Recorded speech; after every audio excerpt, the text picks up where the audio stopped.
Hey, everyone! If you enjoy my quantum audiobooks, you can support me by becoming a Patreon member.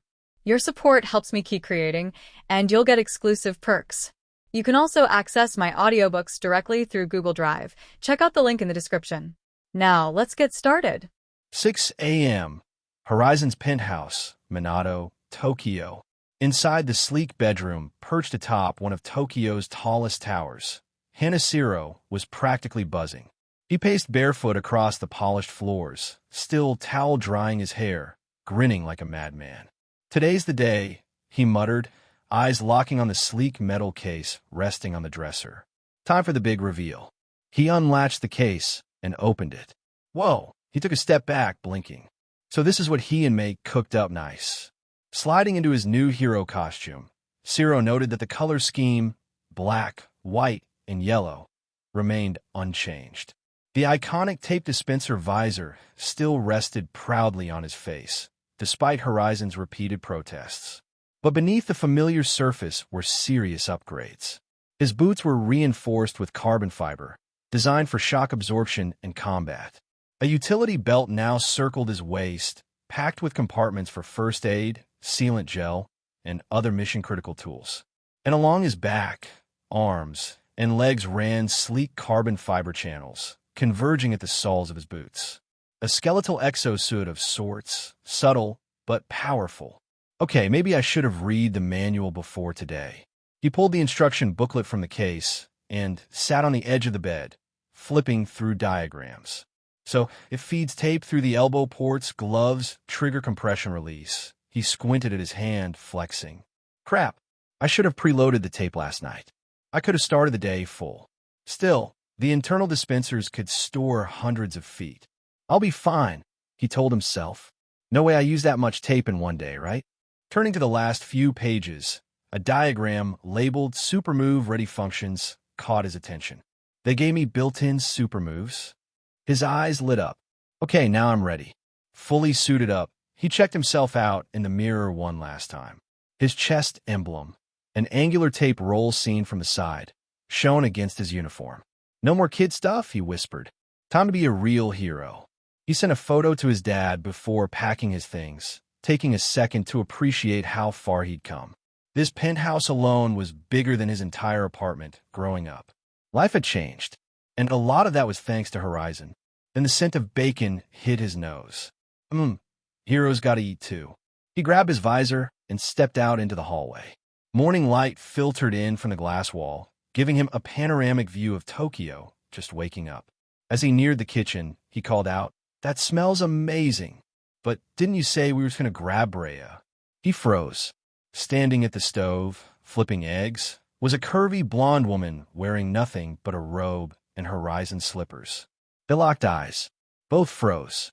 After a long, awkward silence, Shiro slowly turned around and retreated into his room. 5 minutes later, Shiro returned to the kitchen to find Horizon fully suited up, eating eggs and toast. The blonde woman now wore a t-shirt and shorts, sipping coffee at the table beside him. A third plate waited for Shiro, who slid in awkwardly. "Susu," he said, eyeing the blonde. "Why is Pixie Bob here?" "Ryuko," she said quickly. "Just call me Ryuko." Pixie Bob's retired. Horizon silently sipped his tea. "Wait, really?" Shiro blinked.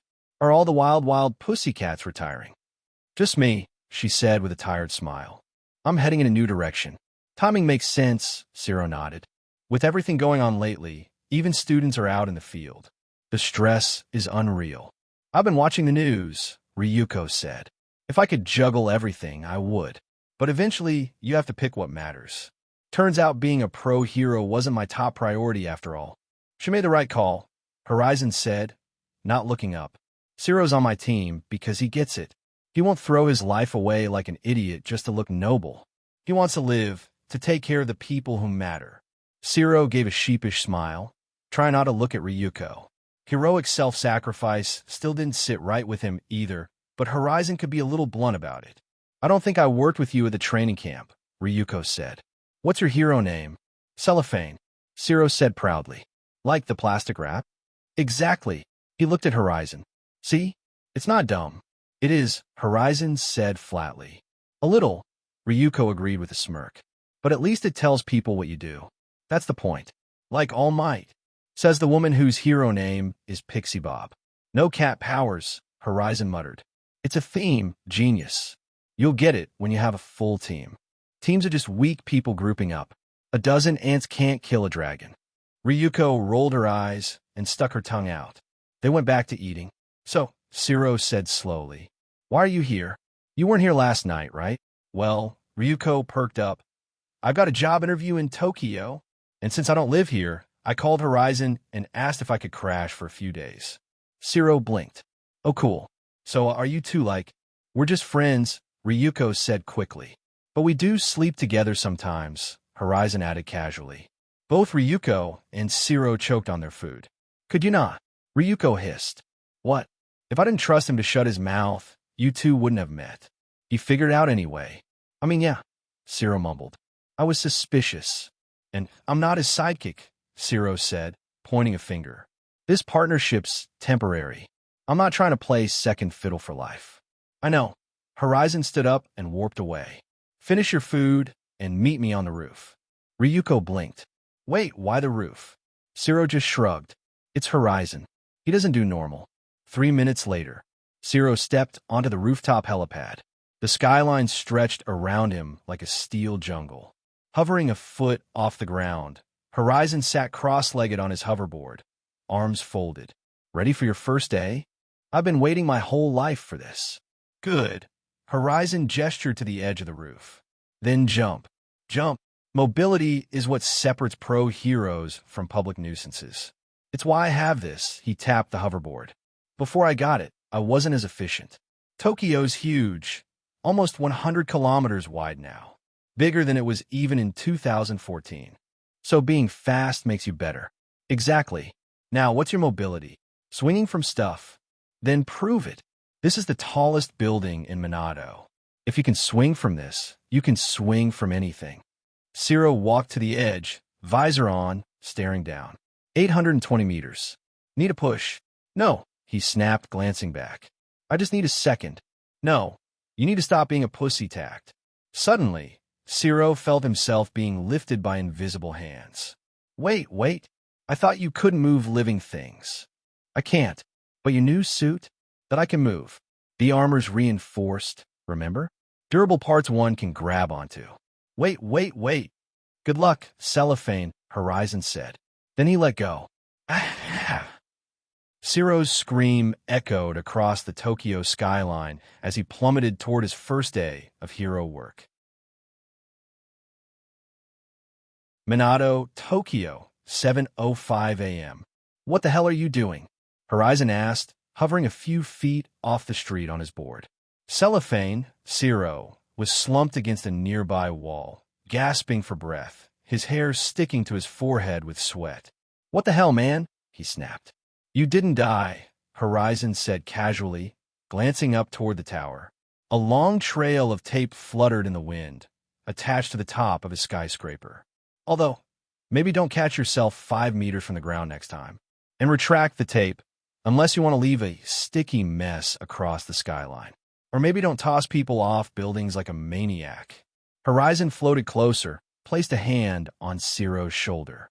Shambles. A flash later, they were back atop the tower, standing on the very edge. The skyline glistened under the rising sun.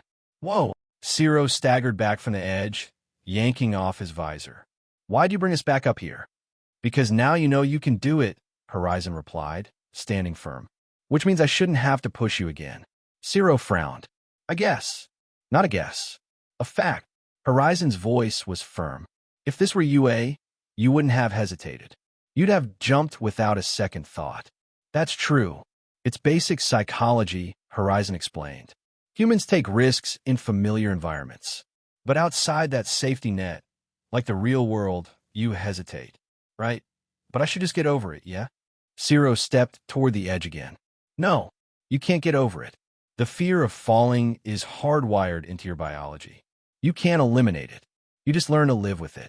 Shiro rolled his eyes. Not the pep talk I was hoping for. But Horizon continued.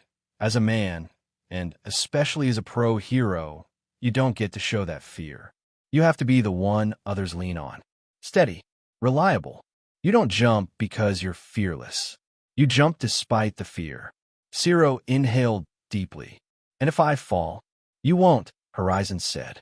Besides, you want my life, right? I live in a skyscraper I own. I'm building a clinic upstairs. I spent the night with a literal 10. I have power, influence, respect. You want all that? Horizon paused, then stopped kneading the net. Zero looked down. 820 meters. Just one step. He closed his eyes and leaned forward. He plummeted on his own terms. The wind roared around him. For a moment, his mind blanked. Pure instinct. His eyes snapped open at 200 meters. His right arm flung to the side. SHRT. A line of tape launched and latched to the building. He swung wide in a smooth arc. A flick of the wrist, and the tape retracted before it hit the ground. His laugh echoed across the city. He wasn't a student anymore. He was a hero. Are you done with your little victory lap? Horizon's voice crackled through the comms in his visor. Zero yelped, losing focus. His line tightened too much, jerking him into a window. He landed spread eagle against the glass with a grunt, thunk, then blinked. His boots were stuck. Horizon. Zero waved sheepishly at the janitor inside the office. I think my boots are wall stuck. Did you not read the manual? I thought they were boots, man. It's May. Nothing she builds is ever just what it looks like. Hang tight. I'll find the manual. Not funny. Try to stick it out. Zero groaned. That pun was worse. Later, another rooftop. Horizon floated lazily on his hoverboard while Cellophane sat cross-legged, flipping through the instruction manual again. You know, you could have just warped me off the wall and robbed you of a learning experience. Horizon replied. Cruel. Zero grunted, closing the manual. It was a small section about the boots. What did it say? They're designed to let me run up walls. That would have been helpful earlier. Well, you did say you liked that old comic book guy. Yeah, but he had super strength. I can't just stand on walls like he did. You don't need super strength, Horizon said. Bakugo and Endeavor don't have it, but they still punch through concrete and stop falling vehicles. You think I could get that strong? Most humans have the genetic potential for some level of physical enhancement. It's why quirks didn't cause everyone to explode at the beginning. We're hard to kill. That's the real reason quirks didn't doom humanity overnight. Zero blinked. I never thought about it like that. How do you even know all this? I'm a quirk specialist and a licensed surgeon. Try to keep up. Zero chuckled. Honestly, sometimes you're such a dick that I forget how much you actually do to help people. Whatever. Let's get back to training. 4 p.m., Minato, Tokyo. You should be seeing them now, Horizon's voice said through the comms. Zero rounded the corner mid-swing and spotted them. A blue pickup truck barreling down a street. 2 men inside. Police cars in pursuit. Guns? No, Horizon replied. Useless quirks. This one's easy. Just stop the vehicle. Got it. Time for Celipha. Don't say it. I'm working on a catchphrase. Zero arced downward, slipping into a narrow alley and bursting out the other end, landing perfectly on the truck's roof. Pull over, he shouted. One man leaned out the window, scowling.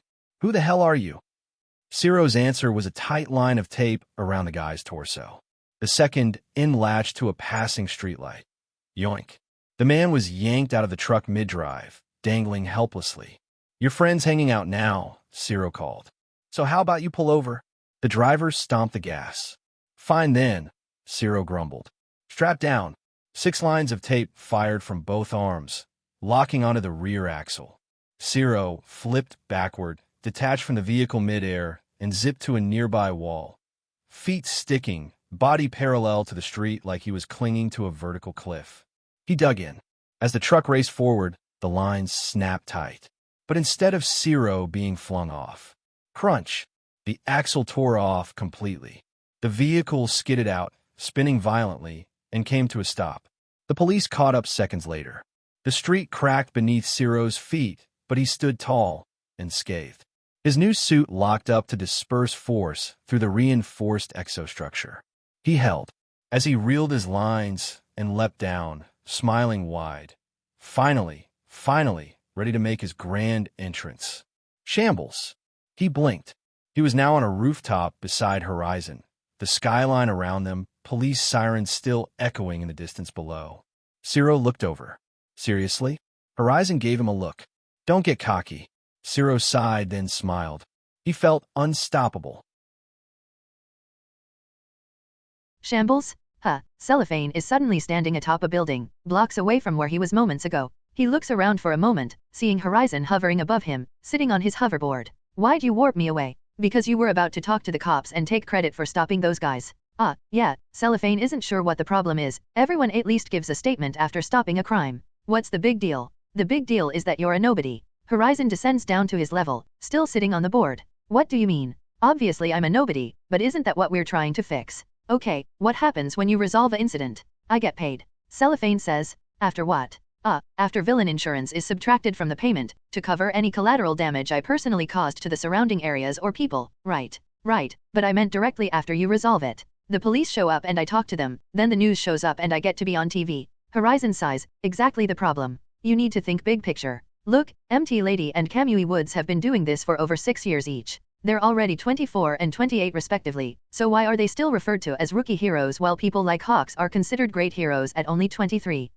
Because he's done more. That's partly true, but it's mostly because of marketing. When you search for anything related to MT Lady or Kamui Woods, you'd get something about them breaking up a minor robbery or in MT Lady's case stopping a police chase, like you just did. Yeah, that's what I just did, Cellophane says. Wait, are you saying I shouldn't have stopped them? No, I'm saying you can't take credit for it yet. You need to stack up all these minor incidents, and upload your video footage from your visor to prove that you actually did it. Send it UA and they'll take care of it. That will get you paid. Then you upload it to your Cellophane profile online, which you can't monetize until you get a full license dash. But obviously, nobody will watch it because nobody knows who you are. But when you get one big headline-making story, then you can go give the media your name when you talk to them after the incident. Oh, it finally clicks in his brain. So when people see that and look me up, they'll find my smaller incidents online, but the first thing they'll see is the big event. He snaps his fingers. Exactly, you have to enter the scene with a bang, otherwise you'll get overshadowed and spend 10 years as a rookie pro hero, like a loser. Wait, but how long will this take? That's not really up to us, but crime is still higher than average right now, so it shouldn't take that long.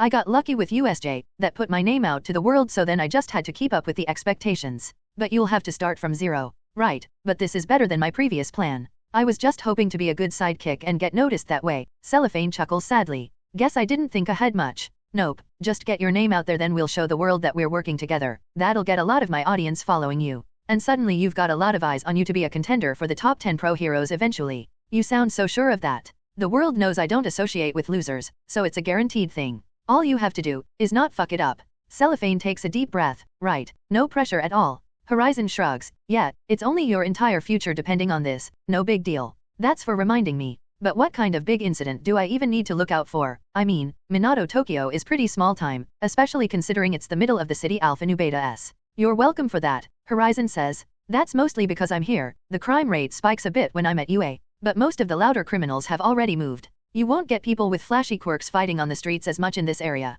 You'll likely have to venture into the nearby areas to find something.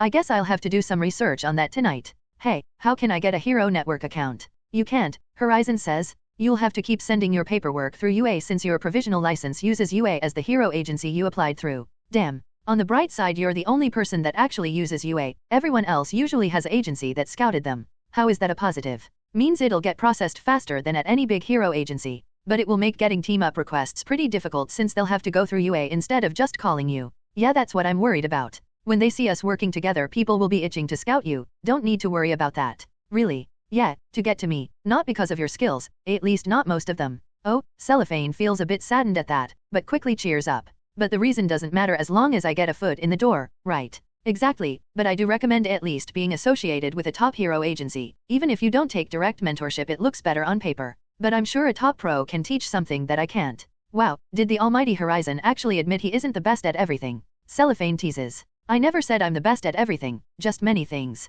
Honestly, I should go spend a few days with Endeavor. Somehow that fucker keeps pulling ahead with the number of resolved incidents. How? You barely sleep and you can warp.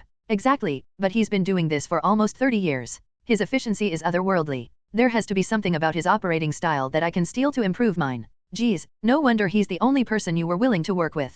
Yeah, he's the gold standard. Too bad he doesn't want a roll of tape. Cellophane fake lives, very original. Yeah, well, Horizon stops for a moment, confusing Cellophane. You what? I found them. He takes out one of his cards while stepping down to the rooftop. Throwing his card forward, he draws his sword. Be ready, I'm bringing them here. Gotcha. Cellophane takes a fighting stance, ready to fire strips of tape. Shambles, a regular blue car appears on the roof, parked. The driver was a burly Japanese man, currently biting into a burger. The man immediately drops his burger in his lap and reaches for his gun, Shia. As the man's arm crossed his body to grab the gun, Horizon's sword flies through the windscreen and stakes him to his seat, through the arm and shoulder. Dude. Cellophane is horrified by the instant violence, before the man could even become a threat. He looks at the man who was screaming in pain, then at Horizon. You okay? He sees Horizon shaking his head, trying to ward off the headache of warping an object from 13 miles away, as well as scanning for it. Beneath his visor, the blood was already flowing from his eyes, nose, and ears. I'm fine, he lied. Get the gun. Right.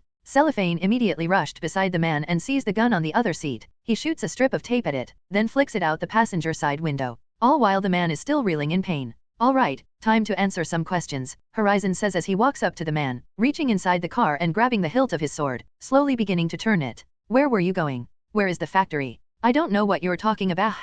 He twists the sword a bit more, and the sound of bones cracking grates against Cellophane's ears. Hey, ease up. Cellophane grabs Horizon's shoulder and pulls him away. We can't just do things like that, he's defenseless. This is how we get answers. What's your problem? You can't just brutalize people. What did this guy even do? Go look in the trunk, Horizon says calmly, stepping away from the car and the man who was bleeding out. What? The trunk, go look. Cellophane looks between Horizon and the man, not sure if he should leave them alone, but he slowly back away to the trunk. TAKT? The trunk pops open as Horizon manipulates the lock, and Cellophane sees a grey duffel bag zipped up. His heart rate immediately spikes, dreading the possibilities of what can be inside. Slowly reaching forward, he unzips the bag, and immediately looks away, taking off his visor and losing his lunch all over the floor. In the bag was the body of a young girl, only 5 years old at most. Across her body were green scales, small scales. But there were large patches of missing flesh where larger scales were torn from. Her body looked malnourished and brutalized. A sad and gut-wrenching sight. Cellophane takes a moment to catch his breath, closing the trunk without taking a second glance, and stumbles back to Horizon. The man is silent in the car, desperately trying to catch his breath and stop the bleeding as best he can, looking up at Horizon in absolute terror. Some illegal drugs need components that quirks provide, Horizon says. And this girl is the latest in their victims, and there could be a whole warehouse of kids just like that, so go ahead. For crimes like this, nobody cares if you're a bit rough with the villains, they don't get mercy from anyone. But please, take your time and ask your questions. Not like every second matters, right? Horizon steps away from the car, turning his back to the whole situation. And suddenly Cellophane is left with a harsh look at the reality, hidden by the colorful suits and the capes. The crimes that never make it to the news because the public wouldn't be able to handle them. Because watching All Might fight some brawler is easier to digest than the true evils of this world. Where are the others? Cellophane asks, unsure if this was even the right question, now far too aware of all the seconds passing by. I can't, the man says fearfully. Cellophane just gives a low growl, then reaches forward and grabs the sword, deciding that he did not have any seconds to spare. Shambles? Horizon suddenly finds himself in a large cage with empty cuffs on various bars, chains attached to the wall on the far side, and a mess of human blood and excrement on the floor. Just outside the cage is an operating table, and a variety of both legal and inhumane medical instruments. Oh, I'm definitely going to enjoy this, he mutters while walking to the lock. Drawing his blade, he easily slashes the lock, opens the door, and steps outside. Horizon, Gang Orca's voice comes through his visor. All the kids are accounted for, we're about to start moving in, and you're free to engage. Copy, Horizon says, now sensing all the kids he just warped to freedom being treated by the forces he brought nearby. Walking over to the medical equipment, he glances at the setup, permanently searing this horrific sight into his brain. The downsides of having a perfect memory. Then he just walks over to the computer and connects the computer in the left arm of his hero costume to it. Nisu's program immediately begins ripping every bit of information out of the villain's system and into Horizon's dedicated mainframe. As it's downloading, he can hear loud footsteps coming down the hallway, sensing 2 men rushing his way. Bang! The door to the room fling open. Luckily the solid steel door blocks Horizon from their view. They immediately turn their backs to him, facing the cage. Quick, destroy the EV. Both men stop, one holding a pink flame in his hand, ready to incinerate the kids to silence them. What the hell? Where are they? Safe? Horizon says. Both men turn around and freeze at the sight of him. Which is more than I can say for either of you. The man holding the pink flames immediately raises both hands, launching 2 thin streams of fire. Shambles? Horizon swaps with the man beside him. The second man reacts quickly. Before the flames can touch him, he opens his mouth and spits a stream of boiling water into it. Incision? Horizon swings down at the man with the pink flames, slashing off his fingers, which the flames instantly cauterize. As the man is screaming in absurd agony, Horizon grabs him by the face and lifts him to block the boiling water sent at them. Sorry, the second man yells as he stops the stream of water, seeing the back of his friend covered in boils and scalded red. Shambles? Horizon swaps their places, not having the water user in his grasp. Booster shot? He slams the man into the floor, cracking the tiles and concrete beneath it. Tossing the man atop his groaning and burnt friend, Horizon keeps his sword out and walks to the reinforced steel door of the room. He senses a man rushing toward this very room.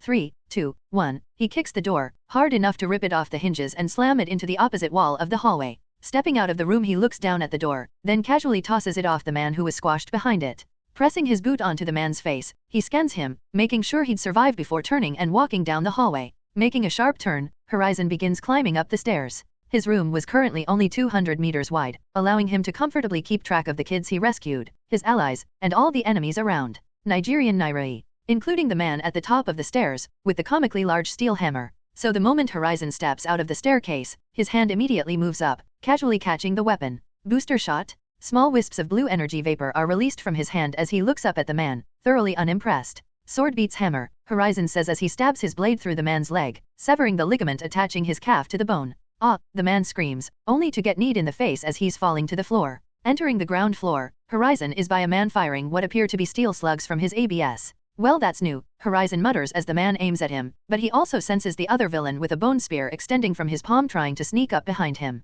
The man fires one slug at him. TAKT? Arg? You fucking shot me. The bone spear villain screams. One slug hits him in the thigh. Sorry, the man yells and fires again. TAKT? Og, what the fuck is wrong with you? The other thigh is shot, causing him to drop to the floor. It's not me, I swear. I can move things with my mind, dumbass, Horizon says. The man stops shooting and pulls out a small knife, clearly more brave than smart as he rushes forward. Amputate, Horizon divides the man directly down the middle. Then one more time and the waist, 4 quarters left on the floor. Both men begin screaming hysterically. Put me back, put me back, put me back, put me back, put me back, put me back, the man demands, but Horizon just steps over him. This is nothing compared to what you did to all those kids you kidnapped. Maybe I'll even put you back together. Maybe, Horizon says as he walks into the next room. Seeing the Orca gang Orca's sidekicks dash, having everything here under control, he strolls up to the second floor. And there he's greeted by a man with 3 arms brawling, or at least trying to brawl with Gang Orca. Just stay down, you can't win. The man yells as he rushes in, throwing another flurry of punches.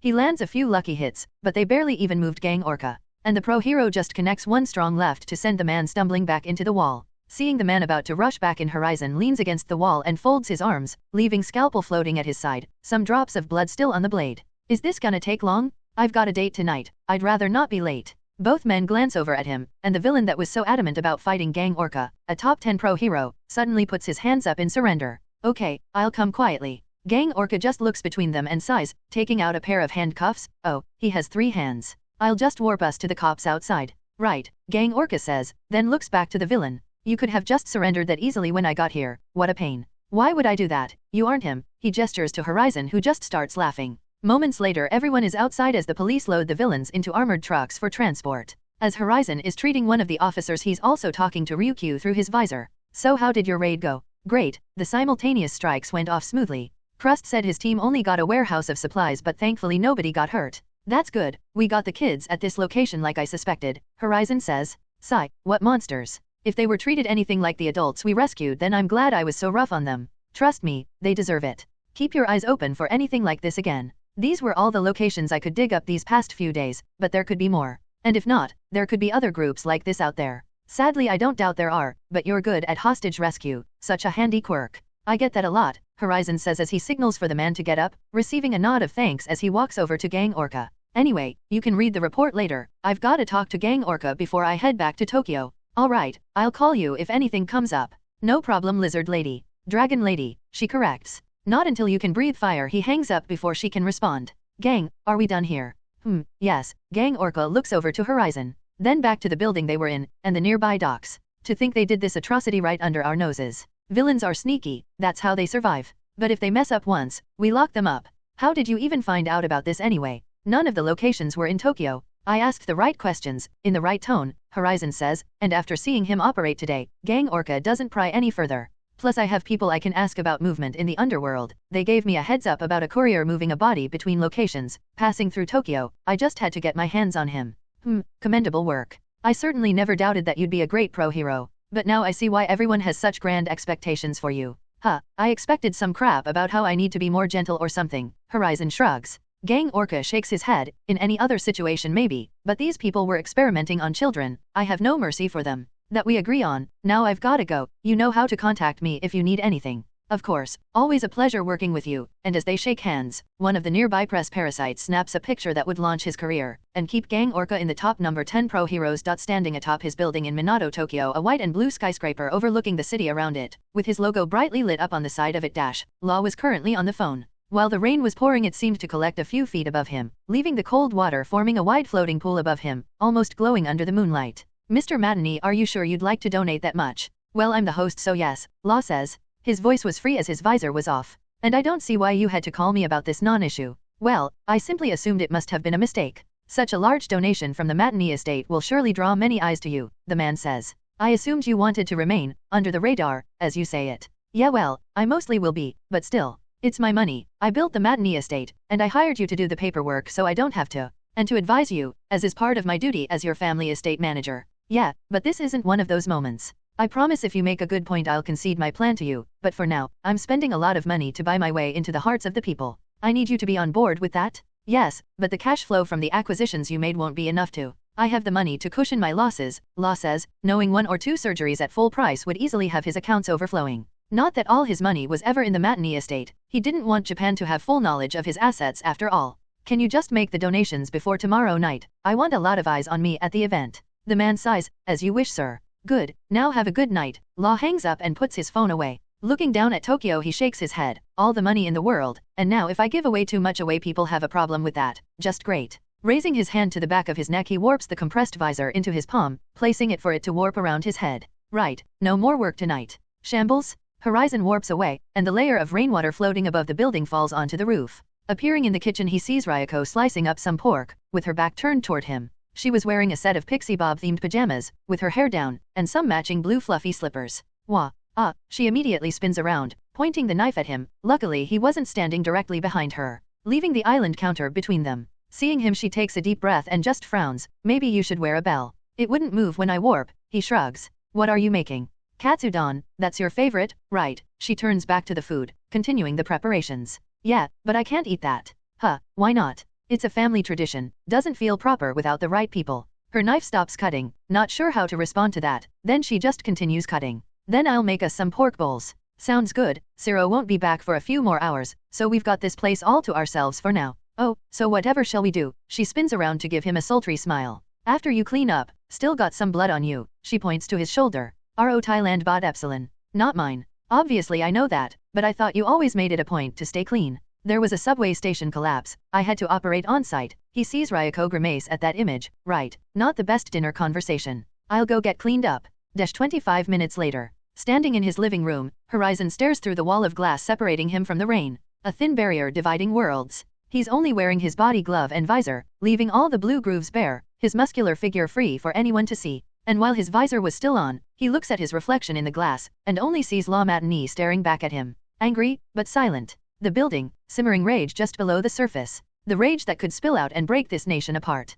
The rage kept in line by a few drops of ink on a piece of paper. Then he feels a slender hand gripping his forearm, only to look down at Ryuko, who stands beside him, resting her head against his arm. You know, if I didn't know any better, I'd think you were a robot. Luckily you know exactly how flesh and blood I am. The woman just shakes her head, moving her hand down to lock their fingers together. Well, you don't have to say it like that. MHM, they fall into a peaceful silence, watching the rain fall outside. What were you thinking about, before I snuck up on you? Ryuko asks. Nothing too particular, just. I never thought I'd be here, spending the evening with a bombshell blonde like me. No, that part was obvious. She pats him on the arm, pouting cutely. But standing in a building I bought to act as an unofficial hero office, it's a far cry from what I imagined for myself.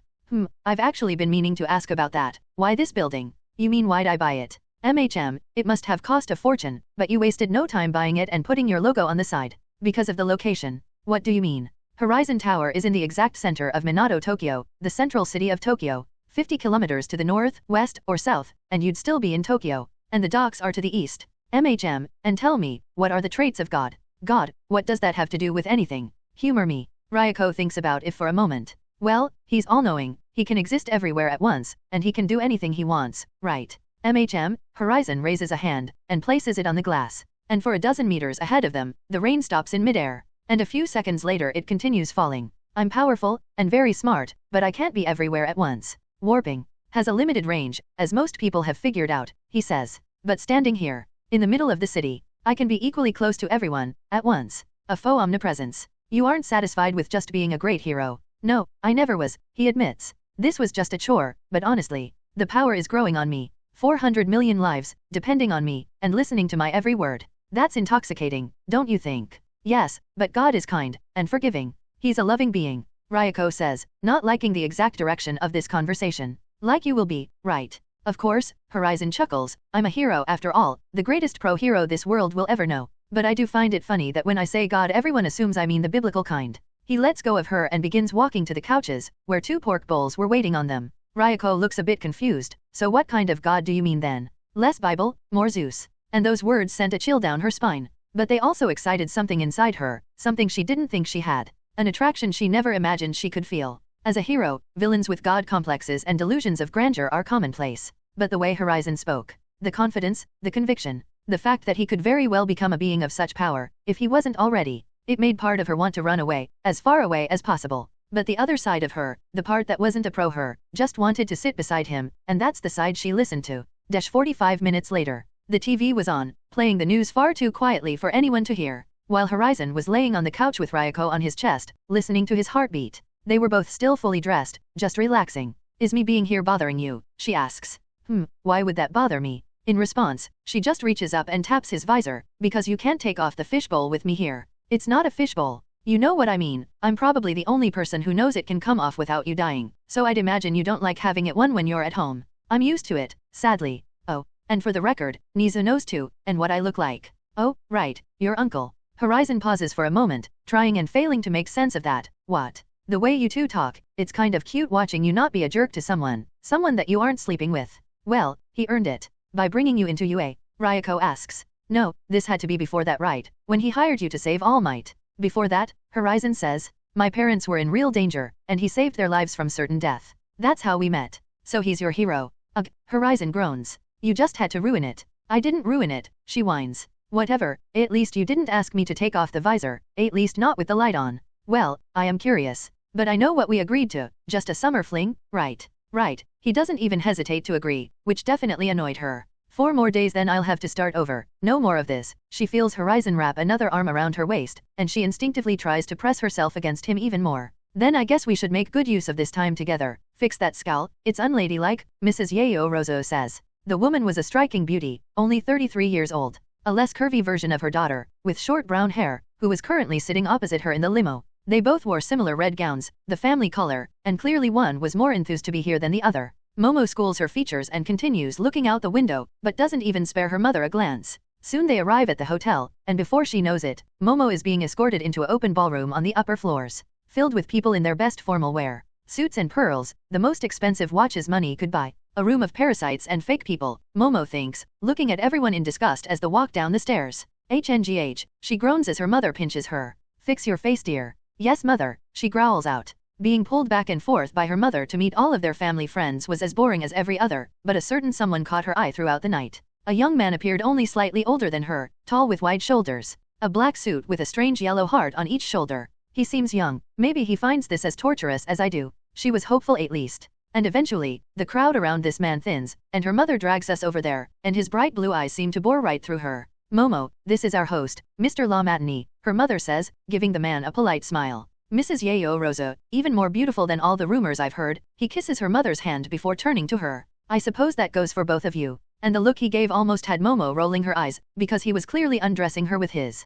It's a pleasure to meet you, she nods politely. I hadn't expected our host to be so young. These charity events are usually hosted by old bored people. True, he agrees. But with the state of Japan as it is, I figured we should do what we can to help the less fortunate, don't you agree? Oh, my daughter certainly agrees, her mother cuts in. But sadly she prefers to help people one at a time than by the thousands like us. Law looks a bit confused by that. What do you mean? What mother means, is that I'm currently a provisional hero, at UA. He gives him a proud look. Wow, that's incredible, so your quirk must be amazing to get into UA, Law says, clearly excited. Momo cracks a genuine smile at that. Yes, sadly it's not the most impressive in our class, not by a mile. But I'm sure it can help many people. Momo can create any non-living thing she knows the molecular structure of, her mother says. She's as brilliant as she is beautiful. What a useful quirk, Law says. I don't follow heroes much sadly. Not enough time in the day. But I do know your family started the very first hero agency in Japan, quite an incredible legacy, but mine has never really had heroic quirks as. Oh, how so?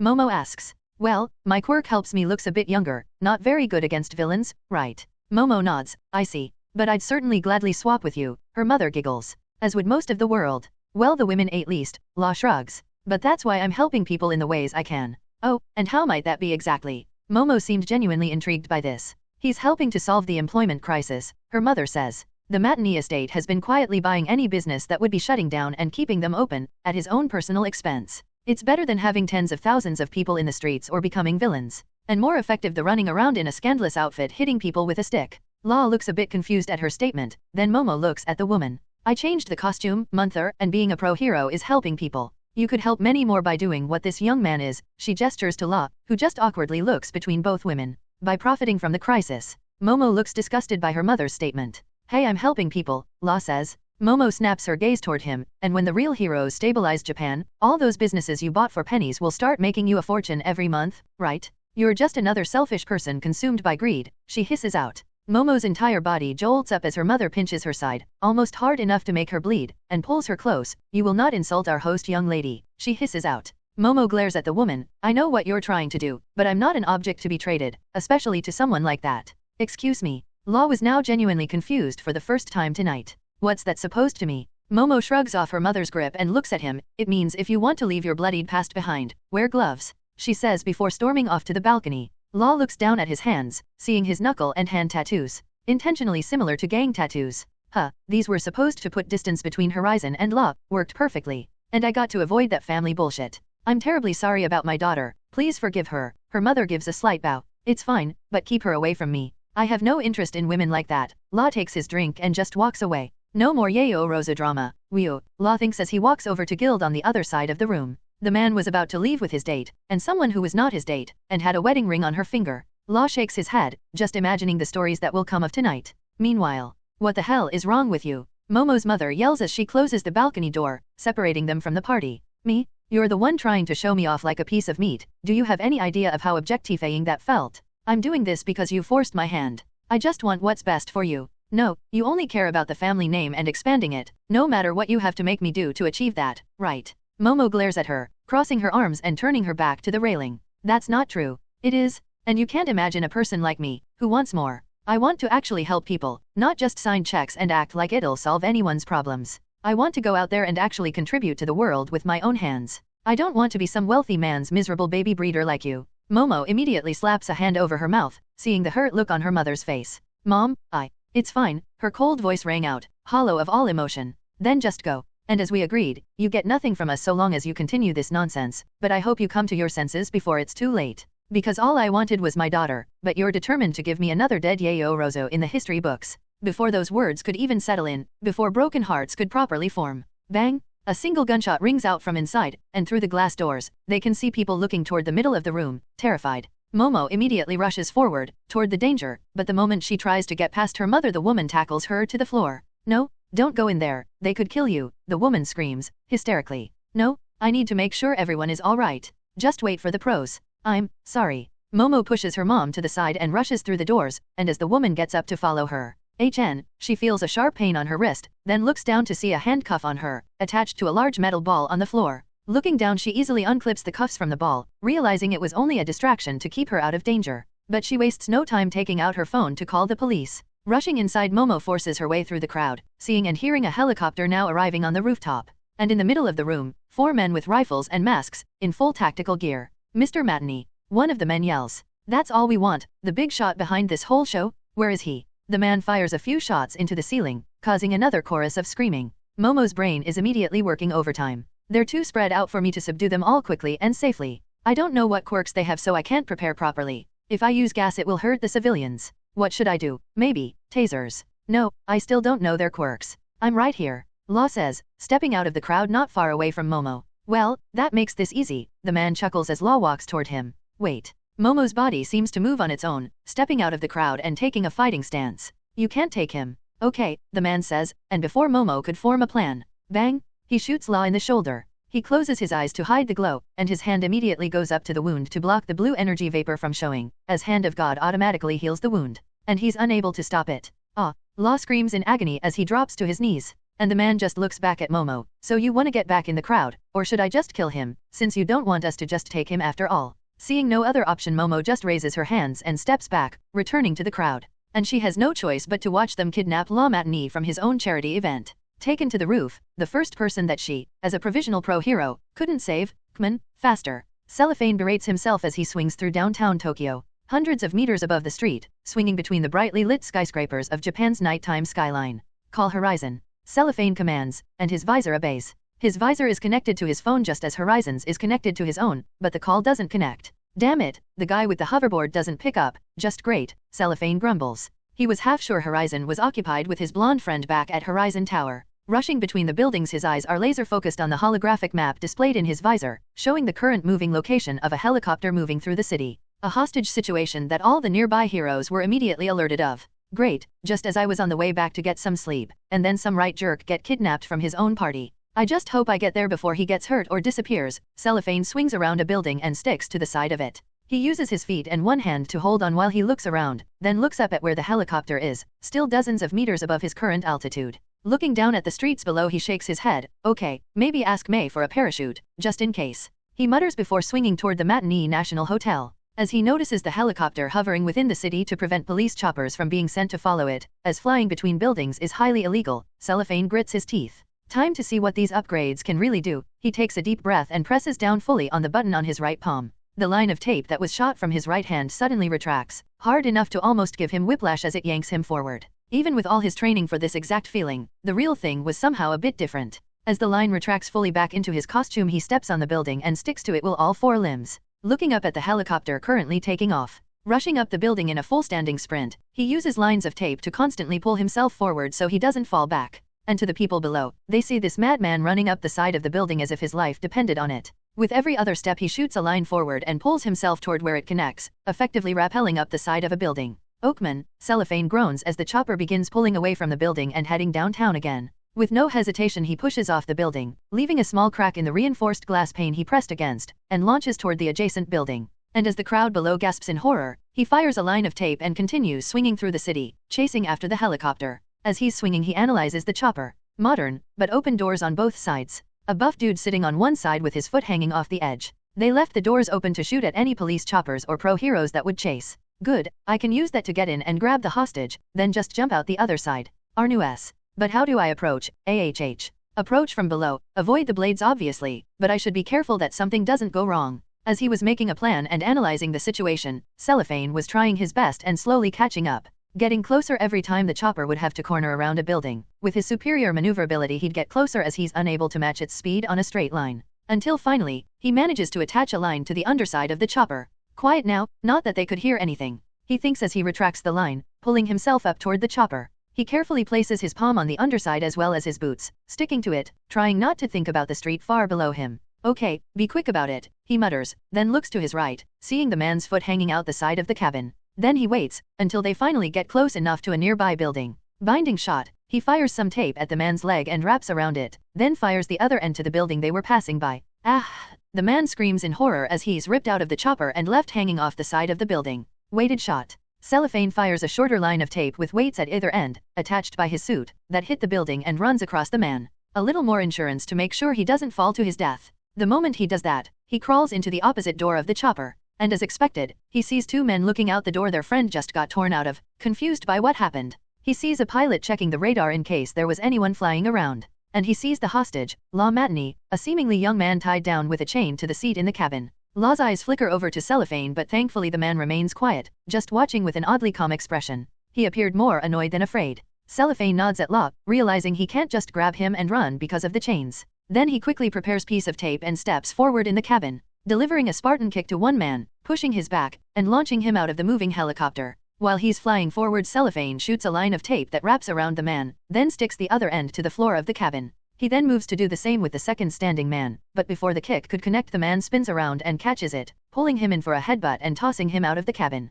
Cellophane's world goes black for a moment before he snaps awake. Shit, he cries as he fires a line and catches himself, immediately swinging after the chopper. He still sees the man dangling off the line at the underside of it. Oh, I'm gonna get payback for that, Cellophane grumbles as he quickly catches up. But as he's closing in to enter the chopper again, bang! The man in the chopper opens fire at him with his rifle. NGH, he screams and loses his momentum as a bullet hit his side, barely grazing him but still drawing blood. Okay, new plan. He realizes the same approach won't work as the man was looking at him from the door of the cabin. Another volley of shots is fired. Ack.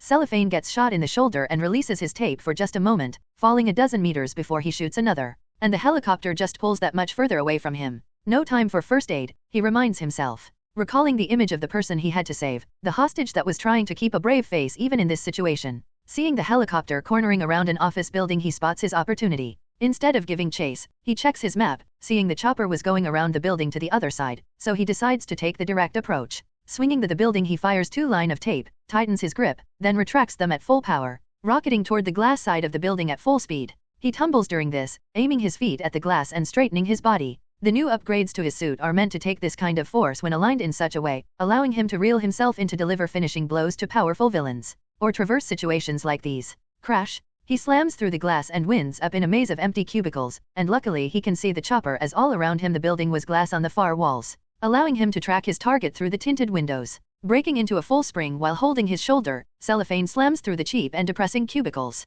breaking apart splintered wood and cardboard, never taking his eyes off the prize. As he makes it to the other side, he's just barely ahead of the helicopter, so when he runs up to the window he fires 1 line at the floor and another at the ceiling. Reeling himself toward the glass at full power, he straightens his body and rockets through it, this time flying past the nose of the helicopter and winding up on the opposite side of it. He tumbles in midair and launches 2 lines at the helicopter, and before the last man can make sense of what madness he was seeing, Cellophane kicks him in the chest, hard enough that he's sent out of the helicopter and into the building he just jumped out of. Seeing the man launched into the building, he places a hand over his bullet wound and walks up to the pilot, squeezing the man's shoulder to get his attention. The man turns around, scowling at the hero, glaring bitterly at him. Land this thing? Now, Cellophane yells so the man can head him over the engine. The man pauses for a moment, seemingly considering his options. He opens his mouth. Vomits a small stream of molten lava directly at Cellophane. The hero barely dodges as the man is desperately trying to spit the excess drops onto the floor so he doesn't burn himself. Cellophane is stunned but then looks to where the lava hit, seeing a hole in the roof, exactly where the blades were previously connected. He, the hostage, and the kidnapper look at each other, and the man at least has the decency to realize how badly he just messed up. Cellophane quickly spins and delivers a strong right to the man's jaw, cracking it and knocking him out as they begin to fall. Shit, he screams out, glancing at the hostage for a moment. The man just had his eyes closed, seemingly praying for someone to save him. No time to search for a key, and one of the others could have had it, and if I let this thing fall it could hurt someone on the street below. The other pros should be down there clearing people out, but I can't take any chances. I need to stop this thing. He sticks his feet to the floor of the cabin, and as they're falling launches 2 lines at the building only 20 meters away from them, attaching it to the floor of the cabin. The lines immediately snap under the strain, but he does it again and again and again, dozens of times as they fall 200 meters. And eventually, the constant lines of tape forces the helicopter to swing into the nearby building, slamming into it just barely and slowing the fall. The impact knocks Cellophane off his feet, but he grabs on with his adhesive glove to the roof and steadies himself. Rapid fire shots, he screams, pushing his equipment and his quirk to the limit as he makes multiple lines by the second, attaching them to the building they were grating against and to the roof of the falling helicopter cabin they were currently in. But eventually, the constant friction and grating slows their descent, and as Cellophane's body becomes weaker, as his lips crack and his skin dries out, the side effect of him overusing his quirk, as the lines already rolled into his equipment run out, they come to a crawl, and both men hold their breaths. They were in a helicopter cabin, 2 stories away from the street. A trail of destruction down the side of a building, and only 30 lines of tape were holding up what was left of the cabin. They dare not move, or breathe. You okay? Cellophane asks Law, still not moving more than his head to look at the man, who just stiffly nods in response. Good, Cellophane says, but maybe we don't move until some backup gets here. Yeah. Law once again just nods, ready for this to all be over. 10 minutes later, as Law Matani is rushed away by his people, Cellophane is left in front of a news team, with the helicopter currently being removed from the building behind him by the fire department and a few pro-heroes. But after all the questions, only one would really be remembered. Only one would be written down in the history books of this nation. The reporter leans the mic toward his and asks, finally, so, what's the name of the man who saved the day here? He puffs up his chest a bit, finally getting his moment, and proudly says, Provisional hero, Cellophane, the taping hero. And the nearby crowd gives him the first of hundreds of choruses of applause and praise he'd receive. And with this, Cellophane, Japan's future number 4 pro hero, makes his debut to the world. 7:33 a.m. Walking around the living room in his penthouse, Horizon is constantly looking at the hologram being projected up from his coffee table. It was a 3D map of this very building. The top 2 floors where the penthouse was had been colored green. The remainder was the standard blue with small patches of red in certain areas. He had returned from the party at almost 4 a.m., got an hour of sleep then got right back to work. After doing some research and putting out some of his contacts underground to look into the would-be kidnappers, he set that matter aside and came out here to focus. Leaving Ryuko in his bed, and luckily Siro was already asleep in his own room by the time he got back. After giving the plans another look, he takes out his phone and calls the contractor, not connecting it to his visor, wanting the man to hear his slightly mechanical voice. "Good morning, sir," the man answers excitedly. "Is everything all right?" "Perfectly fine," Horizon says. "I just got done looking at the revised plans you sent. This is exactly what I wanted. Start immediately." "That's perfect. I already have the machinery and men on standby. I'll send people over to get the job site ready later today." "Right, and about the 2-month project completion time?" "Well, we'll be gutting most of the floors, breaking down walls and building new ones. It's much faster than making a whole new building, but it'll still take time. Not to mention the time also includes setting up the equipment you requested and furnishing. You won't get this done faster with anyone else. We've got more licensed quirk users working for us than any other construction firm in Tokyo." "I remember," Horizon says. "And you're already faster than the second best option. But I'm raising the completion time bonus. As I'm sure you can imagine, the faster I have a building with everything I need in it, the faster I can improve my efficiency. And improved efficiency means ... more lives saved." "Yes sir," the man says. "Well, depending on the bonus, I can leverage some men or equipment from some of our smaller jobs. I'm tripling the bonus, and I'll have food trucks at the site for lunch every day, on me." "Well, the man stutters for a moment. "I trust you to get this done as quickly and efficiently as possible, while doing quality work." "I can do that, right? Of course. We won't let you down." "Good, now I need to get to work. Have a good day." "You too, sir." Horizon hangs up, taking one last look at the building plans. And a few minutes later he was sitting on the couch, in the middle with his arms spread across the backrest on either side of him. Beta. He was honestly amazed by the scope of what he was doing. He was already sitting in Horizon Tower, a monument reaching the sky with his logo on the front of it. The slightly creepy smiling face looked down at the city below. And now here he was, improving it to further suit his needs. A not so small fortune was thrown at various companies to make the most efficient all-in-one hero agency in the world. "Do you ever stop working?" Ryuko walks in, seeing him sitting on the couch now. Says the sexy blonde, "That's with me because of how hard I work," he says jokingly as she drops onto the couch beside him, leaning into him and resting her head against his side.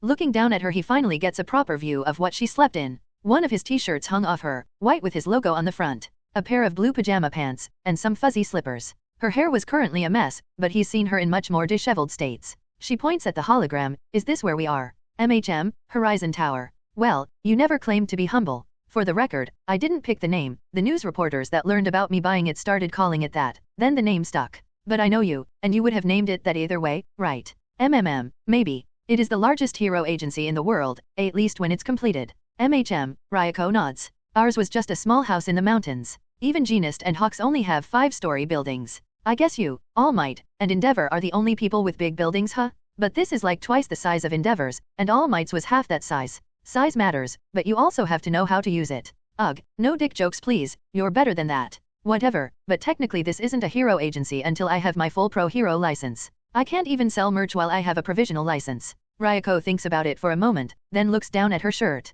"But you do sell merch." "Yeah, but Horizon isn't a hero identity, it's just who I am." "Oh, so you aren't selling it as a hero, it's just some guy selling merch of himself and people are buying it." "MHM, plus all the profits go to charities," he shrugs. "Buying my way into heaven." Ryuko shakes her head, not even bothering to correct his heathenistic statements anymore. "So what's this agency got? And why is the top of the building green?" Horizon begins gesturing to certain parts of the hologram. "Renovations start tomorrow, but don't worry, you don't have to move out or anything. Just use the same back exit you already use so nobody knows that you live with me." "Yeah, can't have them kidnapping me like some damsel in distress, but I'm sure my knight would come rushing in to save me, right?" "What? No." She leans away from him, frowning at that response. "And why not?" "Because you're a former pro hero. If you get kidnapped then they can keep you, because you deserve it." "Jerk." She pouts cutely, and he just pulls her back to his side. "Anyway, the top is green because that's the penthouse. That won't be affected by the work because I had it altered when I first bought this place." "Yeah, but most of it is red. I mean, do you really need to change? What, like 120 floors?"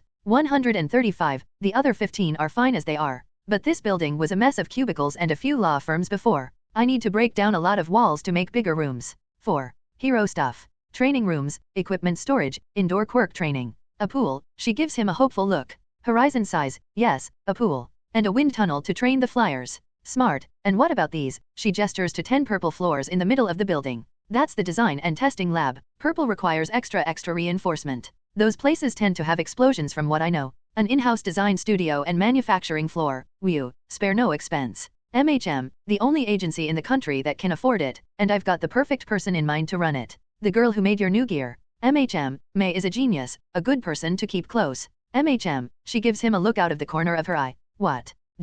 Are you and her, like, friends, in the same way you and I are? Oh, Ryuko didn't like that she wasn't as okay with that as she agreed to be, as she should be since summer is just about to end. Well, that's good, that you have other people somewhat close to you. Oh, we aren't really close, just two workaholics that need a simple way to relax. Horizon shrugs. She's convenient, but you're special. And suddenly all was well in Ryuko mind once more. That reminds me, I need to get her opinion on some upgrade ideas for my costume, but I don't think my control is good enough to support it yet. Maybe win up my game a bit more. Oh, anything fun. Very fun, but I'll save that surprise for later. After a few more minutes of talking about his future hero agency, Ryuko finally arrives at an unavoidable question. Can I ask you something? Ask me anything, but I don't have to answer. Right, she bites her lips. How much is this whole building gonna cost? I try not to think about prices. A luxury most don't have, she says. Well, I'm lucky enough to have it. So the building is around 2.8 billion, I had to buy out every lease and the property rights etc. from the deed holder. Then I had to buy the land itself.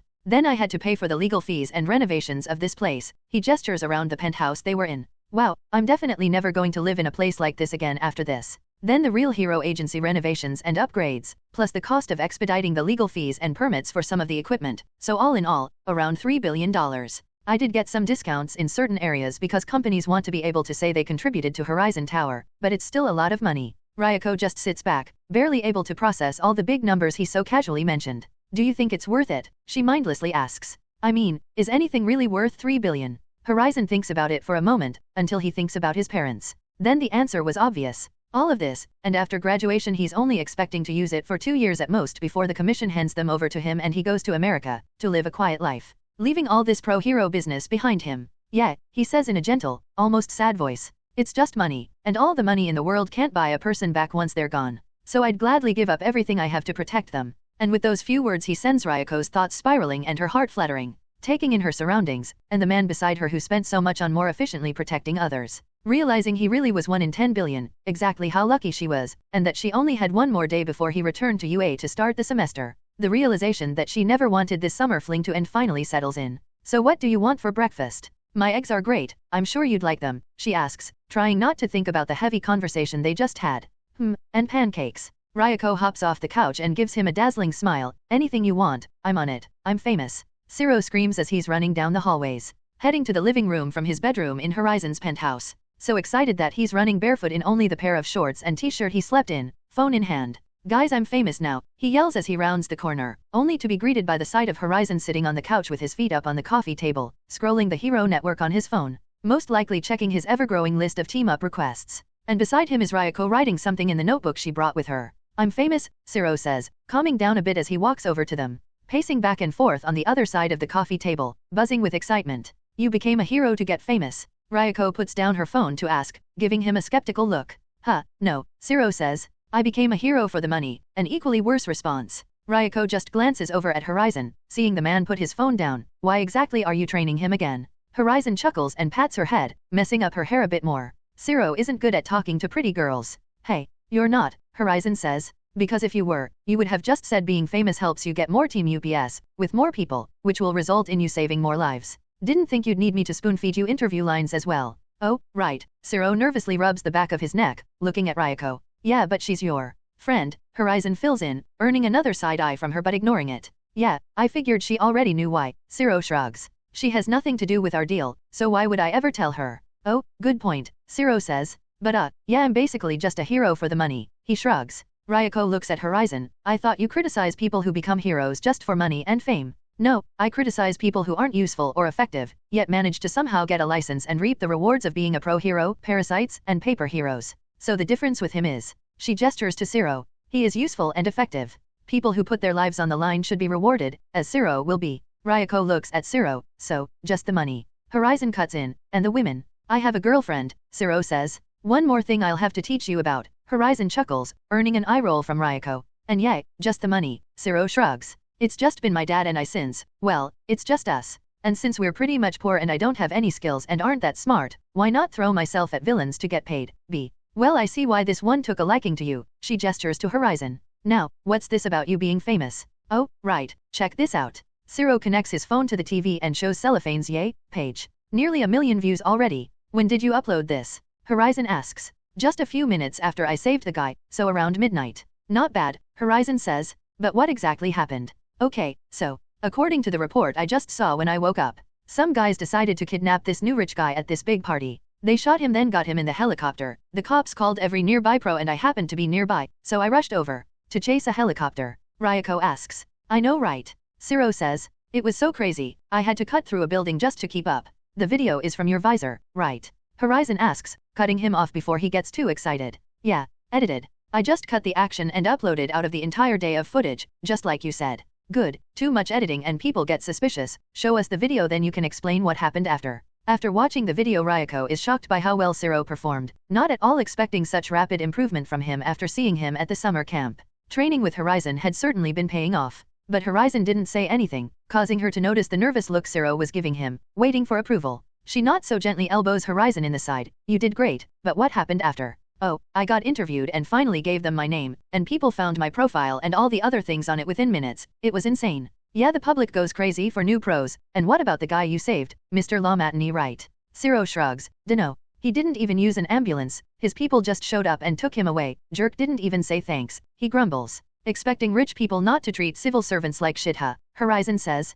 They're all assholes. Get used to it. Momo is nice, Zero argues. She also isn't that kind of rich. Horizon holds up his phone. Did a little search on him in the hero network just now. Just another young rich asshole that got so used to All Might that he takes pro heroes for granted. He shrugs. Well, at least you saved him, Ryuko says. And you looked super cooling doing it. Just don't expect to get paid much, Horizon says. You used a helicopter like a grater down the side of a skyscraper, plus whatever the debris fell on. Hero insurance will only cover so much. You'll probably have something deducted from this month's pay for this stunt. You need to improve efficiency in your swings and how quickly you subdue people. Plus the way you hesitate to engage against guns, then the issue of your tape needing to be stronger with heavy weight attached to it. Right, Zero nods. I'll work on it. What about the rest of your profile? Anything good? Ryuko quickly tries to move the conversation along. Oh yeah. Zero taps his phone a few times and arrives at his profile picture. An image of him sitting atop Horizon Tower with his feet off the edge, and in the background is Horizon sitting on his hoverboard. The likes and comments on this are insane.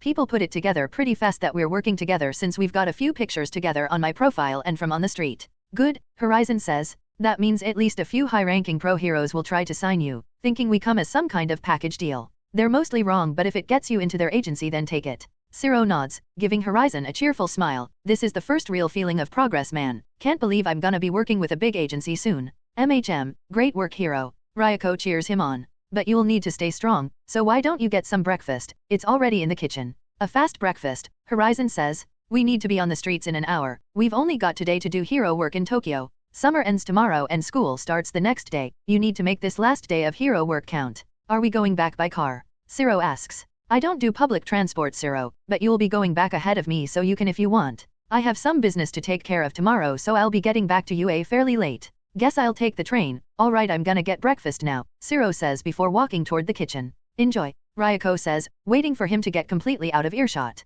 Then she elbows Horizon hard in the side. What the hell? He asks with a groan. I should be asking you that. She glares at him. Your friend just made his big debut and you can't even muster up a good job for him. He was clearly waiting for it. But it wasn't a good job. Ryuko groans and throws her hands up. Not everyone is perfect like you. Zero did incredibly well for this being his first big incident. You could at least tell him that. What? But that's what was expected of him. Horizon seemed genuinely confused by what she said, which somewhat scared her. Ah, what do you mean? Why would I congratulate someone for what is expected of them? If I'm training you then saving someone from a helicopter is expected. Nothing worth being praised over, he says as if it's obvious. How is that possible, sane? Because that's what training does, Ryuko, Horizon says. Look, when I was 7 I performed my first successful spinal reconstruction solo. I didn't get a stupid medal, a special treat, or a pat on the back. I just walked into the next room and fixed the next patient. Because it's what was expected of me, as a doctor and their son. If you train for something, why would you be specially rewarded for doing what's expected? And in this case, he made a mess of the side of a building, nothing exemplar about it.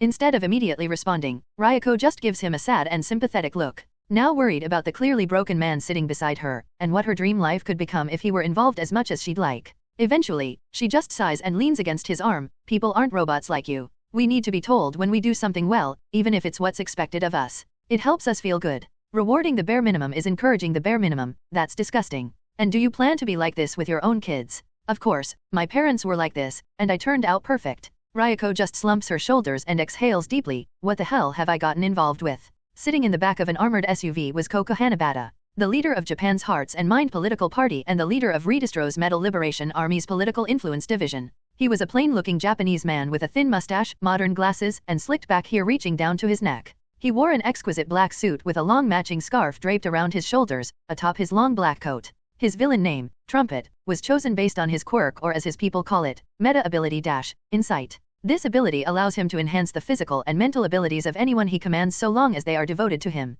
The louder his voice, the more powerful the specific effect. As his driver was taking him around Tokyo, the seats opposite him were empty aside from a small briefcase resting across it. Looking out the window, he sees midday Tokyo passing by, somewhat disgusted by all the people walking on the street. So content with being sheep in a crowd, ignoring and limiting what makes them truly unique just because the government tells them that's what they should do. Shaking his head, he takes out his phone to check it, seeing dozens of notifications. The average day for a man of his station. As the leader of one of Japan's 12 political parties, people always tried to get his attention. But currently, they were among the less popular groups, something which he hoped to solve with this meeting. As he's checking his schedule for today, his assistant gives him a call, which he gladly answers. Yes, sir, I managed to get you onto the Aftermath special tonight, to discuss the future ramifications of the Kamino Ward incident. Good, make some time for me in the schedule tonight and I'll be there. That will be a great time to open the eyes of the public as to why quirk regulations shouldn't be so strict. Yes sir, and should I move ahead with the expanded marketing budgets for the district elections next month? Not just yet, he tells her.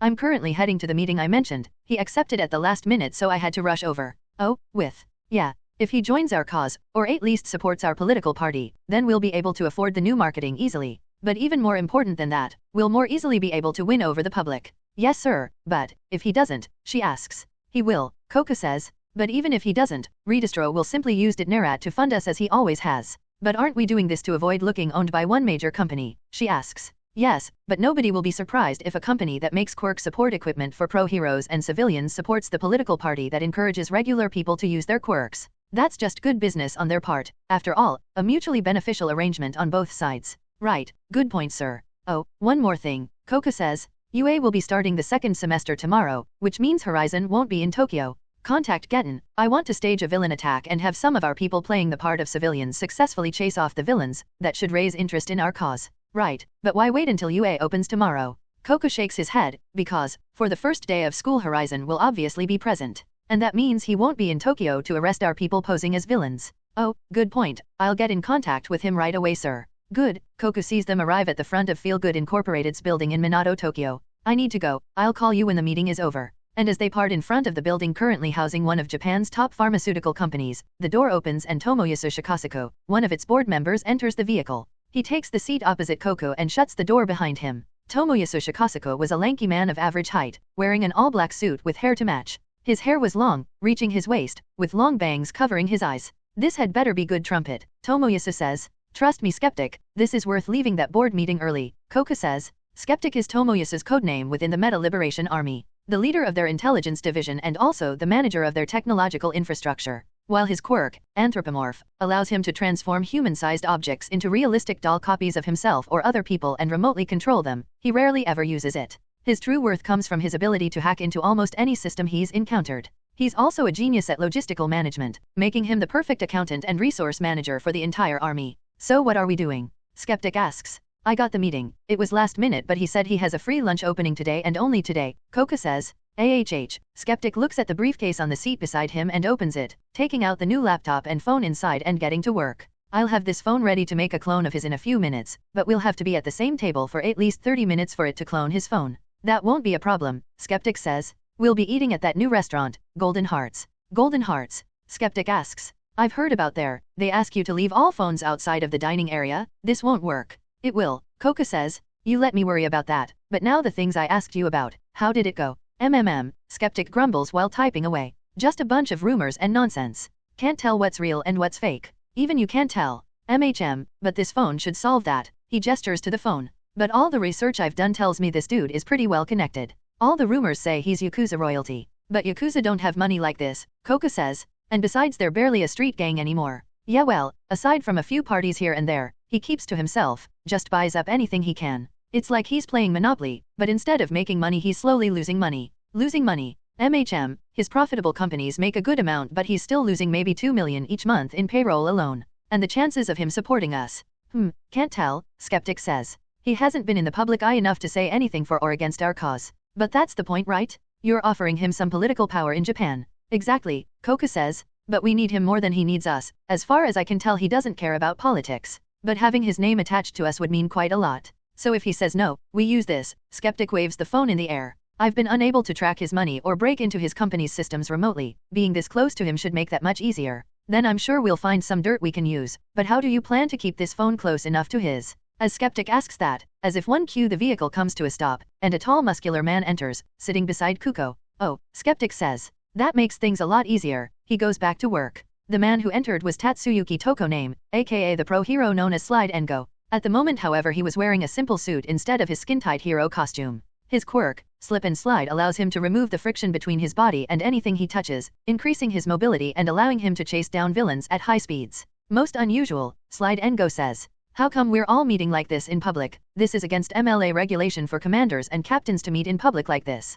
We have a good cover, Koku says. Honesty. You're one of the spokespersons for the Hearts and Mind Party, and we're on our way to meet a new potential sponsor. And Skeptic is a backer of the party. It's all legit. Right, and the MLA business. You'll just have to hold on to this. Skeptic hands him the phone. The restaurant we're going to doesn't allow guests to keep their phones on them, but since you're a pro hero they have to allow you to keep yours. I see. Slide and Go nods and puts it in his jacket pocket, using the unfairness of this flawed society to bring it down. All right, Skeptic shuts the laptop. The phone is ready. When it's within a few feet of his phone, it'll recognize his number and begin closing everything from his phone, including his account info, into itself. Good, because we're here, Koku says as they pull up to the front of the hotel. The Golden Hearts Hotel. A 60-story hotel with the now extremely popular restaurant on the roof. New and already incredibly popular, as well as recognizable with its dark colors and golden accents, as well as the intricate Golden Heart logo, also known now as the Matani Estate logo on the front of the building. The same design that La Matani has on his shoulders, not that the world is aware of that. The men step out of the building and look up at it, knowing their host was on the roof already.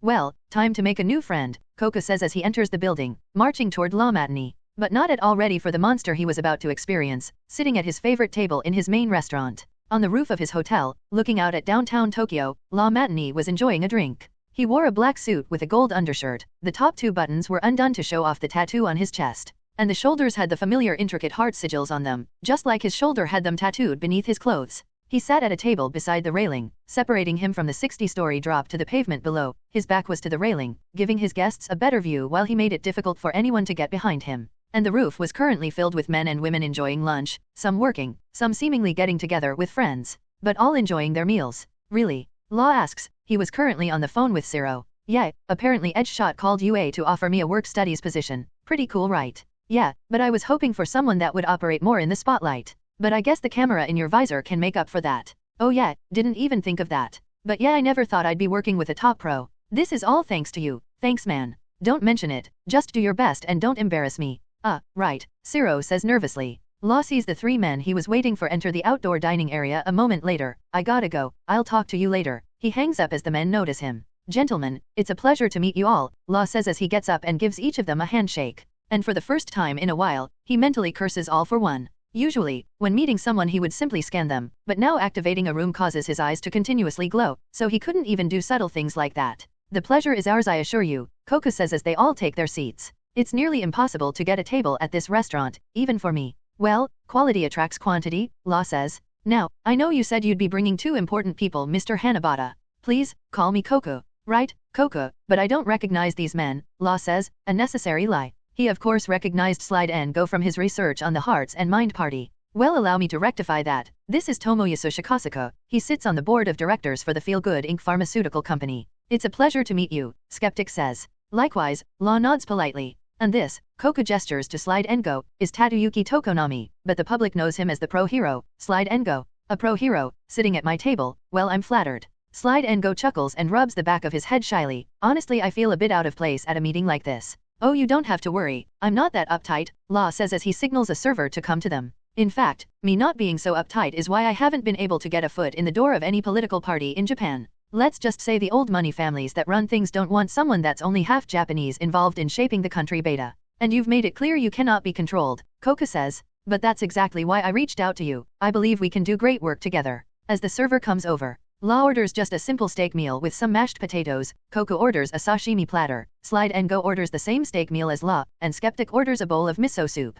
As the server leaves them, La puts his phone face down on the table. Alright, so let's get down to business. I've got somewhere to be this afternoon. As much as I'd love to spend all evening partying with you men, I believe I should go first, Tomoyasu Skeptic says. Feel Good Inc. is currently in search of some space leading up to the launch of a new medication we just to the patent for. Alright, La nods along. Well, I noticed that you've been doing all you can, such as the 200 million you donated to the Police Pension and Relief Fund, or the 200 million you donated to the Firefighters Pension and Relief Fund. And I can't help but wonder, are these because you perhaps want people to forget certain things? Skeptic glances down at Law's hands, at his tattoos. Law raises his hands to show off the hand and knuckle tattoos. Honestly no, I did that because I don't like speeding tickets. And I own a lot of properties, so I don't want the people I depend on to respond to emergencies to not like me after all. Oh, I am. You're fine, and for the record, our fortune didn't come from anything illegal. We made good investments in the healthcare industry that paid off very well, he says. And I'm fully aware of how most of the world, and especially Japan, views tattoos like mine. But I'm not Yakuza. This is more of a family tradition, Law says. From the other side of my family. AHH, you mentioned being half Japanese, so what's the other half? Slide and Go asks. Italian. The table got immediately tense, as all three men come to the conclusion that they may be sitting across from a mafia billionaire. Until Law burst that bubble. I'm not mafia, but I do get that a lot, he chuckles. But hey, the ladies love it, so I won't complain. Right, but back to what I was saying. Skeptic refocuses the conversation. You've been more successful than most political parties in buying goodwill in Japan. Despite the rumors circulating around you, the public supports you. Even after your unfortunate kidnapping, people doubted the rumors that it was over some sort of criminal involvement. And when it turned out to just be thugs looking to hold a wealthy man for a ransom, they only loved you more. Legacy building, Law says. That's the goal. Precisely why I'm here to offer you a subsidization contract with the new drug. The news headline would get certain leaked documents about you subsidizing the cost of the drug so the consumer and government won't have to pay as much in this time of great need, and you look like a champion of the people. The Matani family shines even brighter.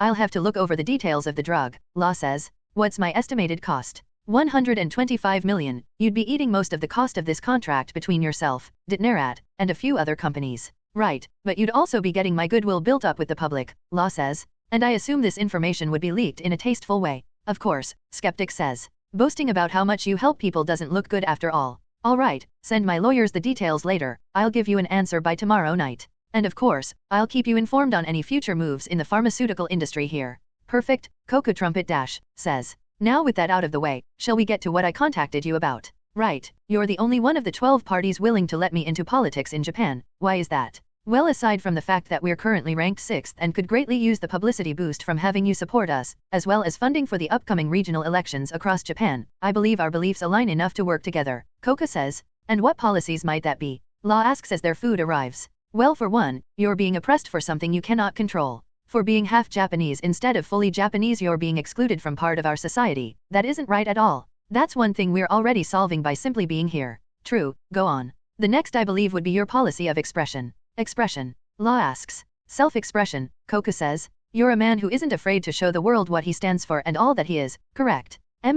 Law nods. And in regards to quirks, most of the population aside from the pro-heroes aren't even allowed to express that part of themselves, a part which they are born with. I'm sure you can relate, yes. No, Law says. My quirk just makes me look younger, not much expression in that. But I'm sure if I could fly it would be a different story, so I see your point. Thank you, Coco says. Most people truly can't even be bothered to try to understand if it doesn't affect them directly. I'm glad you're smarter than those people. But the Hearts and Mind Party focuses on the aching hearts of all the oppressed people, under one collection thought process. We want freedom, that is the thought. That's why Hearts is plural but Mind is singular. You already have the love of the working class, the most oppressed of them all. If you join us, we could change the future of Japan for the better. Law mulls it over for a second, then looks at Slide and Go. Pro-heroes are frowned upon if they promote any politics, especially something like this which promotes a direct conflict with the existing system. Is this really what you believe in? With all my heart, I want my fellows to be free to live as they wish, Slide and Go says. Right, and what's your quirk? I can remove the friction between myself and any surface I touch, allowing me to slide freely.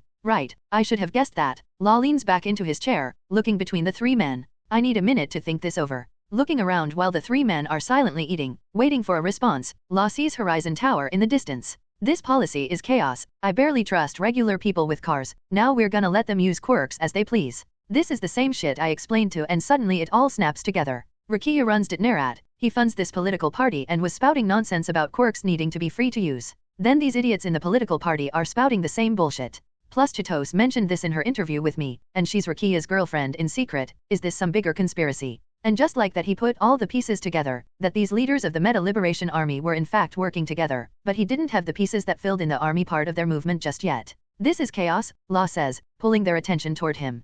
Chaos is good for pro-heroes since they get to make lots of money. He looks at Slide and go. It's good for people who sell medicine since lots of people get hurt. He looks at Skeptic. It's good for people who sell quirk support items because they have a lot of customers. And it's good for the leader because he has people desperate for instruction. He looks at Coco for that final statement. But it's not good for the people doing the fighting, and it's definitely not good for me. I've invested in businesses that do well during peaceful times, not this kind of business. I don't even trust people with the freedom they have now, and I'm supposed to trust them with a quirk that could kill me. No way. Are you saying you won't support us? Sorry, but I won't, Law says. You're all in positions to profit from this movement, but it'll only hurt me. Law's phone beeps a few times, and he lifts it up to glance at it. He looks to his left, to the table of people sitting behind Slide and Go, then puts his phone down. Sorry about that, but yes, as I was saying, chaos doesn't really benefit me, but I'm hoping you three can point me towards some good investments to prepare for this chaotic future we'll have. And just like that, all three men give him hopeful smiles. Completely oblivious that their fate just took a turn for the worse. Well, I think that's just about everything I wanted to know, Law says as their lunch comes to an end. Well, this was certainly a pleasant meeting if that's the case, Coco Trumpet Dash says. Well, I just have one more question, the most important of them all, Law says, causing all three men to look at each other somewhat nervously. And what might that be? Slide and Go asks. Well, it can wait, but before that, have you ever wondered what you should order to eat for a meeting like this? The men give each other strange looks, then Coco takes the lead. What do you mean? Law looks at his phone, seeing a confirmation message, then leans back and begins explaining. Well, for a business meeting your order has a subconscious effect on the people at the table. Like myself and Slide and Go, we're big so steak makes sense, especially with muscles like that. He gestures to the pro-hero. Then we've got your sashimi platter. Law nods toward Coco. Not bad, but it could leave the wrong impression with ladies. And then we come to you. He shakes his head at Tomoyasu. Skeptic Dash. What's wrong with my order? Skeptic gestures to the half-eaten bowl of miso soup. Well, it's the number one thing you should never order from a restaurant, Law says. There are mainly 3 reasons. The first is that it's where the head chef will put all the ingredients that are about to go bad and aren't presentable anymore, especially if it's a fish soup of any kind.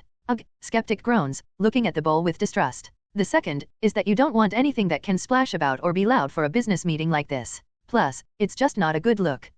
Okay, they all give him weird looks before Skeptic asks, and what's the third reason? Well, I'll explain after my next question, if it's needed. And what question might that be? Trumpet asks. Bang! All 3 men have their faces splattered with bits of Slide and Go's brains as a bullet hollows out his skull from the back to the front. Law doesn't react, but both men jump back in their seats, almost falling over. But the people at the table behind them immediately get up and keep them in their chairs. As the dead pro-hero slumps onto the table, they see the women on the table behind him all holding guns and looking at them. Take anything you want, Trumpet says with his hands raised, just like Skeptic, expecting to be robbed. But the woman only chuckles slightly, keeping her pistol aimed at them as one of her friends walks over to the dead pro-hero and gets his phone out of his pocket. Nigerian Nairo OES. You aren't being robbed, dumbass, Law says, pulling their attention over to him. To see him completely relaxed in his seat with blood on the side of his face. These aren't customers, they're my friends. They see everyone on the rooftop immediately take out their weapons or in some cases just turn to look at them, presumably having quirks that make guns obsolete.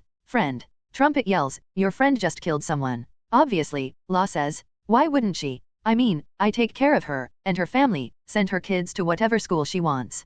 Keep the college funds topped off, so of course my friends would look out for me in even the most drastic cases. They're your security. Skeptic says. No, friends, Law corrects him. Noting how neither man looks awfully bothered by the corpse slumped forward on the table. Security would make me responsible for this mess, but I can't be held accountable for the independent actions of my friends, now can I? What do you want? Trumpet asks. Well, usually I'd wonder why a politician and a tech nerd aren't bothered by the corpse of a person right here, but I think we're already past that, Law says. So, why were you wannabe anarchists trying to clone my phone? What are you talking about? Skeptic asks, a surprisingly convincing lie judging by his confused expression. Law had the woman hand him the clone phone. It couldn't even get past my login screen. Guess my IT guy is better than yours. He sees Skeptic's eyes narrow slightly at that, just for an instant. Oh, I'm guessing you did personally make this program. Good, now tell me what you were aiming for. I don't know what you're talking about, Skeptic insists. Law sighs and rolls his eyes, and as if in cue the men behind them hold their arms down flat onto the table, making sure his guests couldn't move. Do you know what the third reason you don't order soup it? Law asks. Well, if you're at a table with me, then, a cold dark river, the open ocean, a lake maybe, bathtub, or a bowl of fucking soup. You can drown in them all the same. Before Skeptic can even comprehend what he meant, his face was being held down in 2 inches of soup, drowning him in his lunch. As Skeptic is drowning, Trumpet begins speaking. You can't do this. You killed an pro-hero, the police will arrest you. Law has to visibly stop himself from laughing in his face. Do you have any idea of who I am? I'm Law Matani. There isn't a judge in the country willing to sign an arrest warrant for me. There isn't a cop willing to pull me over. And obviously, I don't give a shit about these idiots. He gestures to Slide Ngo's corpse. But nothing. Because even if All Might himself came to arrest me, even if the judges wanted it and they pulled it off, nothing would happen, Law says. In the past few months I've both suo many companies in Japan, mostly Tokyo, and you can't imagine how many people would lose jobs the moment I'm locked up. What? Oh, you didn't consider that, did you? Law says. The first thing that happens when you have over a few million employees is they give you a call to make sure you won't suddenly dump a million unemployed people into the system, because the government hates having to take care of unemployed poor people even more than you think.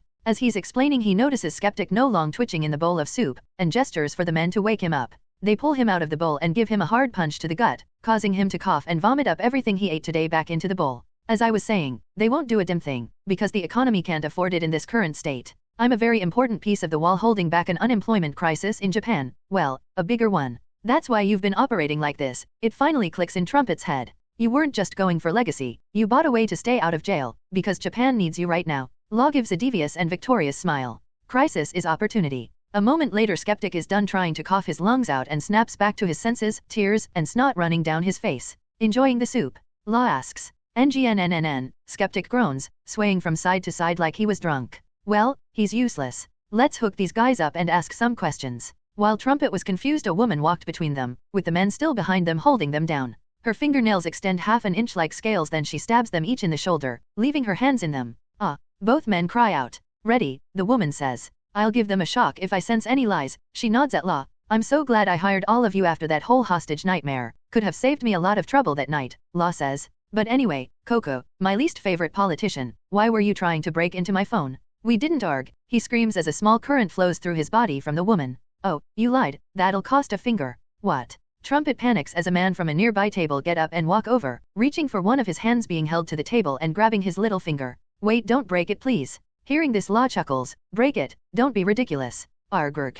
Trumpet screams at the top of his lungs as the man rips off the finger completely, leaving it on the table. And a moment later he releases another scream as the man makes a small candle flame in his palm and burns the wound shut. 3 questions and 3 fingers later, neither man has spoken. So Law leans away, leaving the interrogation to his friends while another man walks up beside him. Sir, the man says. What's wrong? We questioned their driver. He didn't know anything but we dealt with him anyway, just in case. Law looks over to the man, one of his power types, and sees both his sleeves bloodied. Right, good job. Turning back to his guests, Law sees both men covered in sweat and slumped forward. Only 4 fingers each and they were already beginning to pass out. He couldn't help but be disgusted by their weakness. All right, this is getting tedious. Will either of you ever tell me what I want? Never. Trumpet says. Never. Skeptic says, but he immediately gets shocked, caught in a lie. Oh, well that makes things easier. He then turns to Trumpet. Well, you politicians never say anything useful either way, and you always lie to the public, so why don't you just stop talking altogether? Yeah. Trumpet and Skeptic look confused at that, then their expression turned to horror and panic as one of the nearby men grab a knife from Slide Ngo's plate, and reaches into the politician's mouth for his tongue. Skeptic is forced to watch his friend has his tongue cut out and the wound burned shut, then he passes out on the table. The man releases Skeptic's mouth, but the covered villain doesn't say anything. He just laments the choices that lead to this, his fate for bringing him here. And his hate for the man sitting across from him just grew and grew. You're a monster, Skeptic says, giving Law a hateful glare. Monster? Law asks playfully. The monsters are locked in Tartarus, but I'm infinitely worse, because I'm right here. And I really don't like that look you're giving me, with that left eye. Wait, please. Skeptic screams as he feels a large hand covers the side of his face from behind him, and a finger digging into his eye socket. I promise I'll release what's left of you when I get what I want, Law says, words barely heard through Skeptic's screaming. But let's see how many pieces I have to take until we get there. 7 p.m., UA campus, Principal Nizu's office. Sitting on Nizu's couch, Horizon had his feet up on the coffee table while he was talking on the phone. He was currently wearing some of his own merch, a pair of sweatpants, and a jacket with his logo on the back of it. Are you sure? Gang Orca asks through the phone. Yeah, they should be moving lab equipment through your part of Japan by freight trains tomorrow, Horizon says.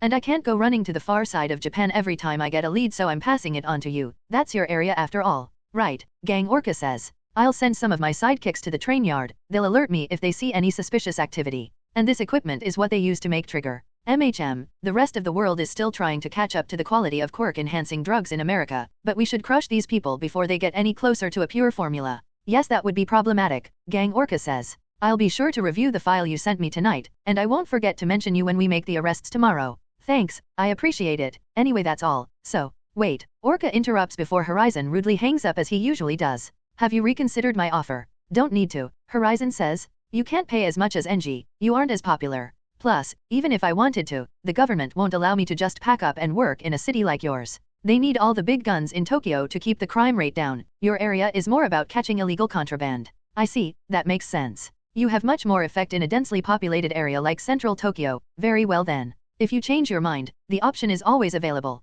I won't. Horizon rudely hangs up on the hero. Setting down his phone, Horizon leans back and relaxes on the couch. That's the last of my cases to delegate to other pro-heroes. Such a pain in the ass when villains try to move their businesses out of Tokyo, but I guess that's the natural response when you've got me in your city. A few minutes later, Horizon hears the door open, and in walks Nizu. Enjoying your quiet time? Nizu asks. Just keeping the other pros informed of my leads, in case they find anything. MHM, Nizu casually walks up to him and sits on the couch beside him. Have you noticed you're already talking like a fully licensed pro-hero? They're already treating me like one, and I'm already working like one. What's talking like one compared to that? He shrugs. The burden of incomprehensible power. People simply expect you to do the heavy lifting. MHM, it's all part of the deal. Yes, but on to the more pressing matter. Someone tried to hack into your phone today. Yeah, but I dealt with it, Horizon says. Well, explain that to me while we walk to the dorms. I need to go speak to All Might, and taking a stroll through campus is always fun. At least when my adorable little legs aren't doing the walking. Horizon grumbles as he gets up, then puts Nizu onto his right shoulder. As I said, I dealt with the hacker, he says as they exit the office and begin walking through the empty halls. ROE. Well, you couldn't have dealt with it as Horizon, so, do I want to know what you did? For plausible deniability, you don't want all the details. I see. And why did they try to interfere with you? For leverage, Horizon says as they enter the elevator. They wanted to know about my finances and businesses, but even if they go in, there isn't anything illegal in my books. Aside from the overpriced healthcare you offer. Miracles aren't cheap, Horizon says. What's the cost of a life anyway? It's not like I judge, it's open bidding. They just want it more than other people, and have more money for it. I suppose that's true, Nizu says. But why did they want leverage? Apparently to borrow my goodwill with the citizens to promote their politics. They aren't anything dangerous. Just a group of politicians wanting to rally their supporters. Boring garbage. So a conspiracy, and what are the names? Nizu asks. None of your business, Horizon says. I'll deal with it myself. I already have a plan in motion. And what might that be? I did some lasting damage, the kind that only a certain miracle doctor can fix. And one of the people who I suspect is in that group, happens to be an associate of mine. If he contacts me to come to help them out, then I'll know he's part of it. Right, still relying on excessive cruelty. When will you drop this habit? Horizon didn't do it, not this time, he says. I suppose, but you get what I mean, Nizu says. And your plan after figuring out who is in their group? Nothing, Horizon says as they approach the front exit of UA. I just want to know exactly who I may have pissed off, what markets they control, and how they can make my life difficult, but I doubt they'd have the balls to do that. Not after the little chat I had with them. I hope Horizon treats villains better than he does, Nizu says. Horizon is a hero, there are limits to what he can do, unfortunately. I can't even use injection shot as much as I want because the damage is excessive and inhumane, a bunch of pussies. What else would you call pulverizing bone and tissue to dust with invisible bullets that bypass defenses? Effective. Those shots are almost beyond recovery without a healing quirk and surgery being used before the bone begins to try growing back. We were lucky that we have recovery, girl. Otherwise, after the first day of practical training with you, Todoroki would have been spending the rest of his life in a wheelchair.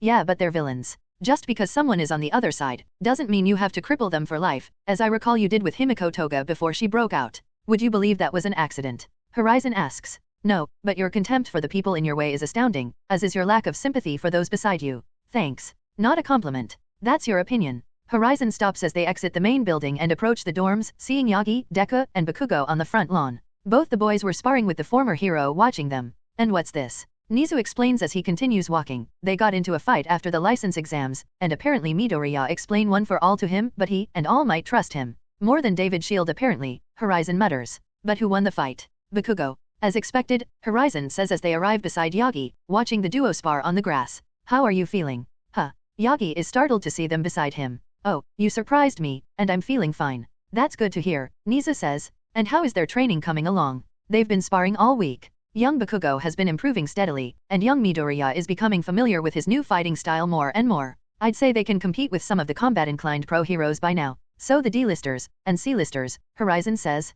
Hey, that's rude, you can't call them that. Yagi says. They are what they are, and what new combat style? My shoot style. Deku says as they finish a round of sparring. Both he and Bakugo were covered in sweat. Shoot? So you can weaponize air pressure already?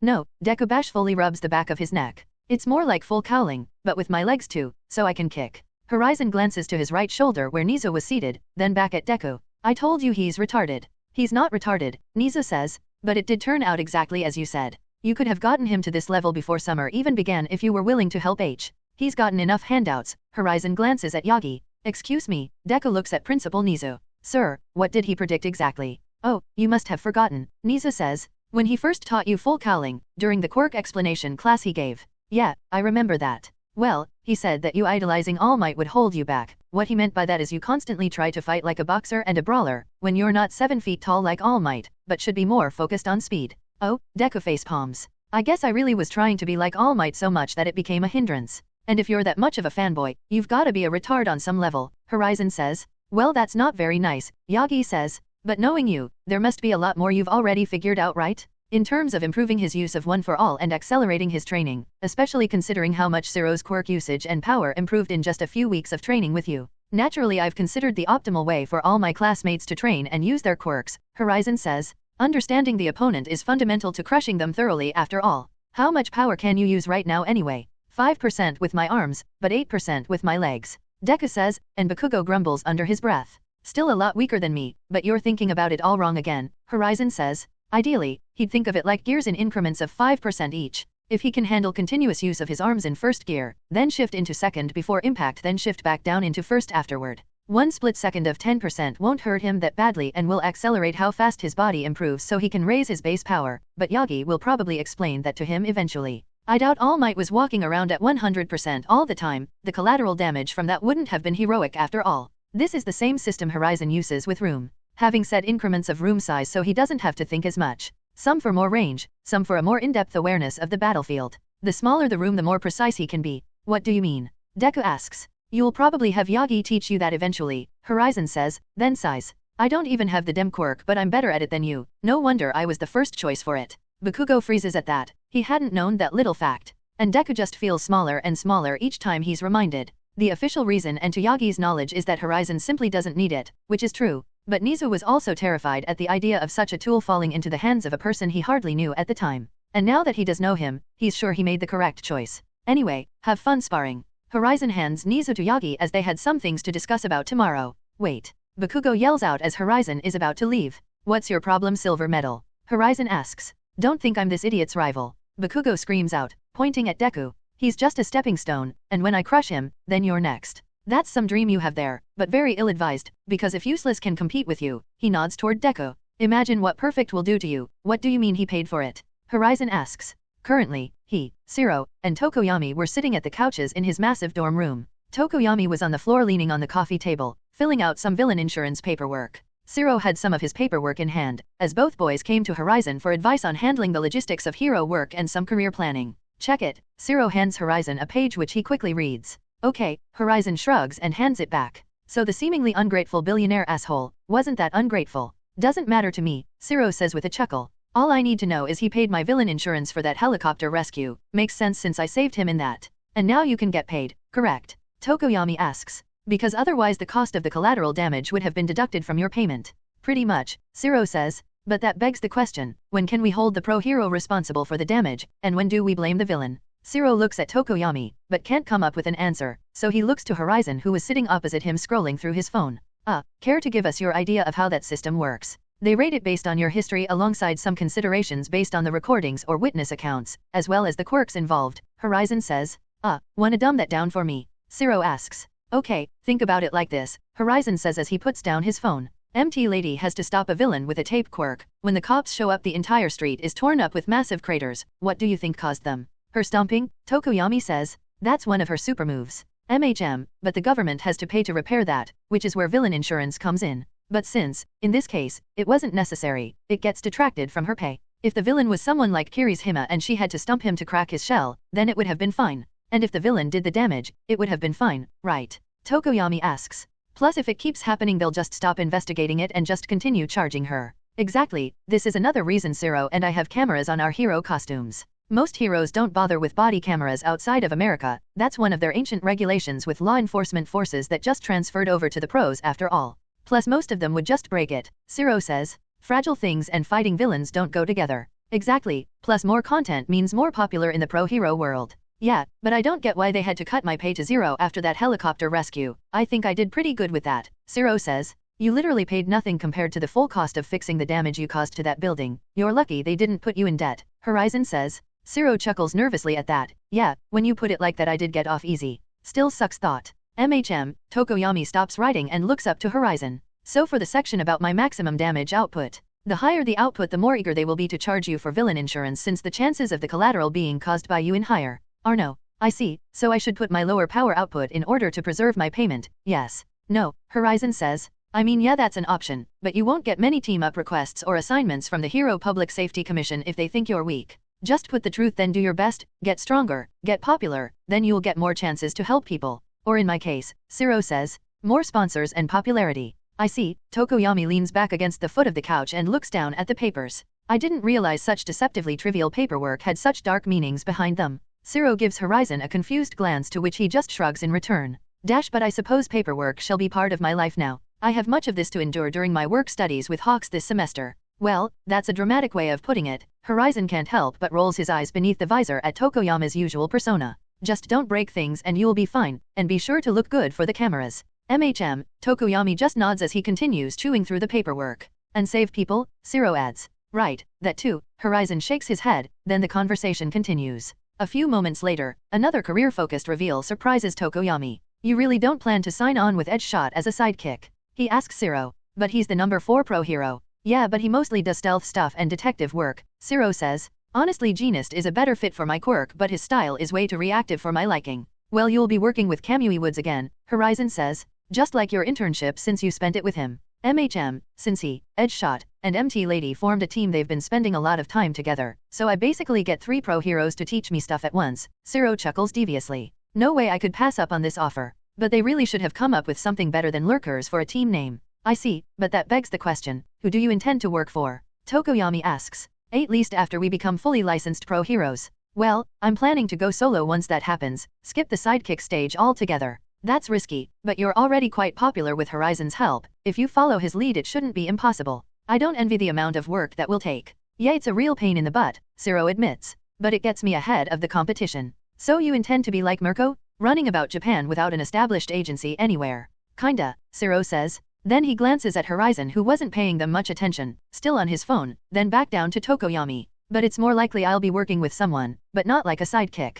A hero team. Tokoyami pauses for a moment as he considers it. A wise choice. Operating alone has become more dangerous lately. Both Zero and Tokoyami discuss the positive and negative aspects of being solo vs being in a hero agency or team. But Zero leaves Tokoyami mostly oblivious to the fact that he'd just sign on to work out of Horizon Tower when they receive full licenses, skipping the cost of setting up his own agency and forcing himself to operate in an environment where he cannot slack off. But Tokoyami isn't an idiot by any means, and everyone knows they've both been operating out of Horizon Tower this past week. It was a simple issue to reason that they would continue operating as they are. As a moment of comfortable silence passes, Zero begins laughing quietly. I can't believe this is a real conversation I'm having. Back when I was little I'd dream about even meeting a pro hero. Now I'm so close to becoming one, and I talk to them every day. I understand what you mean, Tokoyami says. I've never been a fanboy like some of our classmates. But I've always admired the control and precision pro heroes have, and here I am, actively learning from them and being mentored directly. Sometimes I still find it hard to believe.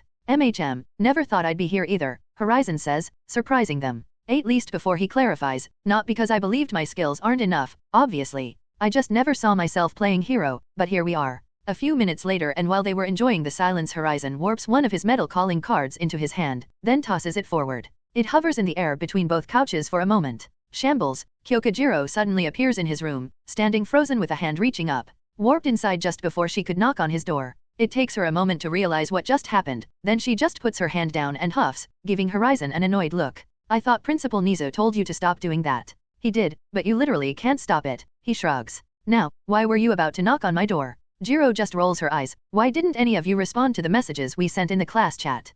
My phone is in my room. The battery died, Shiro says. Same here, Tokoyami says. Then Jiro looks to Horizon, who still had his phone in his hand. Why would I ever have the class chat notification settings turned on? I don't care what you people usually have to say. Whatever, just, they're planning to watch a movie downstairs. She looks at Shiro. Your girlfriend and Juzo are here for it and helping set up. If you guys want to vote for a movie, then get down there before they start it. I've already cast my vote. Who's winning? Shiro asks, with clear concern. Mina and Toru started an alliance. Oh crap, he hops off the couch, and Tokoyami immediately stands up with him. Before they rush off, he looks back at Horizon, who still hasn't moved. You coming? Jiro and I will be down in a second. I'll watch whatever you all vote for, Horizon says, surprising them that he'll actually be attending. Right. Shiro glances between them but doesn't ask any questions, quickly leaving the room with Tokoyami, leaving the awkward Jiro standing before Horizon, who was looking her up and down in her shorts and an oversized t-shirt. Do you want to sit down to say whatever it is you've prepared? Horizon asks.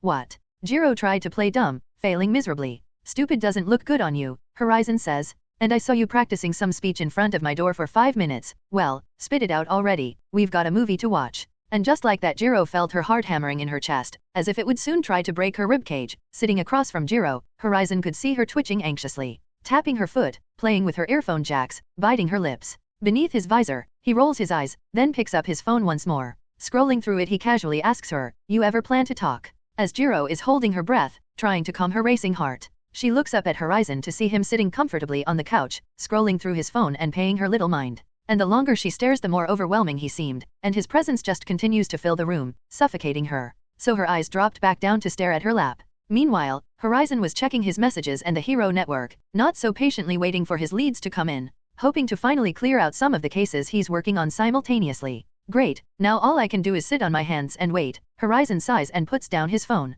I just wanted you to know, Jiro finally speaks up, causing him to look across toward her. To know what? That I don't have a crush on you anymore, Jiro says, a quiver of uneasiness in her voice. I just want you to know that. So we don't have any attraction between us now.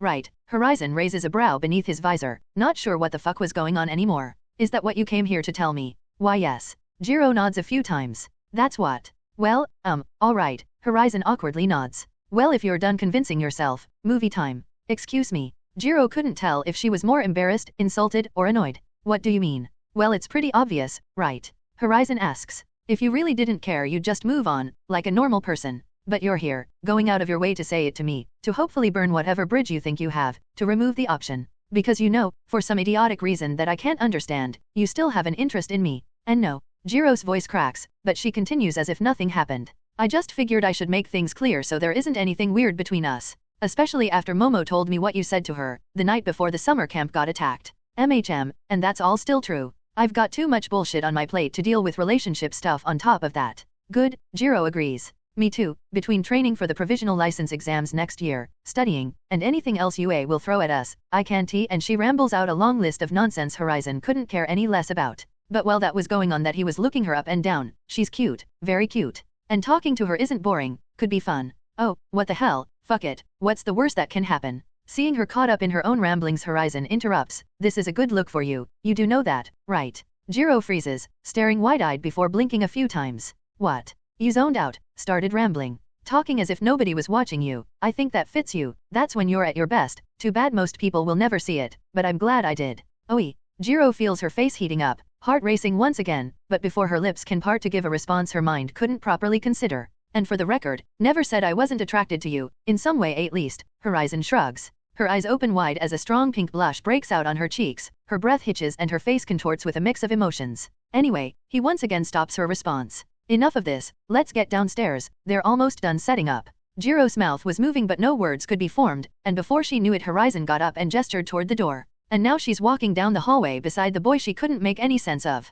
By every metric she thought governed her life, he was repulsive, to say the very least. But then seeing him in action completely flips that on its head. The way he operates in the field was admirable to her eyes, at least to what she's seen thus far. When she and Momo had this discussion after the summer camp, they both agreed that these were the reasons they were interested in him. But she'll admit her best friend is much more enraptured by him than Jiro herself is. For better or worse, her friend is a Horizon fangirl. So what kind of movies do you watch? Jiro asks, and mentally berates herself for only being able to say that. I don't really watch movies, Horizon says. My life is so exciting that they're rather boring now. What about you? I prefer music. The rocker girl with earphone jacks for ears and musician parents is all about music, very on brand of you. Yeah, what about it? Jiro grits out, getting defensive as they approach the elevator. Horizon hits the button. No need for the attitude. I never said it was bad. Sorry, I've just heard a lot of jokes about it in middle school. Part of being a pro hero is to not just be part of the family business or whatever. So a rebellious phase, Horizon chuckles as they step into the elevator. But sometimes being like your parents isn't bad. Like me, I'm a perfect combination of mine after all. Doctor and soldier, right? Jiro asks as they begin descending to the ground floor. Yes, my father was a doctor, but my mother was a polymath, and fighting was just one thing she studied. Polymath means you know a lot, about a lot of different things, he says as they exit the elevator, stepping onto the ground floor. As they step into the main common area, the entire room goes silent as they stare at Horizon. He looks around, seeing the furniture pushed aside. Blankets and cushions on the floor with students spread out on them. Most of students of classes 1A and 1B were gathered here, with a projector displaying the movie onto a large wall, and some speakers set up for the audio, courtesy of Momo. I guess more than just Yui and Juzo came over. Horizon thinks as he sees the crowd staring at him. What? They all immediately go back to their chatter and gathering their snacks. I need to go check on Mina, Jiro says. She was supposed to make some snacks for me too. Have fun, Horizon says as she rushes off. Watching her walk away, Horizon takes in the view. So this is what I do when I'm bored. Maybe I need another hobby. A hobby? Momo asks from beside him, causing him to turn toward her. I was just thinking aloud, nothing to worry about. Oh, alright, I saved you a spot with us if you want. Momo gestures to a blanket where her, Jiro, Tokoyami, and Juzo would be sitting. Sure, Horizon follows her over to his seat, but does a quick scan,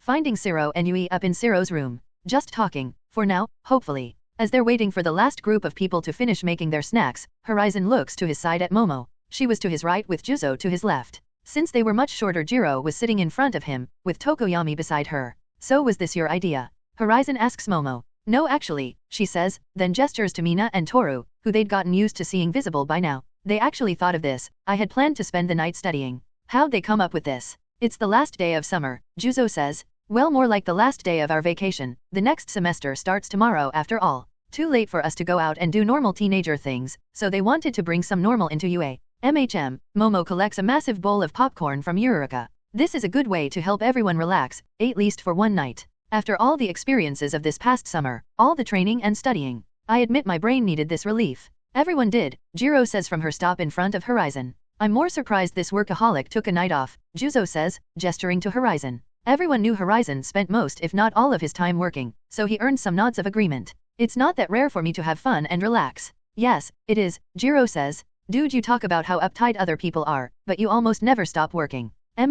Well, honestly I'm only here because I'm waiting for some info from my sources. Exactly our point, Momo says. That can't be healthy. As much as I admire your desire to help as many people as possible, you also have to take care of yourself. I'm fine, Momo. Besides, if life gets too stressful I'll figure out a way to relax. It's not like I don't know how to have fun. But these next 4 years are all about me being the best I can be. I've already considered them dead years in terms of my life. Jiro spins around in her seat to face him. So you just plan to only work for the next 3 years, nothing else. I might have space for 1 or 2 things, but I have a schedule to keep. Any suggestions? He sees her blush slightly, and senses Momo looking at him from the corner of her eyes, a gentle smile on her lips. I barely have the next month planned, Tokoyami says bitterly. Quite commendable that you have your life planned that far ahead. A goal without a plan is a dream, and dreams are for losers. You have to plan ahead and do the work to get the life you want. Momo nods in agreement, but Jiro rolls her eyes, and there it is. We almost went through one conversation without you calling someone a loser. Almost. Most people are losers, Jiro. There is a reason most people can't be a top pro hero, right?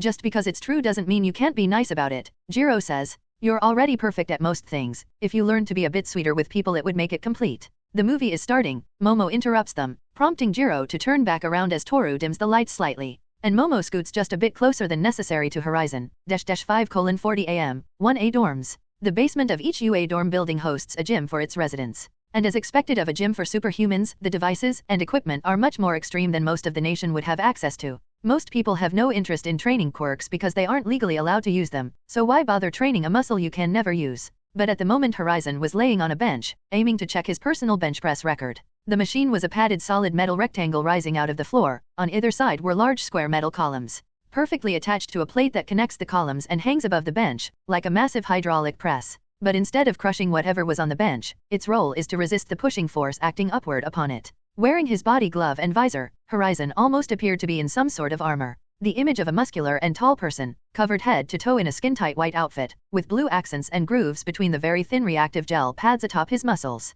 allowing anyone who sees this to easily imagine the physique beneath it. Aside from that, his new watch, that May designed for him, which usually sits under his Rolex, is on his wrist. Now laying on the bench, he takes a deep breath before placing his hands flat on the metal plate above him. "Come on," he mutters as he starts pushing upward. He feels the device move freely at first, then a few inches more it becomes difficult to move.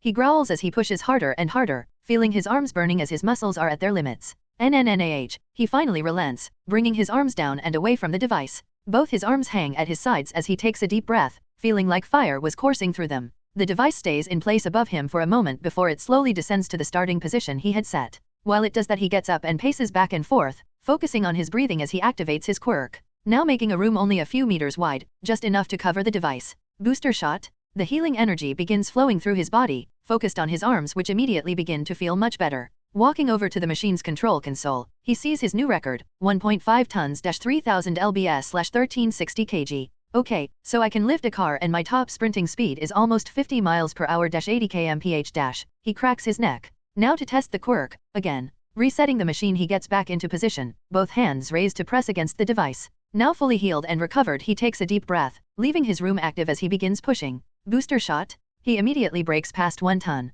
Booster shot. He hits 2 tons with surprising ease. Booster shot. Now he sees blue energy vapor being released from his arms, thin like a light morning fog. Just keep pushing. Booster shot. He hits 3 tons, doubling his standard record. Booster shot. As he hits 3.2 tons, 6400 lbs 2450 kgs. Ba. His vision goes black for a moment as excruciating pain racks his mind. He feels as if someone was trying to split his skull in two and rip out his brain with their bare hands. Then his quirk shuts off without his consent. His hands leave the device as he clutches his head. Moments like these are why most of UA's machines replaced free weights, so nobody would accidentally drop the weight of an SUV on themselves while training. Fuck. Horizon yells out, and the pain subsides moments later as he gets up, leaning on the metal column for support as he feels blood flowing out of his nose, ears, and eyes. Taking a minute to compose himself, he stands normally and raises his left arm to look at his forearm. With a flick of his arm, the watch May created for him projected a hologram onto his inner forearm, displaying his biometrics for the past few hours. He immediately begins looking for the moment his quirk went wild,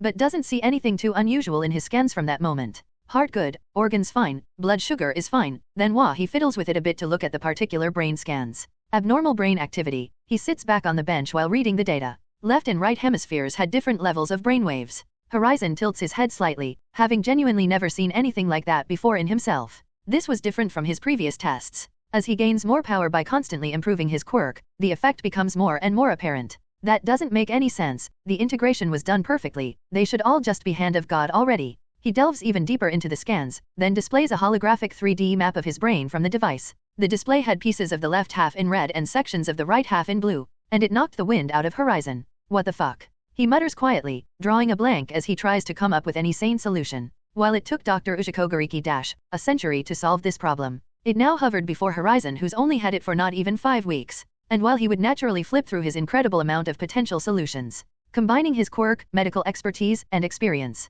there wasn't anything that seemed viable. The solution Dr. Gariki came up with was to remove the consciousness from the subject, and upon waking them up fully, all the quirks would harmonize for a mutually beneficial objective. But he was a mad scientist of the highest order, even sacrificing his own grandchildren to create Nomu for his master. And since Horizon's subject is himself, he naturally would never think of that solution, and even if he did, he would never commit to it. At least that's what Dr. Ushiko thinks. He expects the young man to be blinded by his own genius and pushed to insanity by this issue. But Horizon was far too cold and logical for that. So I can't do a partial lobotomy, he says. If I do that, then it could really fuck up my quirk, and technically there isn't anything wrong with my brain, so I can't just use hand of God to manipulate my body and fix it. This isn't a physical medical problem, it's something more than that. He ponders for a few minutes before his shoulders slump down. Fuck. He sits back in disbelief as he can't think of a solution. For the first time in his life, there is no clear path to progress forward. He just sits there looking at the diagram, hoping for some random idea to pop into his mind. But he gets nothing. Horizon doesn't have the answer.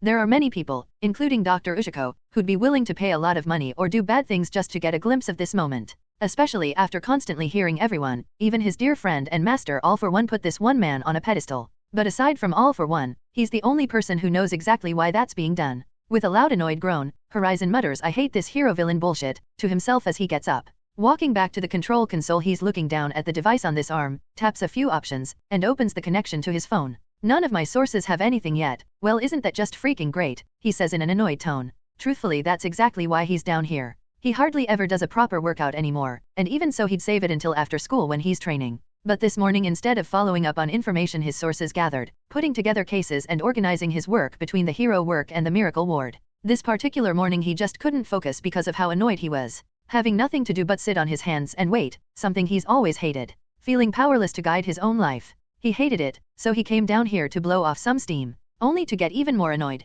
Shutting down the hologram, he taps the console, resetting the device before he walks over to the special heavy bags to practice his striking. Because while his form is perfect, it was therapeutic, and the only form of therapy he needed. According to himself, that is. But before that, he sees an option to add his score to the leaderboard for this machine, which means it must have made it into the top 3. Tapping the console, he sees the current rankings. Deca 7 tons-14,000 lbs/6350 kgs- Shoji 0.85 tons-1700 lbs/771 kgs- Red Riot, 0.7 tons-1400 lbs/635 kgs. Horizon isn't surprised by these records, or the names used to record them, not in the least. If Sato had lived to see the dorms, he's sure that Sato would be a close third place behind himself and Deku. Well, it's no surprise you're too strong and fast, physically fast at least, for me to ever hope to match. You'll be stronger than All Might eventually, so it's expected. He considers entering his own record, if only to show Deku and the others that while he doesn't focus on his physical capabilities often,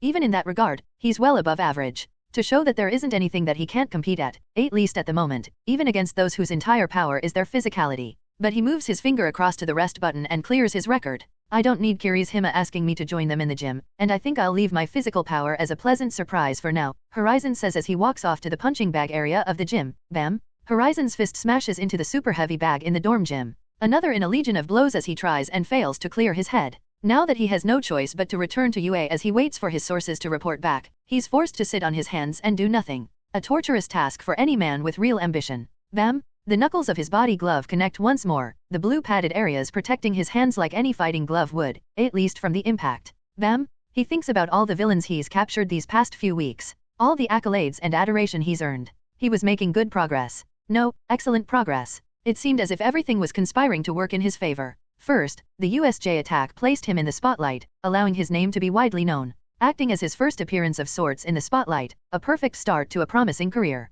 Then he dominates the sports festival, using it to draw even more interest and attention by revealing his quirk as mystery class. A realization that the public would have soon discovered, but getting ahead of such things is always useful. And the more they know about his quirk, the scarier it gets. Bam! One extra hard hit causes the punching bag to swing a bit too far. Horizon reaches out and holds it, keeping it steady in place to reset his practice. Bam! He continues running through where he currently stands in the world. Refocused after losing his cool for a second, for the moment he thought about meeting All for One. His identity is still well protected, but having a villain know about his situation isn't good, especially with someone like All for One. But All for One needs him, so they both have reason to maintain their agreement. And as for the other two who know, Nizu, the man who saved his parents, not for free by any stretch of the imagination. Bam! He's still intent on making me into some golden-hearted hero, never gonna happen. But at least he understands his limits, not like that woman. Bam! Horizon delivers an extra hard hit as he thinks about Pantu. That damn woman is determined to convince me to stay in Japan as a hero. Trying to learn about my interests and what I like at that party, I wonder what the next bribe will be. Maybe she'll offer me a political position, but being a top-ranking pro already gives me that.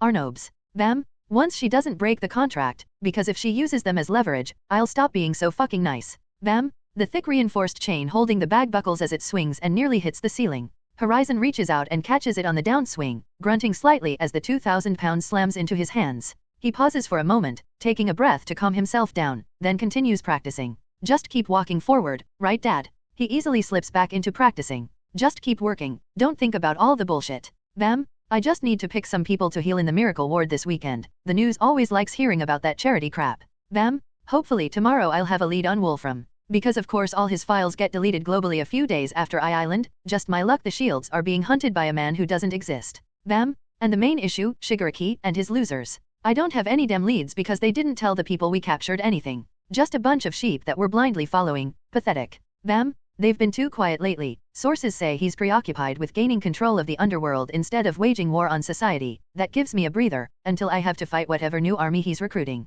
Bam! Twice, that's my main target. I crush him and they lose their S-rank threat. But to do that I also need to take down Kurogiri, preferably before anyone else gets a chance, even if I doubt they could. Bam! Kurogiri doesn't allow people to escape if I'm there to cancel his warp gate, but he's a nightmare for anyone else, and if Shigaraki is really collecting allies. Bam! They could make a deal with Wolfram, and if I'm not at UA Kurogiri can just warp Makia into this place to hand over the shields. Bam! Then Shigaraki gets a quirk amplification device, and with his freaking decay of all things, a nightmare scenario if I'm not there. Bam! Horizon recounts everything once more, making his list of objectives, then reassuring himself of the end goal. Roughly 3 years. In just under 3 years my provisional license becomes a full pro hero license. Then a few months after that in November, I get announced as the #1 hero on the Billboard ranking at the annual event. Bam! Then with that much done, the contract more than complete. And Panto makes me some desperate offer to keep me around even after my parents are back, but since they'll probably be banished from Japan to cover her ass, I won't be staying either. Bam! To think the easiest part of this whole plan is to train a team,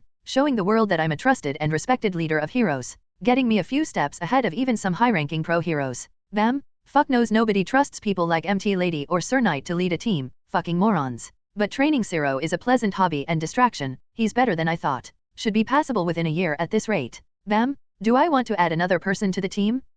But Zero is easy to mold, he's determined to make this pro hero shit work out. And he's not too opposed to violence when he thinks it's deserved, that's useful. Bam! Most of my classmates are too soft, bunch of pussies. Even Bakugo, for all his bravado and hot air, he's a little bitch deep down. It's like a deco wrapped in barbed wire, and he's far too loud, I don't need that constant walking migraine around me. Bam! Whatever, I can always see how people develop and decide if training another person is necessary next year. I've got enough to do right now.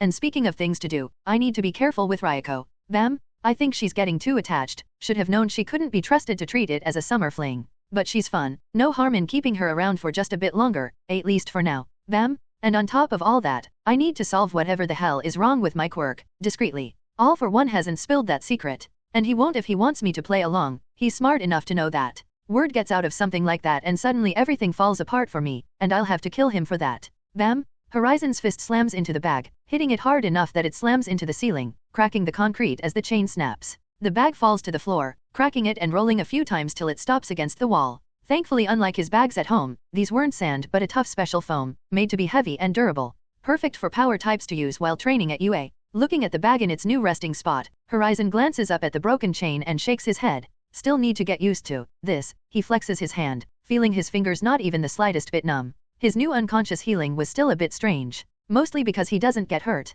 In fact, only All for One has ever managed to really hurt him, when he's putting his back into a fight that is, and now he's even stronger than before. Therefore he doesn't have any real-world testing for it. Taking a few deep breaths he comes down, cracking his neck and rolling his shoulders. Too bad every time I try to draw on any significant amount of power, my head feels like someone is pounding nails into it. Thinking about that he growls aloud, recalling the pain. It's probably an acclimation problem. Brain isn't used to processing that much energy and information, it'll sort itself out eventually, he reminds himself. Hence why he hasn't been spending all his time in his operation room trying to solve this. He's already tried everything, run every simulation, now his last option was to simply wait. Well, guess that's it for this morning, he says quietly. No more things to add to my to-do list. Is everything okay? He turns around to see Momo approaching him, with a thin sheen of sweat on her body, wearing a baggy t-shirt and pair of running shorts. Well, alright, maybe on more thing. I'm fine, Horizon says, looking Momo up and down, seeing her glance between him and the heavy bag across the floor. Are you sure? You don't have to be perfect all the time, you know, Momo says.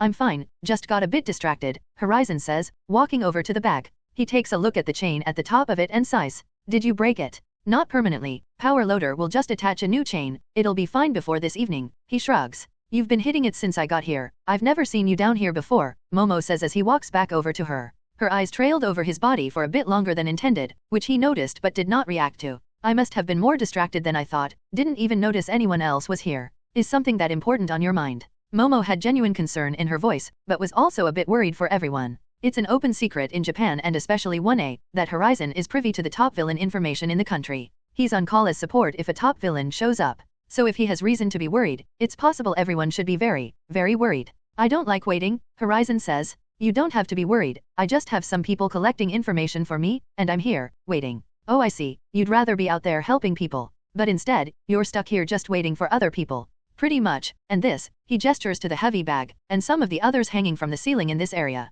Helps me clear my head. Usually I'd work out at home or in Tokyo, then train my quirk at UA, but something about striking practice clears the mind. Momo gives him a curious look, and he could almost hear the gears turning in her head. How does it work since you're always wearing th? She cuts herself off. Oh my gosh, I'm sorry, that's quite rude of me. Ringo. It's fine, he says. I don't sweat, get tired, or get worn down. It takes a lot at least. Working out for a few hours like this won't really do much. Oh, I see. Wait, a few hours. She looks at the clock on the wall. But it's only 6 a.m., and the movie finished at almost midnight. Don't worry about it, Horizon says. But what about you? Do you always work out in the mornings? Oh, no, but this morning I just felt like I needed it. Oh, adding in a bit more to the workout. Smart move. Actually, I came down here this morning because I've been feeling anxious about.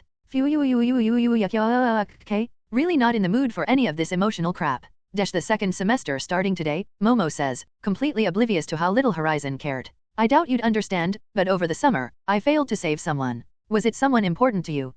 No, not particularly. Then no, can't relate at all. Well, it was at a party, and they tried to take him as a hostage. I tried to help, but then he got shot, and they had guns, and there were too many people there, and I just had to let them take him. Momo already had small tears streaming down her face, and beneath his visor Horizon had a look of genuine disgust and disinterest on his face. These people are the fucking worst, Horizon thinks as he rolls his eyes. Well, all you can do is train harder, so next time, you'll be ready, Horizon says. I held back once when I shouldn't have, and it cost me. That's the mistake I'll never repeat. So I guess this is yours. Momo sniffles for a moment, then makes a tissue to wipe her tears. I suppose you're right. I just have to get stronger, then I can protect everyone.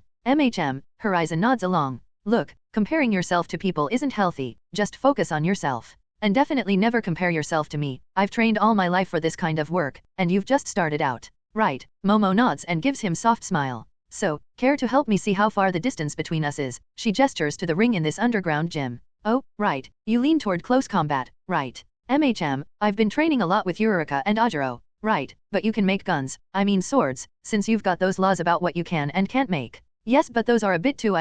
Swords are cool. Yours is cool. You're cool? Ugh. But it's just blood. They're villains, but fine if you rather the gentle approach. Just don't get too comfortable with close-range fighting. You can make anything you want, use that.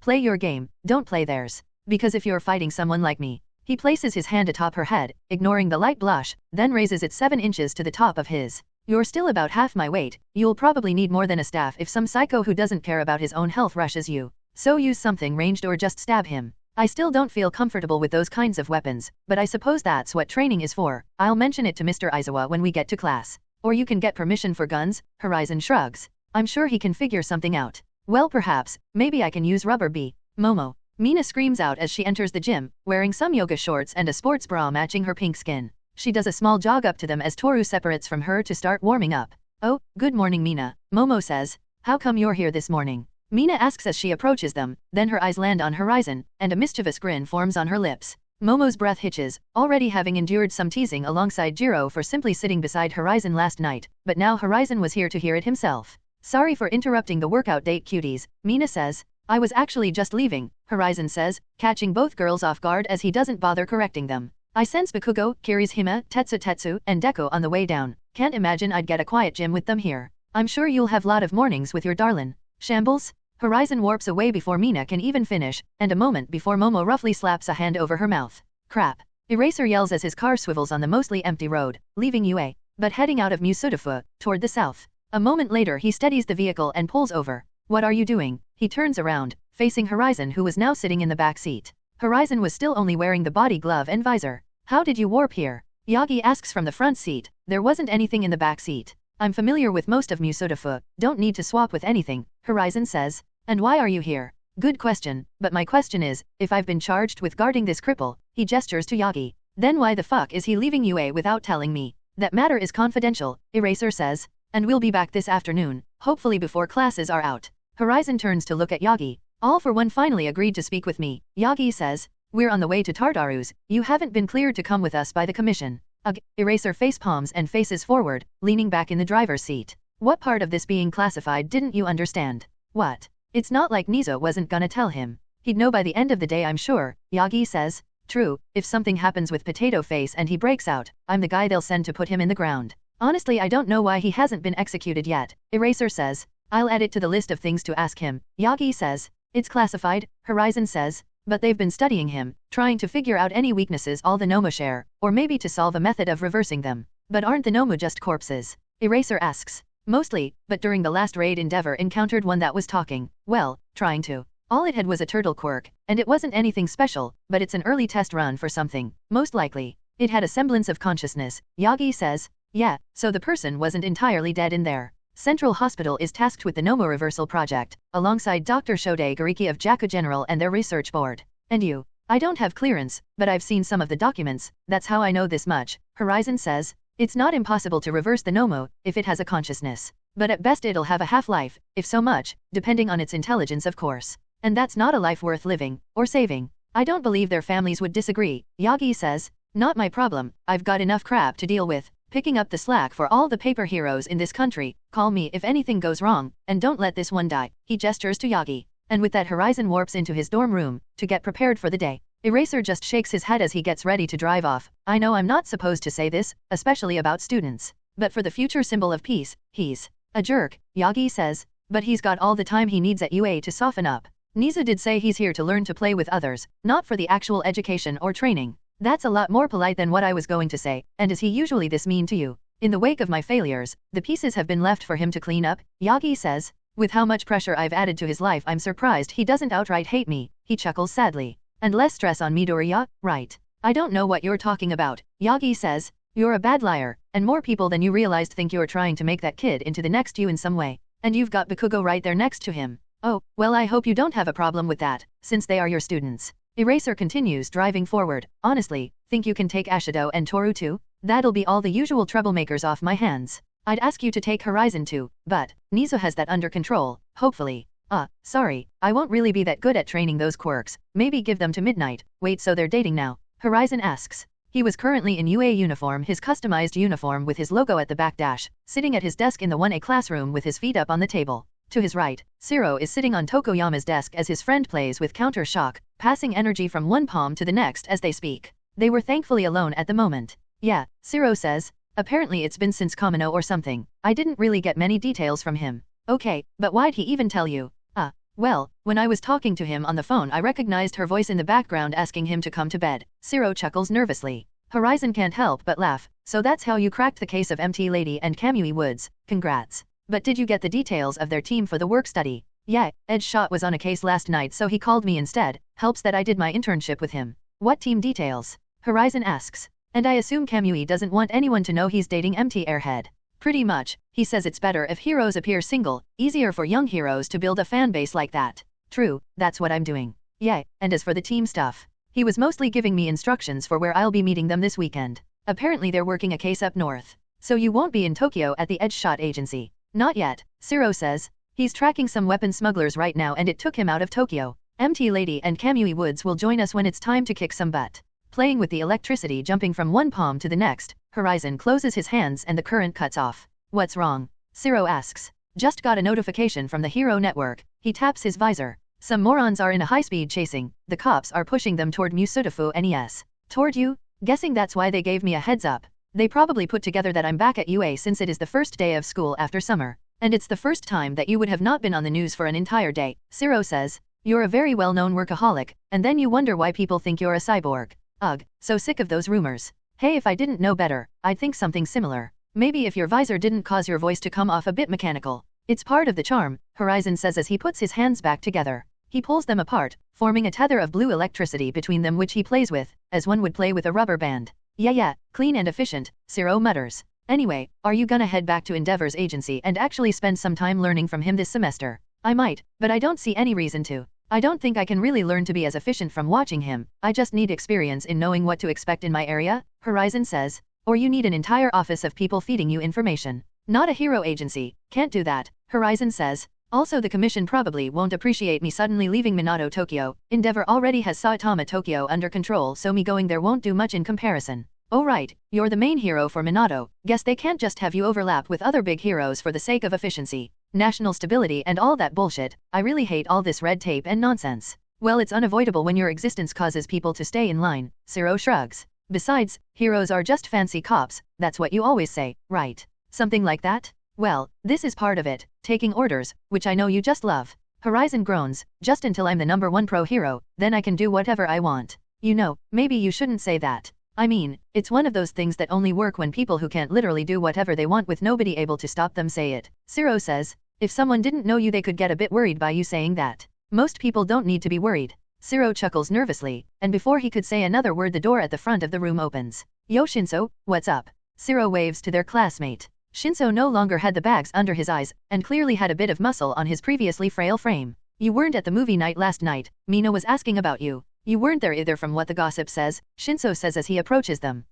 Yeah well, I was a bit tired so. Everyone knows you were with Yui, Shinso says. Well, I mean, Zero's eyes go dull as his body relaxes, falling under Shino's brainwashing. Take your seat and wait for class to begin, Shinso commands as he walks up to Horizon's desk, and Zero mindlessly obeys. How long does it last now? Almost 10 minutes, Shino says as he leans against Tokoyama's desk, facing Horizon. And I assume you want to talk about something? Shinso nods. I'm done training you, you're Eraser's problem now. That's the problem.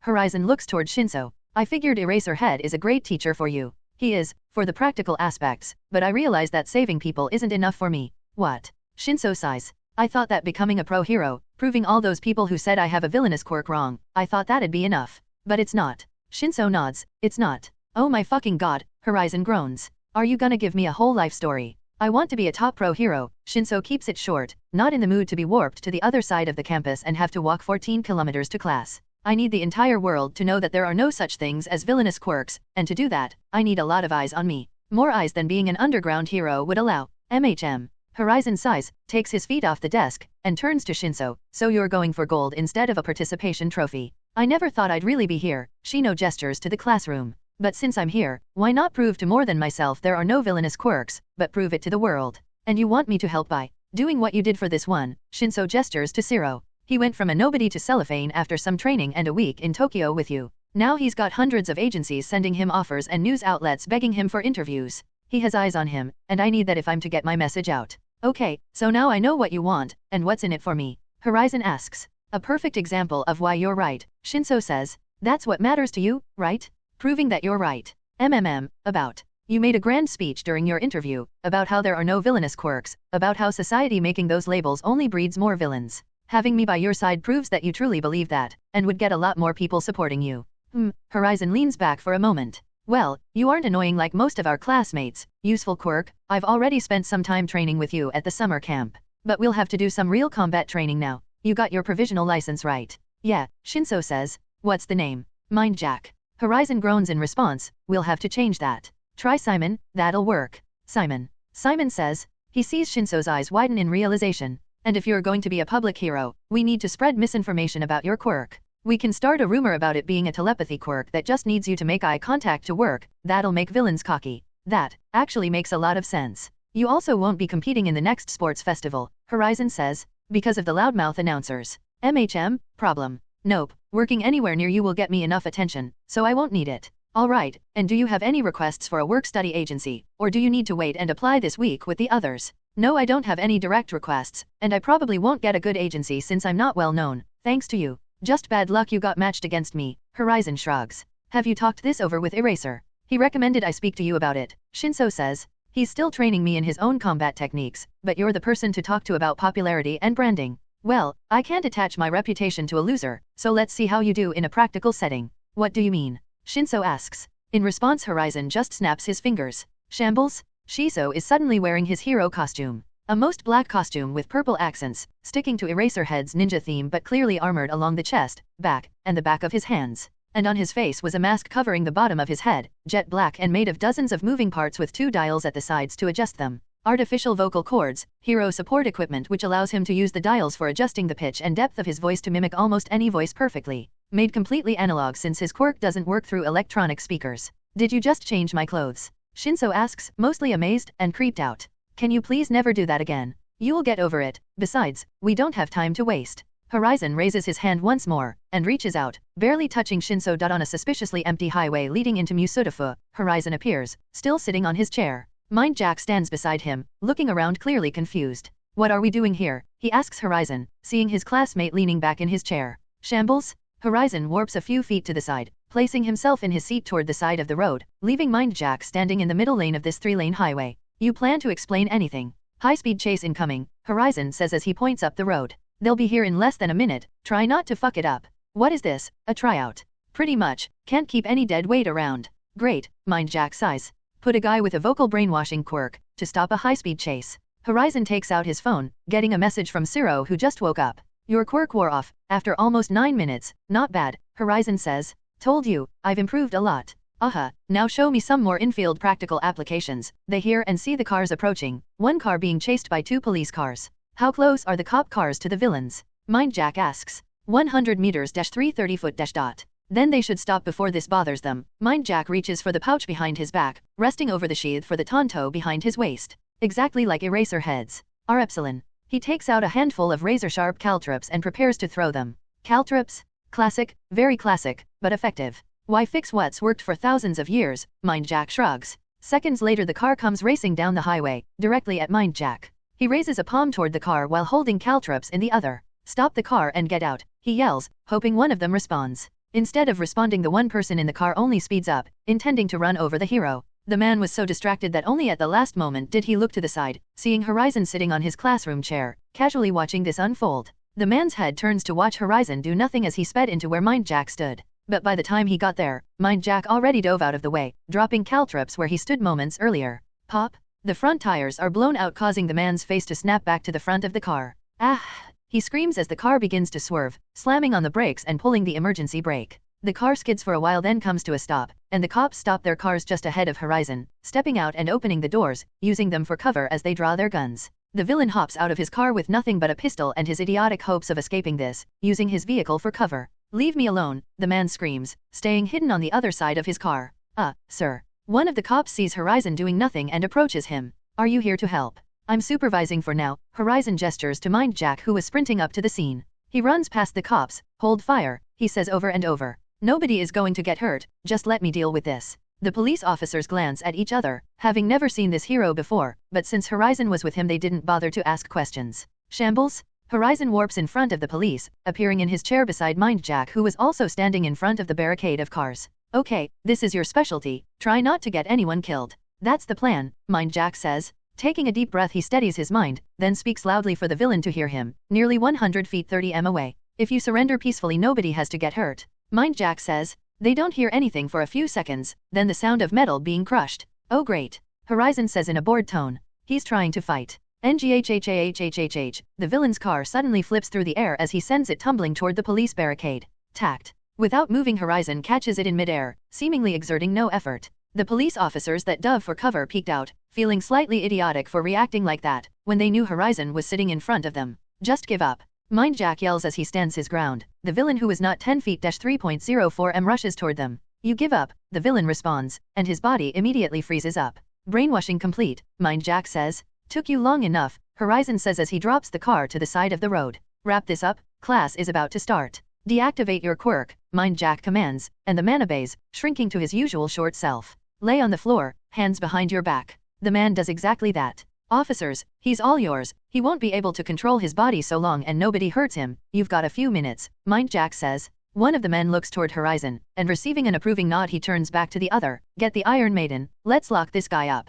Within a minute the villain has a reinforced special metal alloy brace wrapped around his torso, like a metal straitjacket, preventing him from expanding or using his arms as they wait for the armored transport unit to come to deal with him. Sorry, but we can't stay here and wait for the armored unit, Horizon says as they're all standing around. They should be here in a few minutes anyway. He walks up to the villain and places a hand on his shoulder. Counter shock. NGH. The villain's body convulses as he collapses to the floor, completely blacked out. There, he won't be going anywhere. Now, Simon, let's go. It's Mind Jack. Well, Mind Jack is a stupid name, and it isn't catchy. You need something catchy and thematic, but also a bit tough and marketable. I'll think about it, Mind Jack says as he sees Horizon sit back in his chair. He walks up to Horizon, who casually puts a hand on his arm. Have a good day, gentlemen, and stay safe, he says to the cops. Shambles. Arriving back in the now full classroom, all eyes fall on Horizon and Mind Jack. Shambles? Shinso's hero costume is swapped with his uniform once again, and he gives Horizon an annoyed glance. Well, how'd I do? It's a start, Horizon says.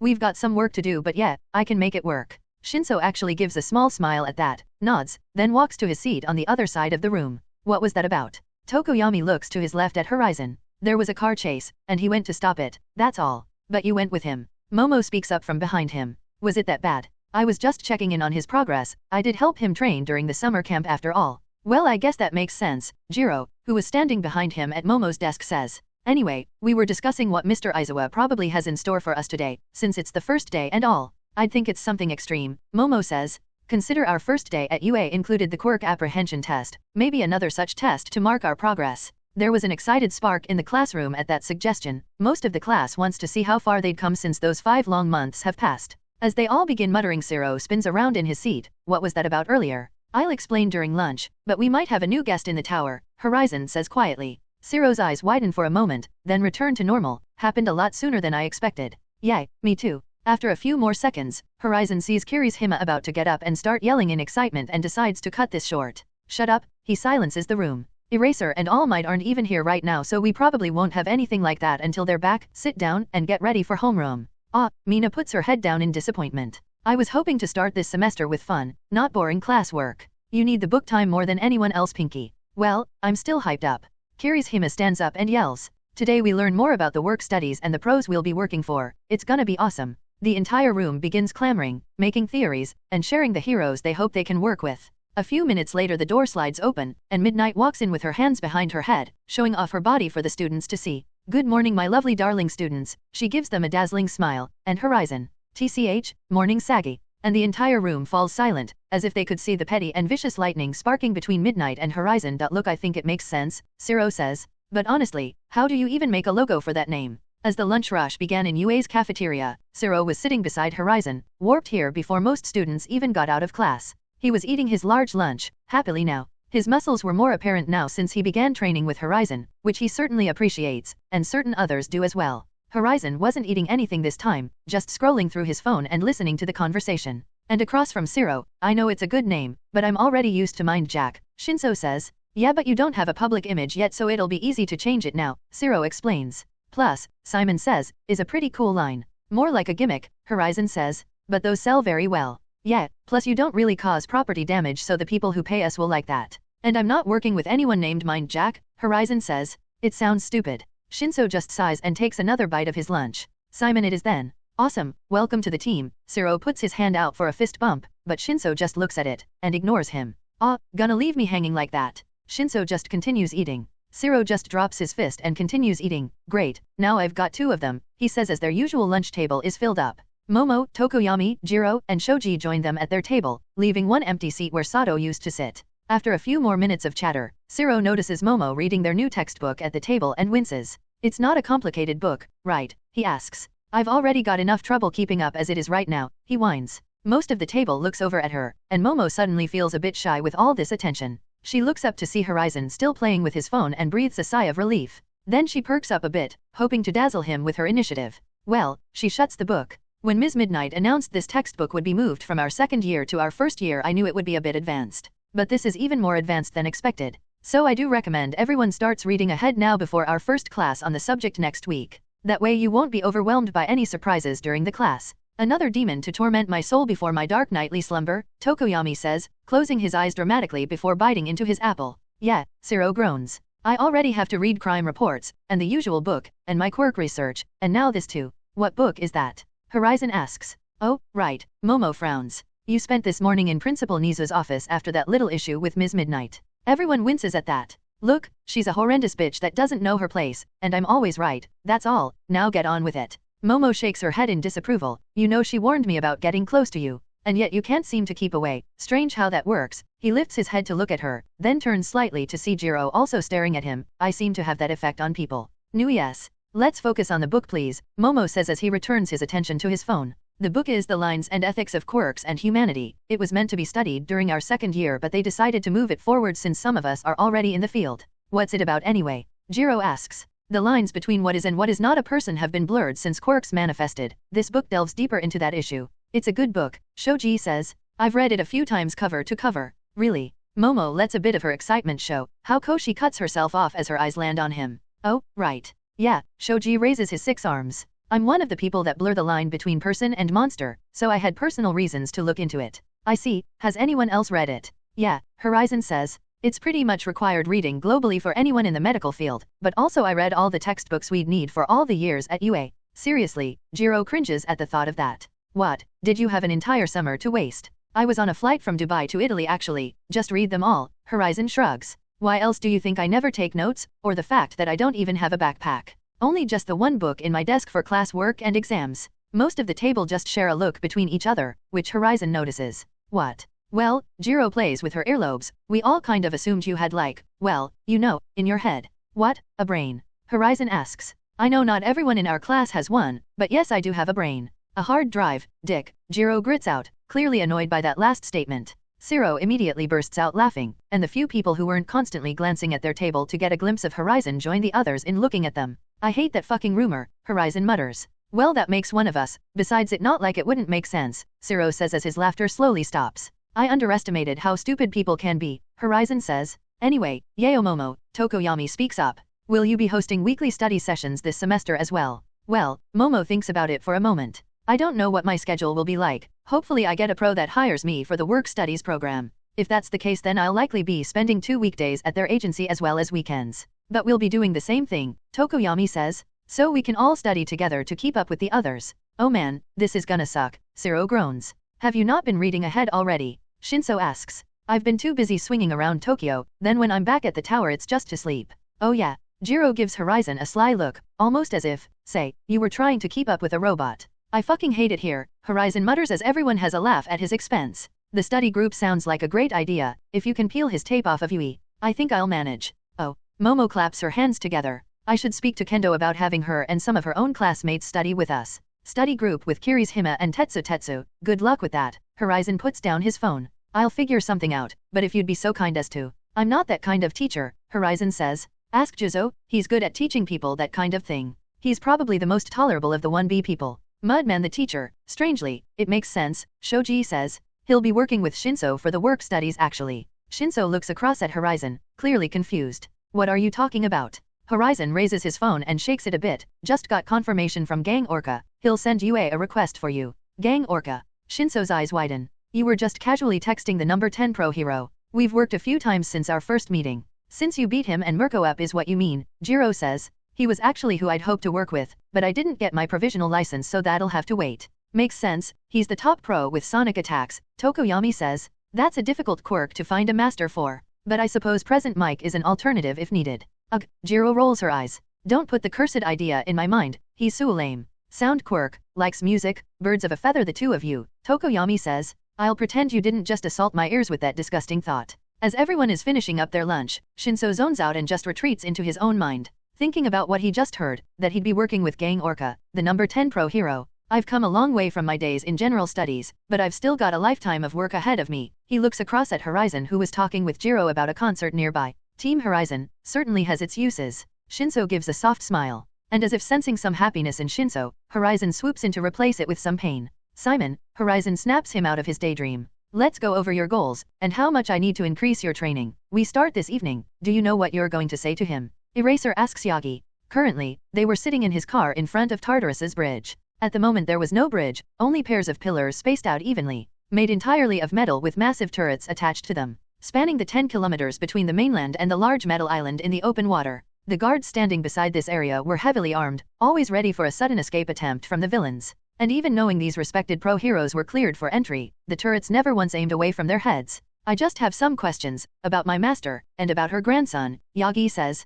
And as he does, the bridge segments begin rising out of the water, sliding upwards as they're connected to the columns. The villain, Tamura Shigaraki, is what you mean, right? Eraser gives him a side-eye. Yagi sighs as they begin driving across the bridge. I know, but part of me feels like I should at least try to speak to him before completely giving up on him. Good, just don't get tunnel-visioned on redeeming him, he's way past that. That, I agree with, Yagi says. Besides, he's hunting him down already. It's only a matter of time before Shigaraki is locked in here too. But for now, let's just focus on today Aizawa, and thanks for coming with me. Right, Aizawa says as they drive the 10 kilometers to the main gate of Tartarus. For the first time, Aizawa gets this close to the prison, seeing the 2 kilometers square structure, a small metal city in the open water. All around the perimeter, the ocean was far too rough for most boats to survive them. Artificially made difficult to navigate by devices built into the side of the prison. All 500 meters below sea level there were devices installed. At the very top, they focus on making it almost impossible to approach the prison via boat. And below that, they use sonics to give a painful sensation to any ocean life or quirk users trying to approach underwater,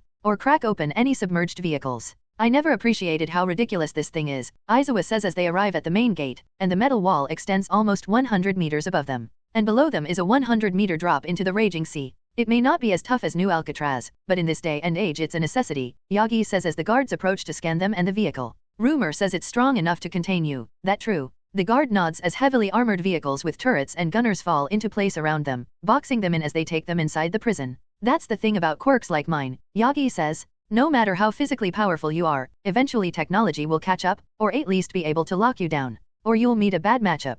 If someone like yourself were a villain there isn't anything I could have done, Yagi admits. So they did test it against you. They've taken my measurements and power limits many times over my career, as they do with all the top pro heroes or those with especially dangerous quirks OE. And here I thought that was just a rumor.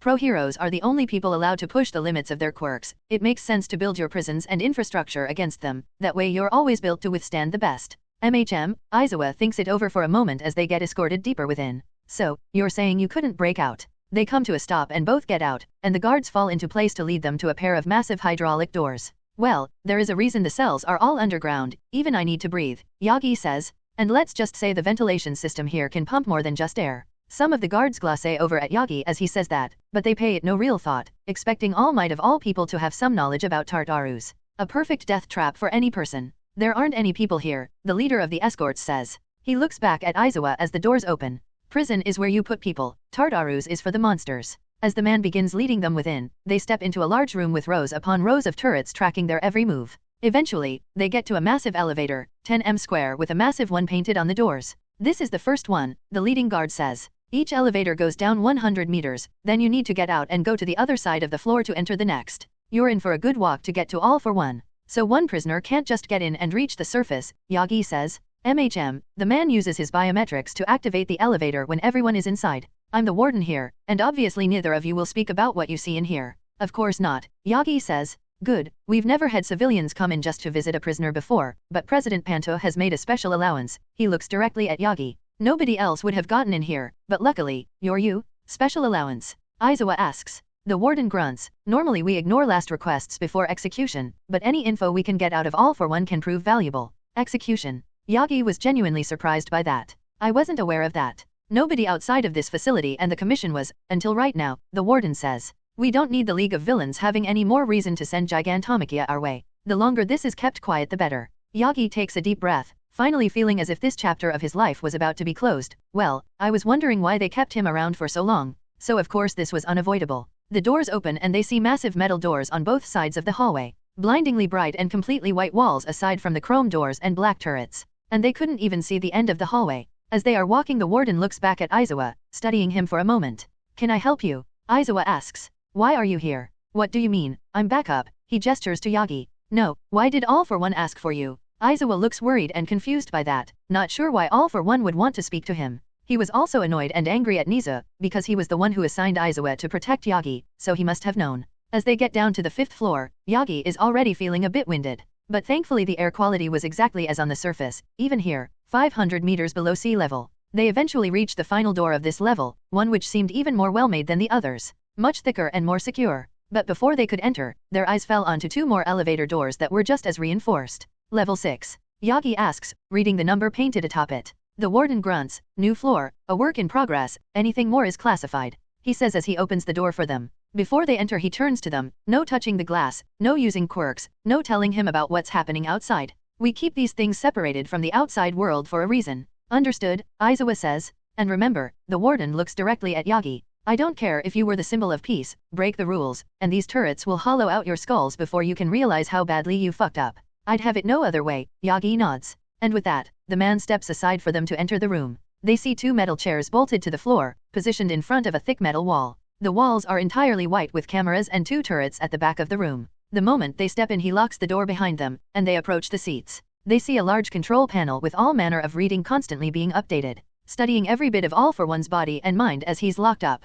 Take your seats, and keep your hands in view, a guard's voice over the speaker system says, and they do exactly that. Opening the visibility barrier, the voice says as the metal barriers begin to raise up into the ceiling, and sandwiched between them is a meter of bulletproof glass with no holes in it. On the other side, they see All for One completely locked up in a sarcophagus-like structure with only his head exposed, a mask on his mouth with tubes running into the side of his head. The metal sarcophagus itself has dozens of tubes running from it into the floor and the control panel, designed to keep him nourished and take his readings. Finally, some good conversation can be had in this cell. All for One's grating voice reaches them, causing both men to scowl. That damn doctor they bring in to poke and prod me isn't allowed to speak. It's quite a miserable experience on my part. You reap what you sow, All for One, Yagi says. Oh, is the ever-benevolent symbol of peace saying that being put down like a rabid dog is justice? I uphold the laws of society, Yagi says. My duty is to protect people, not to hand out judgments. Spoken like the proud sheep you are, at least the next so-called symbol of peace is more of an independent thinker. Aizawa just leans back and observes the conversation, but stays ready to use his quirk.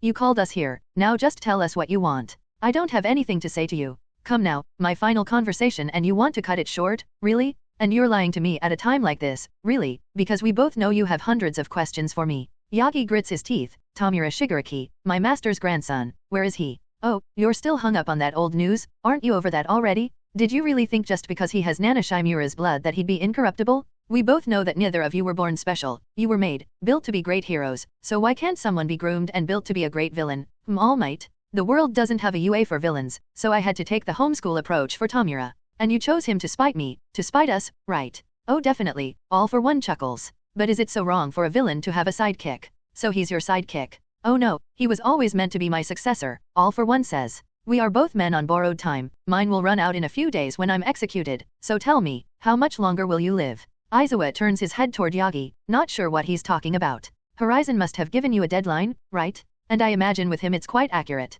Yagi sighs and leans back in his chair. From today, less than 3 years. Aizawa's eyes go wide, blindsided again today.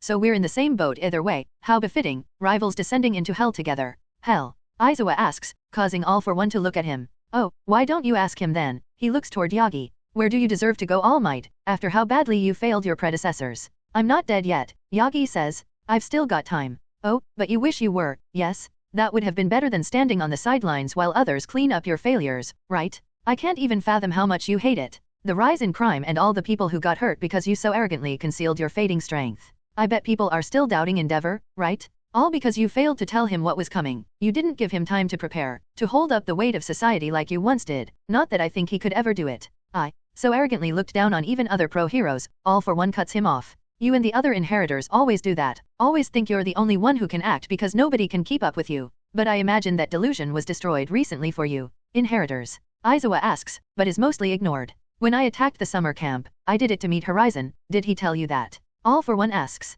You thought it was him, he told us. Yagi says. Oh, I did. He was the only logical choice, but I've had time to reconsider it after my fight with him. He's not the type of person to accept help in that way, and he doesn't need any more than he already has. He's perfect. If I had gotten to him before Nizu, this world would already be in the palm of my hand. Oh, I can't imagine how upsetting it must be, especially for Izuku Midoriya. Aizawa and Yagi both stared wide-eyed at All for One. That's your successor, isn't it? The boy chosen by you to become the next All Might of this world. Yes. What? Aizawa asks Yagi. How must it feel, All Might? All for One once again ignored Aizawa. You put the weight of living up to your feats and accomplishments on the shoulder of a young man, enough to break the mind, body, and spirits of anyone in itself. And then you force him to sit in a classroom, and behind him is a person who seemingly fell from heaven to be the greatest hero this world shall ever know. I can't imagine what that will do to his mental health. Yagi grits his teeth. Future pros are none of your concerns. You won't be around to torment them. Oh, but I'll be around to see it myself. To see the greatest war between the society you protect, and the monsters that seek to tear it down.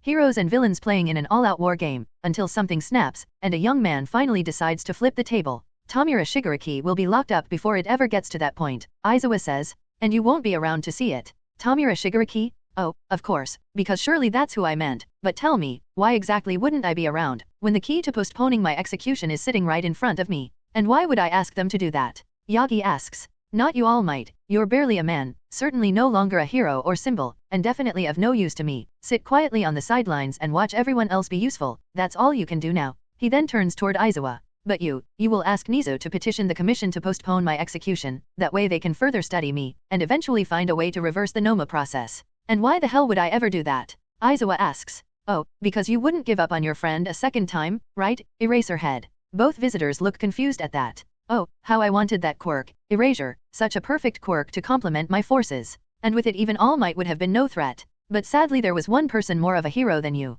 He got you to safety at the cost of his own life, and our trap fell on him instead. No, Aizawa mutters. You didn't even love your friend enough to keep searching for a body. You gave up on him so easily, and he fell into my hands, becoming our first successful high-end Nomu. My knight, still capable of higher thought process. Wait, Yagi looks between them, seeing Aizawa gripping the sides of his chair so hard his fingers were bleeding. You can't mean. Aburo Shirakumo. With these words Aizawa's face almost goes red in anger. It took every bit of self-control for him to not activate his quirk. You're lying. Aizawa yells. Oh, you wish I was, and sadly you need me alive to check. My body will detonate into nothing when I die, and so will any hopes of digging up your friend, from deep within his new Nomu self. You can't prove anything, Yagi says. Oh, I can't. All for one gives a devious smile. So tell me then, Eraserhead, didn't something look rather familiar when you saw that quirk again? When you saw his clouds flowing again, I'm sure you can remember it, right? You know who it is. Kurojiri, Aizawa mutters, much to Yagi's horror. He immediately gets up, opening his eyes wide at All for One. What did you do to him? He growls out.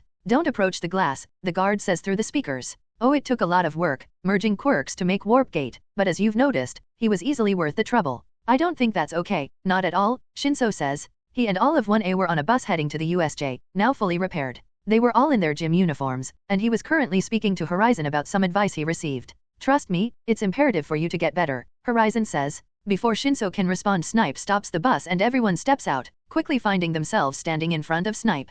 Today your training will be simple, students. Snipe gets their attention. We've scattered a number of rescue dummies in the USJ, you need to find and recover them. The safe zone is the entrance. This is training for the rising collateral damage as villains become bolder across the nation. During your work studies, you'll be working alongside pros, but they'll likely relegate you to controlling crowds of civilians and such. This is a warm-up for that. Horizon, you'll stay at the entrance with me. Your quirk has some sort of radar feature, so we don't need you making this too easy for them. Sidelined for being too good, Horizon shrugs. Story of my life. Alright, settle down, partner. Everyone else, let's get this started. Snipe turns and begins leading them toward USJ. Horizon, Shinso, and Siro fall to the back of the group as the other students begin to get excited for the upcoming exercise. Look, Horizon says, all I'm saying is you need to be more liberal with your quirk. You're sitting in a classroom with a bunch of idiots who say nonsense all the time. Just make them shut up whenever they get too annoying. It's good practice. Seems a bit rude, Siro says. I mean, it's kind of like how you always warp about without warning. But that's not the same since his quirk is literally mind-controlling people. Well, not mind-controlling, that's a bit beyond him, Horizon says. Either way, I don't think I should do that, Shinso argues. A few days of that and nobody would talk to me, because nobody wants to say hi to a guy that'll brainwash you for no reason. Well, allow me to speak from experience, Siro says. Not a fan of that experience. Yeah, well, the problem with your quirk is that you need a test subject to train it. You can do vocal exercises all you want, but at the end of the day, the only way to improve your ability to get past mental defenses is with practice. It's better, I can feel that tingle becoming a little stronger, but it's still easily ignorable. And by the nature of my quirk, it will never control me. Well, you're 1 in 10 billion, right? Shinso asks. Literally anyone else would be under my control. Yes, but you have to prepare for the worst case scenario. And I'd imagine people like Mandalay have higher than average mental resistance because of her quirk, and we all know how you'd fare against All for One. Rowie. That's a good point, Siro says. A villain with telepathy might be able to resist it, then you'd be basically quirkless. I'd still rather not just brainwash everyone I talk to. Then just keep practicing on me, Horizon says. Every second of every conversation. Then once you're at the point where someone can be brainwashed but they can still talk, you can just do it to everyone. But don't give them a command until necessary. So I just need to work extra hard to get to that point. Then training it will be easier since nobody would be able to notice it. That's a start, Horizon says as Snipe signals for everyone to begin. As everyone scatters across USJ, Horizon is left standing atop the massive staircase with Snipe and Momo. Before speaking to Momo, Snipe turns to him. Since you aren't allowed to help them, your job is to move around the dummies and make it hard for your friends to rescue them. But we made them fragile, so you'll also have to be careful. Oh, and you can't leave this area. So using tact for a game of keep away, sounds fun at least, Horizon says as he takes a seat on the staircase and focuses on the dozens of dummies around USJ. Room? He creates a room spanning 300 m around him, allowing him to encompass all of the USJ. Scan? He feels a searing migraine as a flood of information comes crashing into his mind. He has to stop himself from instinctively reaching up to hold his head while doubling over. Instead, he remains completely unreactive and stoic, ignoring everything else as he focuses on the dozens of rescue dummies. Focusing on the dozens of rescue dummies, he takes a deep breath and closes his eyes. TAKT? They are all captured by his mental grip, rising off the floor for a few seconds before. BA dumb? Pain like a red-hot nail being hammered into his skull. His room collapses as he feels blood leaking out of his nose, eyes, and ears. Rolling his shoulders, he takes a deep breath before starting the entire process again, determined to push past his boundaries and master his improved power. Because while he is more powerful in terms of how much energy he can use, Before meeting all for one, the largest room he could create was 14 kilometers wide. Now it was almost 25 kilometers after a mere 5 weeks. His abilities are each stronger by a large margin, but moments of fine control cause the mental strain he just isn't ready for. And reaching out to grasp too closely to his new upper limits causes his quirk to collapse. He is certainly stronger than he was weeks ago, but to approach his new limits is to invite ruin, until he solves the issues between mind, body, and instincts. As Horizon settles into his spot atop the stairs, Momo stood off to the side with Snipe, consulting the resident firearms expert on her latest recommendation. So rubber bullets? Snipe asks. Precisely, Momo nods excitedly. I know hero support equipment is only allowed if it complements a quirk in some manner, but since my quirk allows me to create my own equipment, you want special permission to make ballistic weapons, even without a quirk that would consider ballistics as a necessity like mine. With the compromise of rubber bullets, of course, Momo says sheepishly. Honestly, I rather not use real bullets. I don't even like the thought of using swords against living people, much less guns. Snipe sighs. Well, I can't say a lot of the teachers haven't considered this. It came up during our review of the showing at the sports festival. Knowing you can make a lot of things but always fall back to staff and shield is a bit underwhelming. Snipe looks up to see Momo's lip quivering as her eye looks sad. Wait. I mean, no offense, of course, it's just that, well, you've got so much potential that we have ideas of how you can use it. That's our job as teachers after all. Momo focuses on the task at hand. So is it possible to get me permission for ballistic weapons? Snipe rubs the back of his head. I'll have to run it by Power Loader, and Principal Nizu, they'll have to review whatever designs you come up with before sending it to the commission. But once it's entirely impossible for a regular person to pick up the weapon and use it in the event that you drop it, then it won't be impossible. That's wonderful. Momo gives a dazzling smile. But you'll also have to spend a few months at the least in firearms training with me. I expected as much, Momo bows. It will be an honor to learn from you, Japan's resident top marksman. Right, thank you. Snipe still isn't sure how to handle praise. Now, why don't you go join the others and I'll talk to the other teachers after. Right, thank you again, sir. Momo bows again before rushing off. As she leaves, Snipe recalls what she said. Even now he isn't used to being referred to as the top marksman in Japan. When counting only the free citizens, he certainly is, by a large margin at that. But as someone who tries to stay knowledgeable of his competition, it didn't sit right with him. Because to his knowledge, there are 2 women locked away that far outclass him in a gunfight at any range. Putting that thought aside, he looks to his left, at Horizon, who was sitting atop the stairs, completely still, unknowingly looking at the son of Japan's second-best marksman. From the outside, it was impossible to know the pain and agony his quirk was causing him in this moment.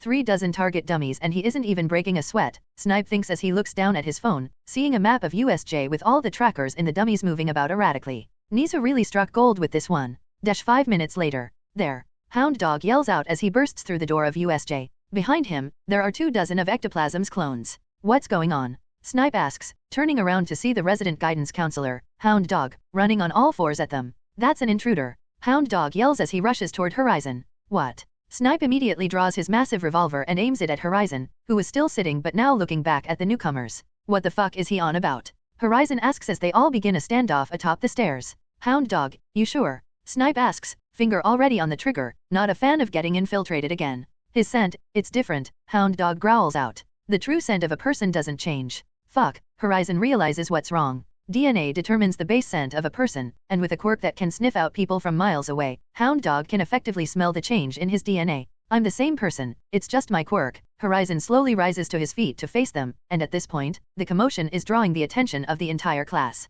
How? That doesn't make any sense. Hound Dog's words become deep growls. He was clearly stopping himself from barking and rushing in. My body, my business, and either way I think it's above your pay grade. Rugrar.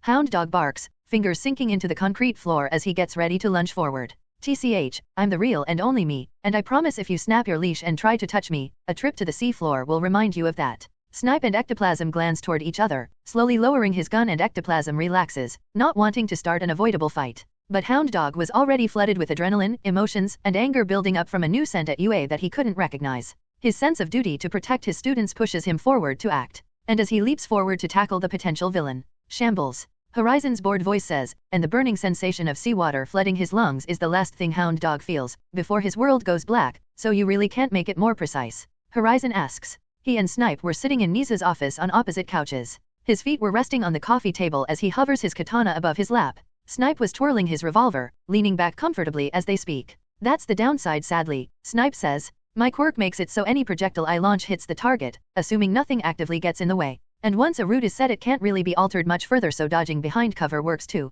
So it's just aim assist, like a video game. Pretty much. That's a bit disappointing, honestly. Oh, what did you expect? Snipe asks, still twirling his gun. Bullets curving and tracking people like homing missiles. Honestly, that'd be pretty neat, Horizon admits. But your quirk just puts you at the highest level a human can be at when speaking of accuracy. Well, with guns yes, but I can use other things too, you know. What, like a slingshot? Well, Snipe takes out a coin, which catches Horizon's attention. Flicking it between his fingers, he bounces it off two walls, the ceiling, and the table, before it soars directly toward Horizon's visor. TAKT? The coin freezes in the air, hovering between them. So the slower the projectile, the more fancy you can make the shot. And the more direct my contact it, Snipe says. When I fire a bullet, my quirk actually uses the recoil to try throwing the gun out of my hand and at my target. The gloves are magnetic to help me keep it in my hand. Horizon casually leans forward, raising his hand for the coin to descend, now hovering an inch above his hand as scalpel floats off to the side. I can sense it, Horizon says. Tactile telekinesis. Guess the jig is up, but please do tell, how does one sense telekinesis?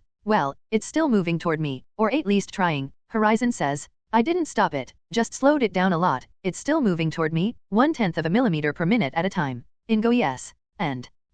Horizon sighs. My quirk allows me to make a 3D map of anything within my range, and I can feel the pressure trying to warp this thing, twisting the metal on a scale too small for the human eye to notice. With that, Horizon flicks his wrist and sends the coin back to Snipe, who catches it without even looking. Well, I see why they say your quirk is basically magic, Snipe admits. And considering how far you sent Hound Dog today, your range is easily many magnitudes beyond mine. He twirls his gun one last time and rests it on the couch beside him. Oh, and what's your range? 1,200 meters, Snipe taps his own visor. Built-in scope to help with that, can't shoot what I can't see after all.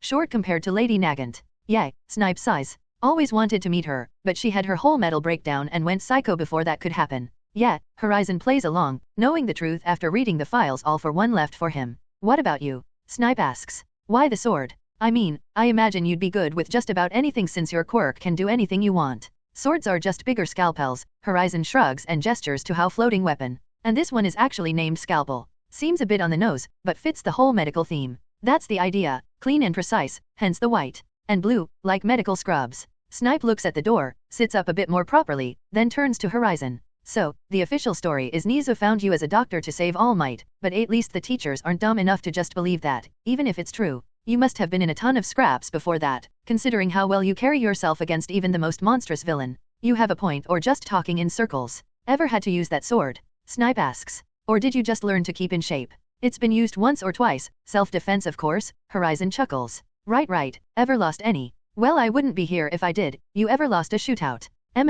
Snipe takes a deep breath, then sighs. Once, was working security about, almost 12 years ago. Ever heard of Arsenal? Arguably the world's best contract killer, and famous for doing the more messy jobs, got arrested a little over a year ago, Horizon says. Yeah, well, her putting 5 bullets through my chest is how we realized she was a native of Japan. All the evidence just lined up. So you fought her, how was it? Not much of a fight. I had a rifle. She turned her hand into a pistol and picked up some ammo from one of the security guards she killed. Her quick draw was faster than me, shot me in the chest twice, closed the distance, tried to cut off my arms with with a sword she transformed her arm into. Edge shot showed up and she just decided to call it quits, then turned her gun into some kind of a triple-barreled pistol, and shot the pro she was after through my chest. So, you lost. At the moment I did, Snipe says, but now I'm sitting here with you and she's rotting in Tartarus. I call that a win, don't you? I certainly would, Horizon admits, and a moment later the door opens. They both turn to see Principal Nizu enter the room. Snipe puts his gun in the holster quickly and sits up properly.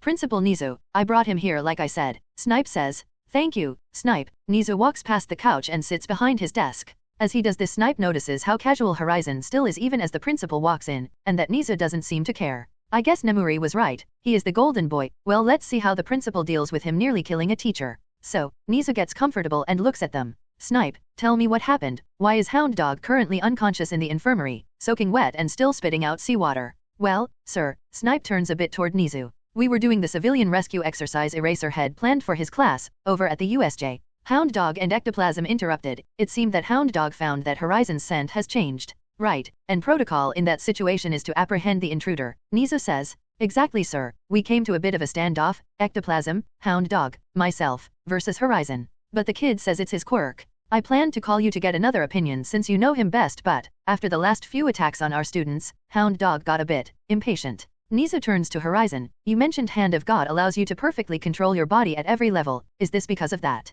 Something like that. But yeah, Horizon says, you can do that. Snipe was a bit surprised at that. Wild. Right, Nizu claps his hands to get them both focused on him. So, what happened next? Well, before Hound Dog tried to apprehend him, Horizon said he tried to touch him then, he'd warp him to the bottom of the sea, which apparently he did, Nizu sighs. Hey, I warned him, Horizon shrugs. To be fair, Snipe says, when someone says something so ridiculous, especially considering the ocean is at least 10 kilometers from UA, we're inclined not to believe him. Unless it's me, Horizon says. And now we've all learned that valuable lesson. Nizu pinches his brow and sighs, resting his elbows on the table. Great, well you still injured a teacher, he won't be out of bed for at least a few days, even after recovery girl is done. So I'll formulate a punishment for you. Well I'm already on house arrest, Horizon says. Basically have me chained to UA so Kurojiri doesn't show up, what else can you really do? Nizu frowns, then sighs, just heal Hound Dog, and please don't hurt anyone else at UA. Is it that bad? Snipe asks. Nizu winces, 120 meters of water pressure is too much for his body, a few more seconds and he could have been dead.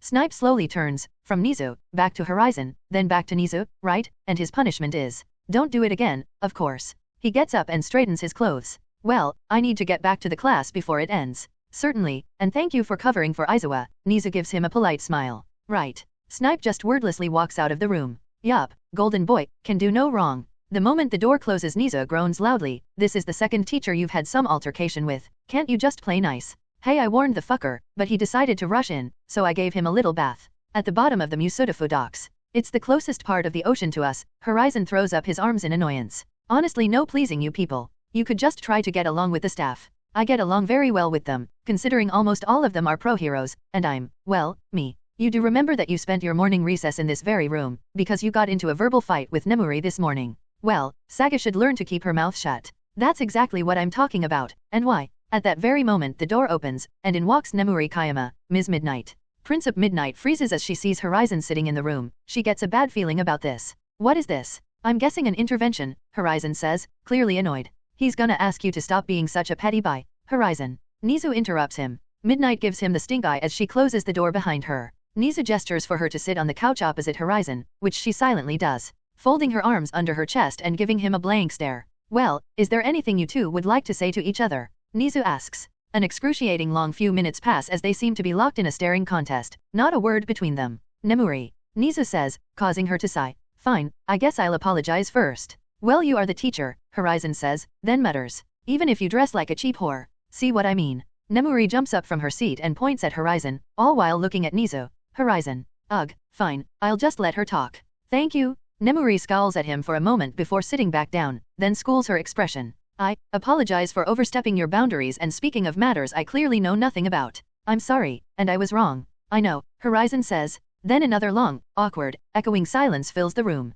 Horizon, Nizu prompts him. What? Horizon looks between them. He was genuinely confused. This is the part where you apologize, Nizu says. Huh, for what? For being a Nemuri. Nizu cuts her off. Beneath his visor Horizon rolls his eyes. Look, I never said anything wrong or false. You build this street whore persona. You deal with the consequences. Get over it. Nemuri rolls her eyes, more annoyed than hurt, then gets up. Whatever, I'm done with this, but just so you know, compassion is vital to be a true hero, and you aren't anywhere near strong enough to show that side of yourself. Horizon shakes his head. Haven't you heard? The commission only ranks us based on results, because you can't really measure heart. Midnight shakes her head, disappointed, but not at Horizon, at Nizu. Of all the people that have passed through this academy, you decided to bet on this, to be the greatest hero this world shall ever know. I hope he isn't the only one who can perform miracles, because, for a transformation like that, a miracle is what it'll take. Nobody says a word as Midnight casually walks out of the room completely doubting the choices of her mentor. I don't know about this. Momo's quiet, doubtful, unsure voice whispers out.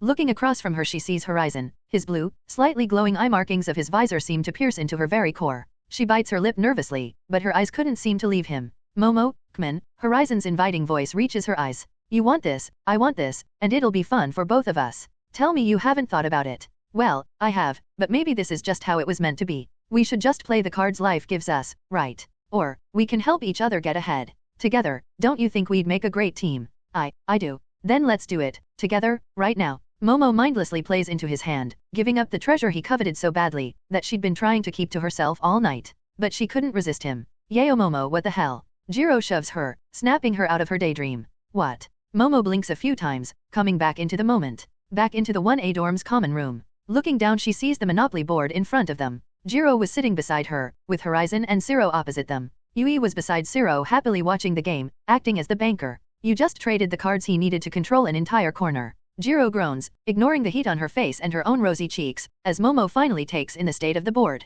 Momo holds her head in frustration. What have I done? You made the most common mistake, Horizon says in a cool voice as he reorganizes his cards. Zero was laughing happily beside him. You played the game, instead of the player. The girls' team is losing now, Shinso asks as he approaches the table, a sandwich in one hand and a can of iced coffee in the other. Most of their other classmates were scattered about, either doing homework or just hanging out together. Well, they're against me, so of course they'd lose. Horizon chuckles as Momo and Jiro try to form a new plan. Yeah, Jiro rolls her eyes. Or Momo just can't think with her head when you're around. Jiro. Momo gives her an embarrassed look, then notices nobody even reacts. Everyone knows, Shinso says, then takes a sip of his drink. You're a terrible liar, and you light up like a Christmas tree every time he talks to you. At least Jiro tries to hide it. Jiro slouches down in her chair, trying to make herself smaller. Momo face palms. This is such a mortifying conversation. Don't be so dramatic, Horizon says. I'm irresistible, of course you'd notice. Irresistible. Zero gives him a confused look. Doesn't MT lady sort of dislike you, and Mirko wants to kick you in the face, and then there's that other pro, whatever her name was, Uebami? That lady Momo interned with. She has a problem with me. Yeah dude, she went on a whole rant about how everything you said felt like a personal attack on her. Well, then she should change her lifestyle, Horizon says. Anyway, bank, he looks at Yui. I'll need 2 hotels for my new property, now that I've got the full set.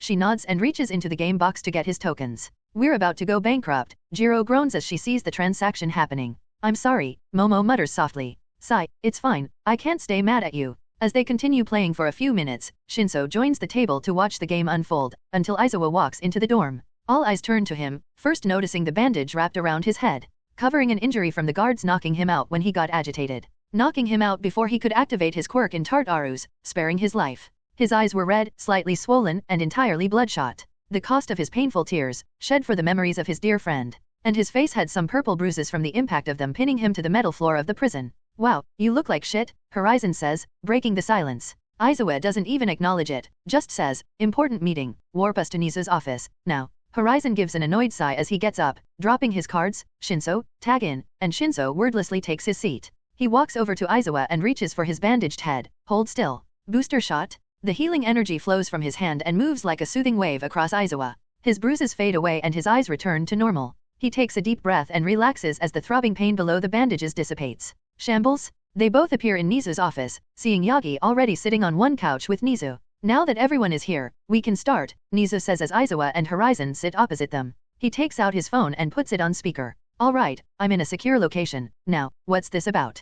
Panta's voice reaches through the phone. Oh great, Horizon rolls his eyes beneath the visor. So this is going to be one of those fucking things. I'd like to know that as well, Nizu says. It's about our visit to Tartarus. Yagi takes the lead. Since you don't know, I assume you haven't had the time to listen to the recordings. I've been busy, Panta says. Well, we waited to say this in person. It's a bit deal. Alright, what did he tell you? The Nomu can be saved, Aizawa cuts in. All for one said that we can study him to find a way of reversing the Nomu creation process, at least for the intelligent ones. We can bring them back. He could have been lying, Yagi says. The machines in Tartarus said he wasn't, Aizawa says. Those can be tricked, Horizon says. The man has a dozen quirks at least, I'm sure he can give false readings. And it could be a play to stall his execution, Nizu says. Well, it definitely is, but if this is true then from a certain perspective, we bluffed and it worked. Bluffed? Horizon asks, as everyone looks at Nizu confused. We can't execute him, Panto admits. He did something to his body after Kamino, whenever his vitals drop the readings climb. Climb to what?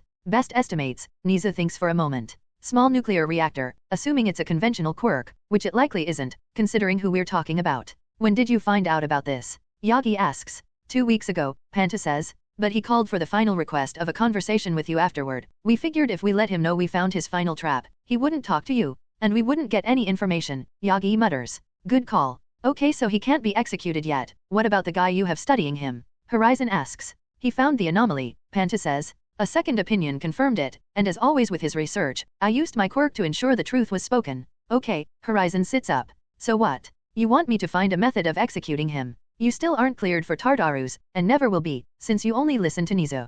Panta says, which causes Aizawa to shoot Horizon a curious glance. Okay, so why am I here? I'm hoping you can save my friend, Aizawa says. Aburo Shirakumo, he's Kurojiri. What? Nizu nearly falls off the couch in surprise. They wanted me, but they got Shirakumo instead, and he became Kurojiri. All for one said they ran experiments, made him into the first successful high-end Nomu. Did things to create the warp gate quirk, is that possible? Everyone looks to Horizon. Well, yeah, quirk integration is a natural process, that's how people like Bakugo and Todoroki exist. It won't be easy, but I imagine with enough time and a solid lack of human rights and other crap like that, it could be artificially done. They give him a concerned glance, worried by how casually he said that last part. And can it be undone? Aizawa's voice almost gave away the desperation of his words. Splitting one being into its former selves will be a lot harder than fusing them, but, as difficult as it would be, not impossible, at least not for me. So you can save him. Aizawa gave a hopeful smile. In theory, but, that's not a good idea. Agreed, Panta says, finding herself agreeing with Horizon of all people. All for One will naturally die within the next 5 years even if we can't figure out a way to put him down, but in that time we will be researching ways to expedite that process. But, Horizon cuts off Aizawa. Every day All for One is alive, is a day Shigaraki and the League of Losers are spending to get stronger, and they'll eventually try to break into Tartarus to get him. Best to put him down quickly. And we'd be raising the chance of him breaking out, going solely on his words, and the very impossibly small chance that your friend is really buried deep down in Kurogiri. Panta says, we can't just give up on him. Aizawa pleads. Think of all the Nomu they have, and the people they kidnapped and used to make those things. Men, women, children, pros, all turned into those things. And this is probably the only person that can undo it. He points at Horizon. Just give him a chance. Absolutely not, Panta says. If Horizon wants to research this on his own then that's his business, but this information will remain confidential. The last thing I need is the families of those victims causing problems to stall the execution. All our efforts will remain focused on putting him down. You can't do that. Aizawa jumps up to his feet, glaring at the phone. Aizawa, please, Nizu pleads. I too would like to have Obaro and all the other victims returned to their previous states, especially since some of them were my dear former students. But the risk of All for One escaping cannot be ignored. Isn't that why you have him? He points at Horizon. He's supposed to be your answer for the next All for One, right? And he's already gotten stronger since the summer camp. Just have him on guard. Absolutely not. Panta says. Horizon won't be given that level of security clearance until he can be trusted. Trusted. Aizawa was genuinely confused by that. He's the most powerful person on this side of the planet and isn't hurting anyone with that power. What more do you want before he can be trusted by you? Eraserhead.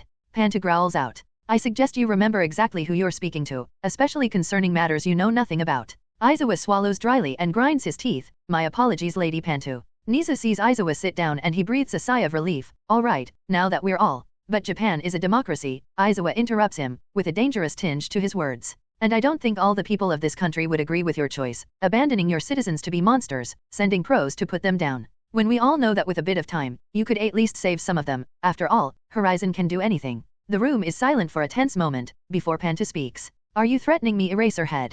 No, Nizu says, please forgive him, he's just a bit emotional at the moment. Exactly, Yagi says. Aizawa is a good man, he'd never threaten you. I didn't threaten you. I just suggest that I'd tell all the people whose loved ones became Nomu about this situation. I can't imagine they'd be happy. Careful now, Eraserhead, Panta says, casually as if nothing was wrong. You spread the word about this and suddenly everything I've done in my career goes into the hands of someone else. Along with the general chaos and unrest your little gossip campaign will cause, I won't be there to honor some contracts I made. Nizu sees Horizon's hand twitch, and he's instantly nervous. And people won't like that. Because they've sworn to protect the safety and stability of this great nation, and you're becoming a threat to that, so think very carefully if this is what you want, hero. All the while she is speaking, Nizu is just staring at Horizon, now seeing his hand open, as he does just before warping scalpel into his grasp.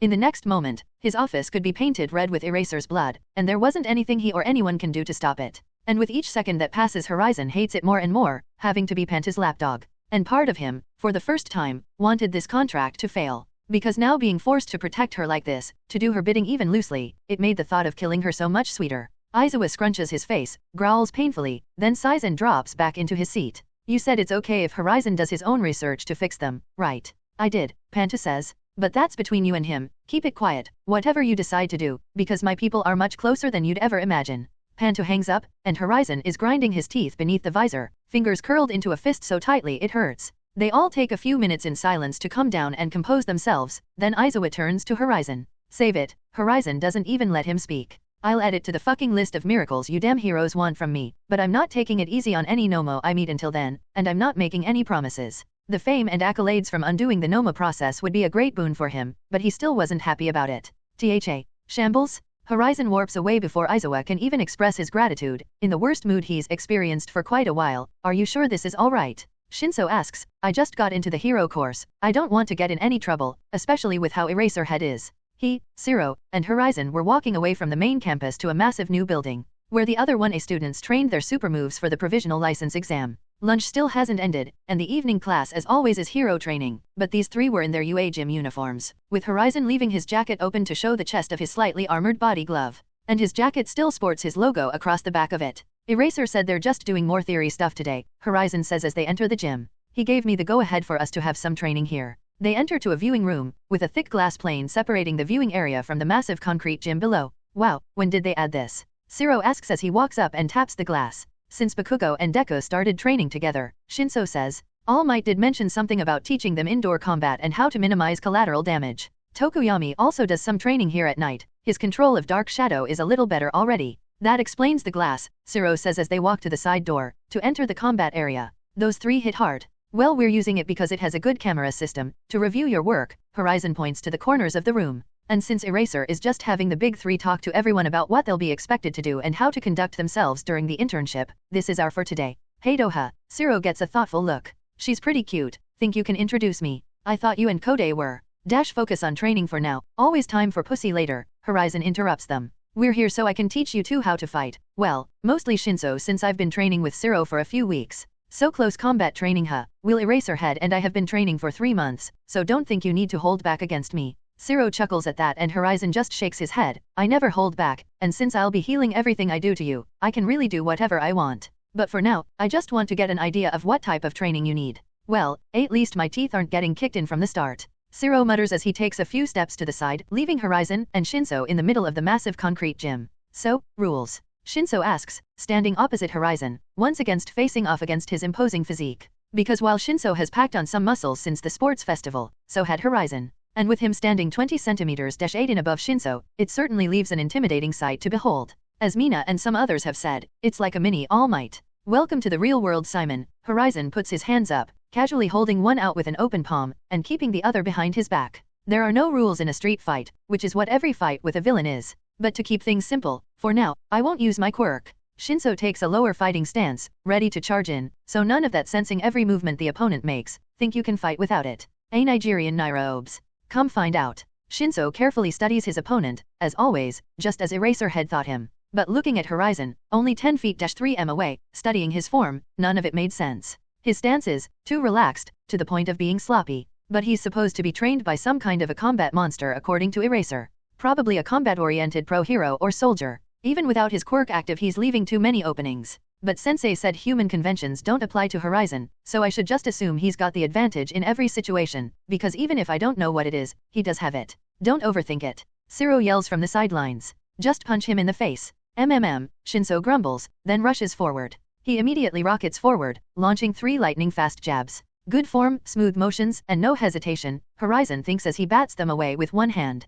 Nearly dying at the summer camp must have helped with that. Next Shinso spins to deliver a solid kick to Horizon's side, but as he does that Horizon steps forward. He gets too close for the kick to connect, and Shinso's thigh harmlessly bumps into his side. Shiso doesn't even hesitate, twisting his torso to deliver a straight jab to Horizon's face, all while his one leg is still off the floor. Before his fist can connect, Horizon drops his arm, making a fist but leaving one knuckle poking out as he hits Shinso in the thigh. Shinso flinches from the pain, causing his punch to stall for just a moment. Horizon raises the same hand, opening it and backhanding Shinso in the stomach. The force knocks the wind out of him and knocks him to the floor. Low pain tolerance, Horizon notes. I'll need to put him through the ringer. He flinches too easily. And with a quirk like his that requires constant concentration, that's an oversight we can't afford. Seeing Shinso struggling to get up, desperately trying to catch his breath, Horizon walks up and plants the sole of his shoe into his face. Arg. Shinso feels his nose break as he rolls across the floor, blood flowing down his face and across his lips. What the hell? You took too long to get up, Horizon says, as if it were the most obvious thing in the world.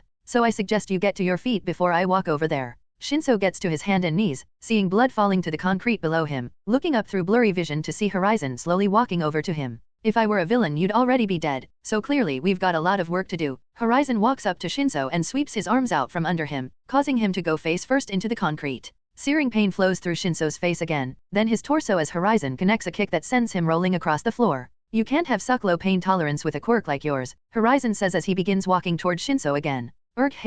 Shinso releases a pained cry as he pushes himself off the floor, desperate to get to his feet before Horizon gets to him. Better, Horizon says, and actually stops so Shinso can take a breath. Your pain tolerance is essential to quirks like yours. It's based on telepathy like erasers, so his pain tolerance being insanely high is the goal for you. But you'll also need to learn parallel processing similar to me, but nowhere near my level. Parallel processing. Shinso wipes some of the blood with his sleeve. Having multiple coherent thoughts in your head at the same time. Eventually holding your quirk on targets will become second nature. So that's how you can focus on hundreds of things within your range at once. Sounds exhausting. You'll get used to it. Now, let's get back to your assessment. 30 minutes later. Is he always like this? Shinso asks. He was covered in cuts and bruises, his UA gym uniform battered and bloodied, leaning on Shiro who was in the same state. Welcome to my world, Shiro says as they both stand properly and raise their hands. Across from them, Horizon was still mostly spotless, aside from his knuckles sporting just a bit of their blood. Don't be so dramatic, I haven't even activated my quirk once to fight, just to heal you between rounds.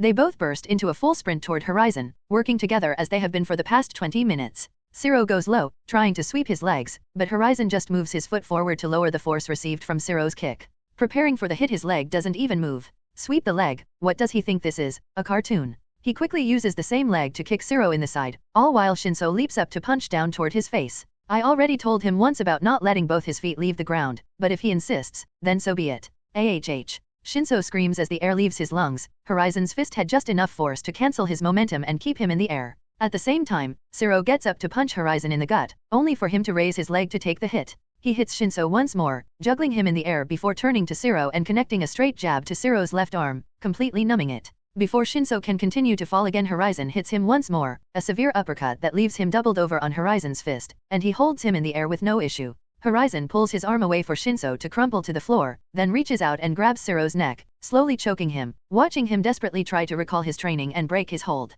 You've got company? Eraser's voice sounds through the speakers from the observation room. Horizon drops Shiro, and he falls on his ass to the floor. I thought you said today's class was all theory, so we could just train here this afternoon. Horizon turns to the glass separating them from the observation room above, and sees the entire class plus the big three in their UAPE uniforms. Mirio decided that a practical demonstration is better, Eraser says. Care to join them? So, what's all of this about? Horizon asks as he walks into the observation area with the now healed Shiro and Shinso. All of 1A was now gathered, along with Mirio Togata, Nejire Hato, and Tamaki Amajiki. Tamaki was standing off to the side trying to make himself as invisible as possible. Mirio and Kirishima were having a small chat, and Horizon. Nejire rushes up to him and gives him a hug as he approaches them. It's been so long. You didn't respond to my texts, and my calls didn't connect. Is your phone broken? Ryuko says she talks to you, so maybe it's mine. Have you gotten any stronger since the raid? Oh, are you gonna fight Mirio too? You're both pretty strong, so you might actually have to try. Oh, I bet you'll get along great with him.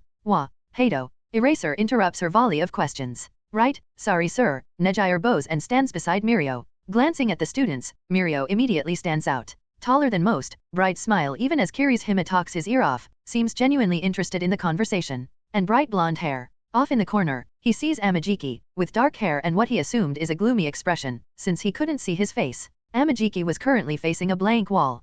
Potentially the second most powerful quirk in UA, and he's got fucking stage fright. Horizon just shakes his head and walks up to Eraser. You said we'd have this place all afternoon, what's this all about? Mirio decided the best way to give them a glimpse of what a work studies students is like, is to fight. Okay, but why here? You know we're training here. Training? Eraser glances over to Shiro and Shinso, now healed but still covered in bits of blood. They were off talking to some of the other students right now. Right, well I figured since you're always interested in seeing new quirks, getting hands-on experience with the big three would be appealing to you. This gets everyone's attention, and Mirio joins the little discussion. I think that's a great idea, he says. I'd love to see what UA prize student can do. Everyone in your class is super talented, but you're something else. Oh, I'm Mirio Togata by the way, it's a pleasure to meet you. I know. Horizon turns back to Eraser. I don't have any interest in fighting people weaker than me, it's a waste of time, but watching should be amusing at least. Don't mind him guys. Nejire jumps in while Mirio and Amajiki were trying to interpret the cold greeting. He's always all grumpy when you first meet him, but he's really nice when you get to know him, I promise.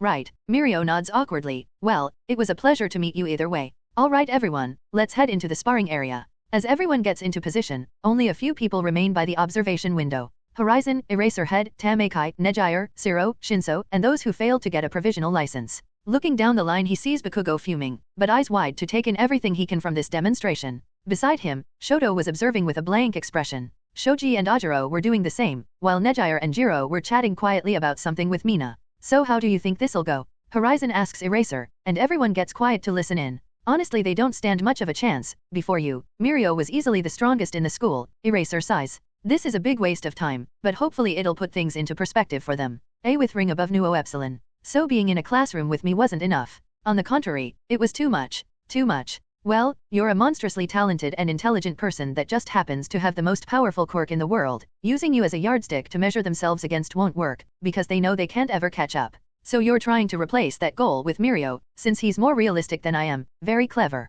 Well, I am your teacher after all. Honestly, I was more interested in Amajiki, Horizon says, causing everyone to glance at the boy who was trying to avoid their eyes. Aside from myself, he's got potentially the most powerful quirk in UA, at least if he takes it as far as I imagine he could. Oh yeah, our little Sun Eater is super strong. Nejire cheers on her friend. His quirk is most similar to mine than anyone else here, aside from Momo, Horizon says. It gives him a potentially limitless supply of tools for any occasion. Those people are always fun to see in action. Wow, Jiro looks over at the unassuming Amajiki. What's his quirk? Manifest. Nejire yells out. It lets him eat anything and then manifest the properties of it while it's in his stomach, so if he eats lobster his arms can become lobster claws and he can make shell armor. He's really strong. Works on diamonds too, Horizon says, and he can do multiple things at once. I've done my research on you three. Of each of you, Manifest is easily the most powerful quirk in the group, or at least when he stops holding back it will be. Wow, never would have guessed it, Jiro mutters. Wait a minute, so if you know so much, why'd you call us weak earlier? Heido asks, pouting cutely at him. Because compared to me, you're weak, not in the sense that you can't perform against villains, but like with most people, I'm just a bad matchup. They're starting, Eraser says, and everyone focuses on the fight. They immediately see Mirio's clothes falling through him, before he falls into the floor. Jiro covers her eyes completely. What the hell kind of quirk is that? Oh, it's called permeation. Heido says, it lets him pass through stuff, even the air and light itself. Pretty neat, right? Weak quirk, Horizon says, but his precision is extraordinary, and his practiced instincts make it monstrous in his hands. They see Mirio absolutely demolish their classmates as Horizon is speaking, picking and choosing when and where become tangible, making his eyes solid so he can see, his mouth and lungs so he can breathe, his ears to hear, all in short bursts while remaining mostly solid to give the impression that he's invincible. And he likely memorizes the battlefield at a glance each time so he can travel through the floor, then he can use the force of matter overlapping and rejecting each other to rocket out of the floors and walls for more damage in his hits. A weak quirk made powerful through masters. I'd say he's level 80, at the very least. That almost sounded like a compliment, Eraser says as Mirio rockets out of the floor and kicks Tokoyami in the face, knocking him out. I can recognize hard work when I see it, and that's all Mirio is. Told you he's nice, Nejire mutters to Amajiki. And you're still confident you can easily deal with them? Eraser asks, seeing the last of his students easily being knocked out. Wouldn't even need my sword, my hands are more than enough. Oh, that's pretty cool, Nejire says before she starts giggling. Then why don't we go down there, since it looks like Mirio is done already. It only took him 3 minutes to take them all down, Horizon says as he sees Mirio picking his classmates back up. Not bad, alright, I'm in, let's go play. 5 minutes later. Do I really have to be here? Amajiki asks, hands in his pockets and shoes off as he stands in the combat area. To his right is Mirio, and beside Mirio is Nejire. Come on Amajiki, it'll be fun, Mirio says. Besides, haven't you been curious about the hotshot first year too? No. Oh don't be such a baby, Nejire says as she begins flying, releasing small spirals of energy from her feet so she hovers just a meter above the ground. Think of this as us teaching the other students what fighting at the top of UA looks like. I just don't like having an audience. Tamaki glances at the observation deck where everyone was watching intently, then across the room where Horizon was standing alone. And he seems kinda mean. I'm telling you he's a softie inside. You're just saying that because he healed Ryuko. Mind humoring me for a moment Mirio? Horizon asks from across the room. Sure, what do you need? Mirio asks. Shambles? Horizon warps his sword into his hand. I'm pretty sure amputate should work when you're permeable, but since I'm not using my sword in the fight, can you let me check before we start? Oh, sure, I always wondered what that feels like. Mirio raises an arm to his side and makes it permeable, and his sleeve immediately falls through it. With one vertical slash from across the room, the outstretched arm is cut off, painlessly without damage, and begins falling to the floor. Wow. Mirio reaches out and catches it. It's a good thing I can still control how my quirk works in this part, otherwise it could have just kept falling forever. He laughs while wiggling the fingers on the severed limb. This is super freaky. Can you please put that back already? Tamaki looks like he's about to lose his lunch from just looking at it. Don't want me to give you a hand. Come on, that one was funny. Mirio whines before easily reattaching the limb. No, it wasn't, Eraser says through the speaker. Now can you please get this over with so I can get back to teaching my class? Yeah, call it Eraser. Horizon tosses his sword back over his shoulder, and it just hovers above the ground. He puts one foot forward and prepares to launch a low punch. I'll try not to break any of you. Alright, begin. Here he comes, everyone get ready, he's super duper strong, Nejire says as she points both her palms at Horizon, preparing to blast him with energy. Beside her, Mirio still has his bright smile on, staring across at Horizon, who was clearly preparing to strike. Don't worry guys, just try not to overdo it. We don't want to hurt him or damage the facilities after all. We're still the seniors here, so let's set an example. I don't think he sees it that way. Amajiki looks at the observation area, seeing everyone staring at them, winces, then just takes his hands out of his pockets. Let's get this over with so I can go home. Here I come. Horizon yells from across the room, and they all prepare to counterattack. With their years of training, they'd never dealt with someone who can warp, but with Mirio's fighting style, it was the next best thing. They prepare to strike on either side of them, with Amajiki turning the toes on his left foot into octopus tentacles, ready to stretch out and grapple behind them. Shambles? To everyone's surprise, Horizon appears directly in front of them. He didn't swap with anything. The big three immediately notice, unaware of the intricacies of his quirk. Hato and Amajiki react immediately, sending a wave of spiral energy and a handful of octopus tentacles, previously Amajiki's fingers, at Horizon. But Mirio keeps his hands at his side, a wide smile on his face as his clothes begins falling through him, but he stays standing in place. His fist rockets directly toward Mirio's gut. Ugh. Mirio winces before the fist even connects, his expression twisting into pain and agony for just a split second. Booster shot? Arg. Horizon's fist digs into his gut, taking him off his feet and sending him rocketing into the far wall. They hear the echoes of a painful sound as the concrete cracks behind him. Shambles? Horizon warps back to his original spot, barely avoiding Amajiki and Nejire's attacks, because even with how surprised they were, their years of training meant the attacks followed through. Mirio. Amajiki yells out as he looks back, seeing his friend crumpled to the floor completely unconscious. This isn't funny, Mirio, get up.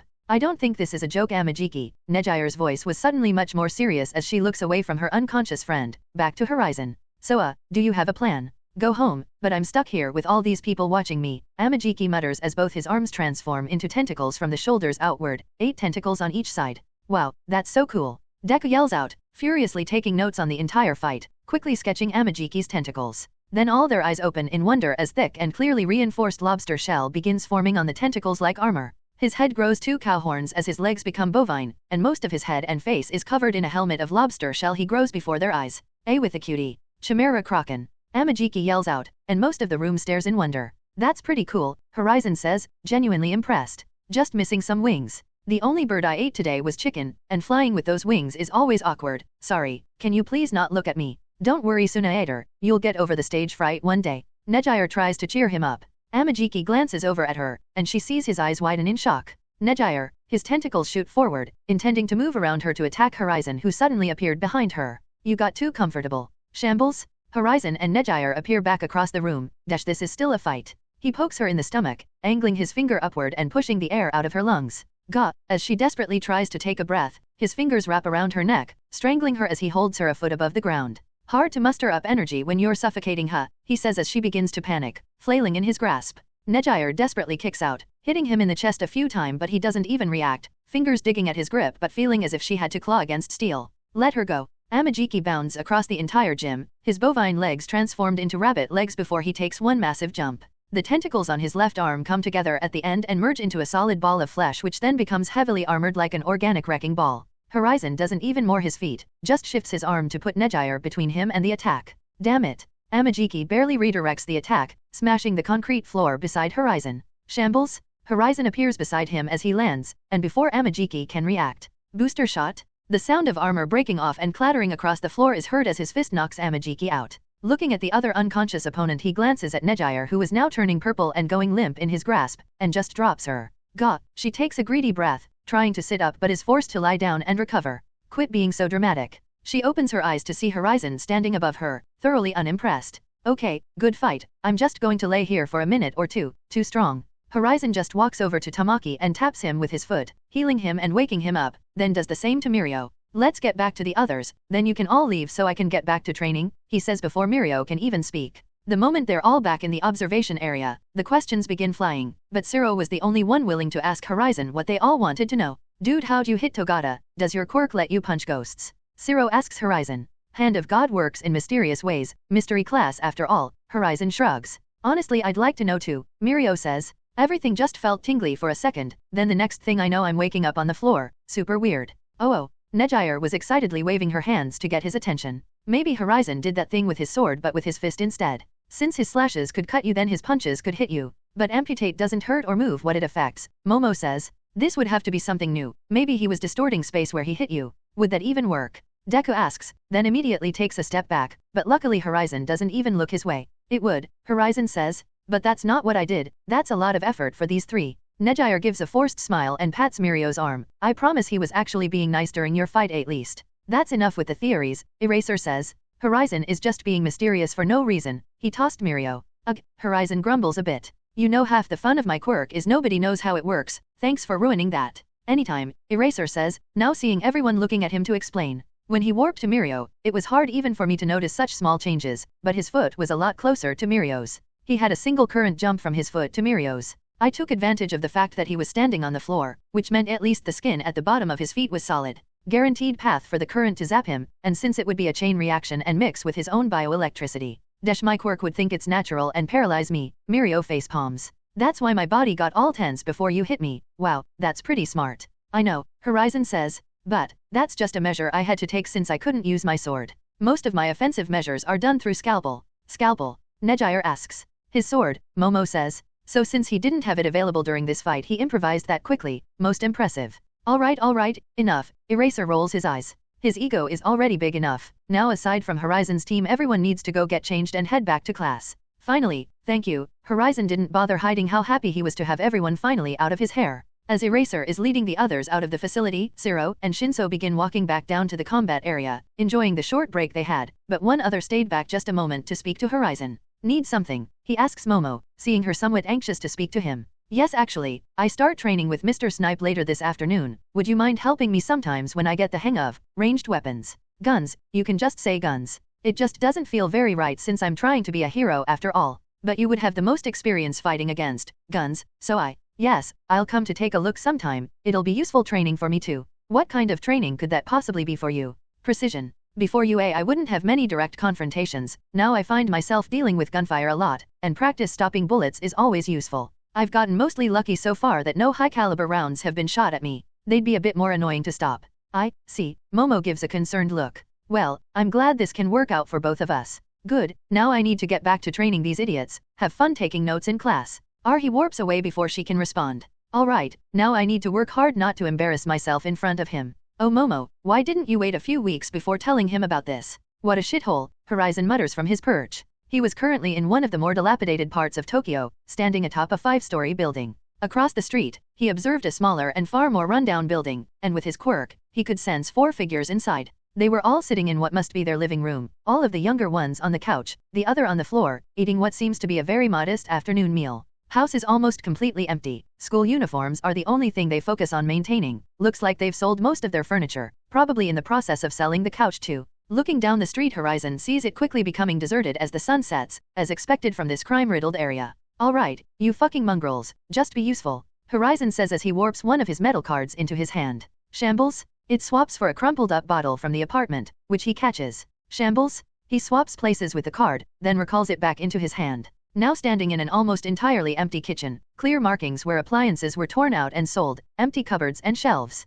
The floor was cracked, but surprisingly clean. He silently walks over to the sink, and opens the tap, seeing there was at least running water. Okay, more desperate than I thought, but not as much as I would like. He takes one last glance at the state of this apartment. But I can easily make this work for me. Listening carefully he hears some chatter and laughs, people blissfully unaware of his presence. Taking a few silent steps toward the doorway he peeks into the room. 4 people. The oldest was no more than 17, followed by a 14-year-old, then a pair of 9-year-old twins, all boys. From their beaten-up clothes to the depressing sandwiches they were eating, it was a sorry sight, so Horizon just knocks on the doorframe and stepped into the room. Don't get up, Horizon's words caused them all to freeze, including the oldest boy who was about to rise to his feet. They look at each other, nervous and fearful, but obey. Horizon walks around for a moment, then stops across the room from them, where ideally a TV would be, and just looms down on them. So, why do you think I'm here? Horizon asks. They all look at the oldest boy, terror in their eyes, small tears already flowing down the cheeks of the twins. To arrest me. Arrest you? For what? Horizon asks. Being a part-time pickpocket. He looks around the apartment. Not a very profitable one at that, or for your other part-time job moving crates for sketchy people. The oldest boy's eyes go wide at that. I swear I just move boxes I don't even look in. I am not here to arrest you, Horizon says. I'm guessing you're avoiding any legal work because they'll look into this situation you have, then throw all of you into the child care system, and you'll be separated, right? All the boys meekly nod. Look, I don't care about you stealing a few wallets or moving boxes. You do whatever it takes to protect the people you care about, and that, I can respect, so I'm here to offer you a way out. A way out, the boy mutters, as if it were too good to be true, after almost 2 years of living like this. Clearly that's what you want, especially since this one plans to try out for UA next year. He gestures to the 14-year-old boy. Fun quirk, force fields, might actually get in. All the boys look a bit more hopeful at that, UA's golden boy giving them a glimmer of hope to get out of this situation. How did you know that? The oldest asks. I've been watching you for a few days, and checked all your files. It's no big deal, Horizon shrugs. I'm not here to arrest you, I have a job for you. A job? The boy's eyes light up. Decent pay, comes with a place to live, you won't have to file any paperwork until you're 18 next year, that way you get to keep this family together. An deal. He doesn't even need to hear Horizon's full offer. Huh, easier than I thought. Horizon extends his hand to the boy, who gets up and shakes it. We'll be back in a moment. Shambles? Still shaking hands, they both warp onto a nearby roof, swapped with a piece of stone. Wow. The boy looks around, amazed. Focus please. Oh, right, sorry. Horizon takes a step away from him as they begin to talk. I need you to put trackers onto some of the crates you move, and preferably the vehicles. They're small, like little invisible stickers. Trackers? But you can warp. The boy stops himself before he talks himself out of a job. I mean, of course, consider it done. Horizon sighs. Why do you think they only move product during the first 3 days of the working week? I never really thought about it. Because that's when I'm in UA, but if I give this to another pro they'll want to get in there and stop the operation immediately. I need it to work for a while so my trackers get to every safe house, and a while before I strike. You'll quit? Quit. That way you're protected, because they'll only really suspect the current employees. People who know the routes. Okay, to protect me, that makes sense. You won't be able to move out until then at least, to avoid suspicion, but you'll get the money, just don't draw attention to yourself. Alright, when do I start? Tokyo, 10 p.m. So how was your first week back at UA? Rukia, Redistro asks. Horizon was walking beside him as they strolled through the halls of FGI Feel Good Inc. private hospital in Tokyo. This entire area of the hospital was almost empty. People cleared out so nobody would see the state of Horizon's 2 new patients. And it helps to keep the quiet acquaintance between Horizon and Ditnerat in the shadows. As expected, Horizon says, stuck in boring classes, girls fawning over me, people always annoying me for pictures every time I step into the hallway. But I'm training cellophane and 1 new ally, so that's fun at least. What was it you said on our last call? Power, money, women, and something else. And all the time in the world, Horizon says. That's what I have right now, and it's quite an enjoyable life. Still no ambition to fight for something greater. There is no cause greater than myself, and the protection of the people of course. Nice save, Rukia chuckles. But if you ever get tired of society having so many chains on you simply because you were born powerful, I have an opportunity for you. They don't have chains on me because of that, I put these chains on myself. I knew the risks of the life I choose to live, and this is the outcome. The downsides of choosing to be a pro hero, and how has your actual business been lately? Honestly, I do 1 or 2 operations per week, Horizon shrugs. And no, you don't get any more free work after this is a one-time thing. Well, even for myself your price is rather intense. Miracles are expensive, but people all across the world can afford them. Luckily, I got you in a good mood, Rukia says as they arrive at a large private room. Opening the door they enter to see Trumpet and Skeptic, laying in medically induced comas so they don't go into further shock from the immense pain they were in. Holy fuck, Horizon explains, the well-played facade of shock and surprise not raising any brows from Rukia. Did a bomb hit them? Even as they approach he could see the mangled limbs, Skeptic's gouged out and burned shut eyes, and a large scar from the operation they performed to reassemble his entire jaw, the metal brace around his neck and contraptions holding his limbs up. His arms and legs were raised, and wrapped so he could notice the missing fingers, and his left foot was missing up to the knee while the right foot was missing up to the ankle. He also had metal rods protruding from his skin, set into the bones to keep the fragments in place so the nerves don't further damage themselves while healing. And on Skeptic's exposed torso, aside from all the tubes connected to him to keep him alive, he sees a thick and firm fabric padding around his ribcage, keeping them in place so his lungs don't collapse. Opposite Skeptic, Trumpet was face down in something similar to a massage bed, with a hole for his face to rest. He was also asleep at the moment, but his back had a metal device running down his spine, scarring all across his back where they worked to reconstruct his bones so he could one day walk again. But they failed, and the nerves were already dead on arrival, leaving him as a vegetable forever. Horizon walks around them, touching each of them once to scan them, then looks to Rukia. I can fix them, but what happened? Well, I told you who they are, and by now I'm sure you've figured that we're all in a small circle of like-minded individuals. The Hearts and Mind Party. Yes, Rukia smiles. Unfortunately some people don't agree with our policies, and decided to get violent about it. So they sent a villain to do this, want me to go after him too. Oh no, that won't work, Rukia says. Heroes fight villains, but the man who did this, he's the devil itself. September 23rd, 3 weeks into semester 2. Descending from the sky above Horizon soars through the cool night air on his hoverboard. Below he sees the coast, just north of Tokyo, a small port with rows of warehouses and only a few boats docked. No large ships resting here at the moment. Room? He senses everything for 500 minutes around him, finding the people he came to meet tonight, and to confront. Shambles? He swaps with a piece of paper. Suddenly he's standing in one of the far warehouses, still on his hoverboard, in a room filled with police officers wearing assault gear. The sounds of guns being readied and aimed at him clack out from all sides. Friendly, he says casually, and sees the faces of some of the men relax and brighten, now far more confident they'd be going home to their families tonight, with a miracle on their side. It's been a while, the captain in charge calls out from across the room. The man was standing around a table with a map of the docks on it, his lieutenants beside him as they plot their assault. Horizon hops off his board, which some of the men stare at as it remains hovering in place, and walks over to the table. Good to see you again, Horizon says. Well, it's at least good that we're taking down more criminals together.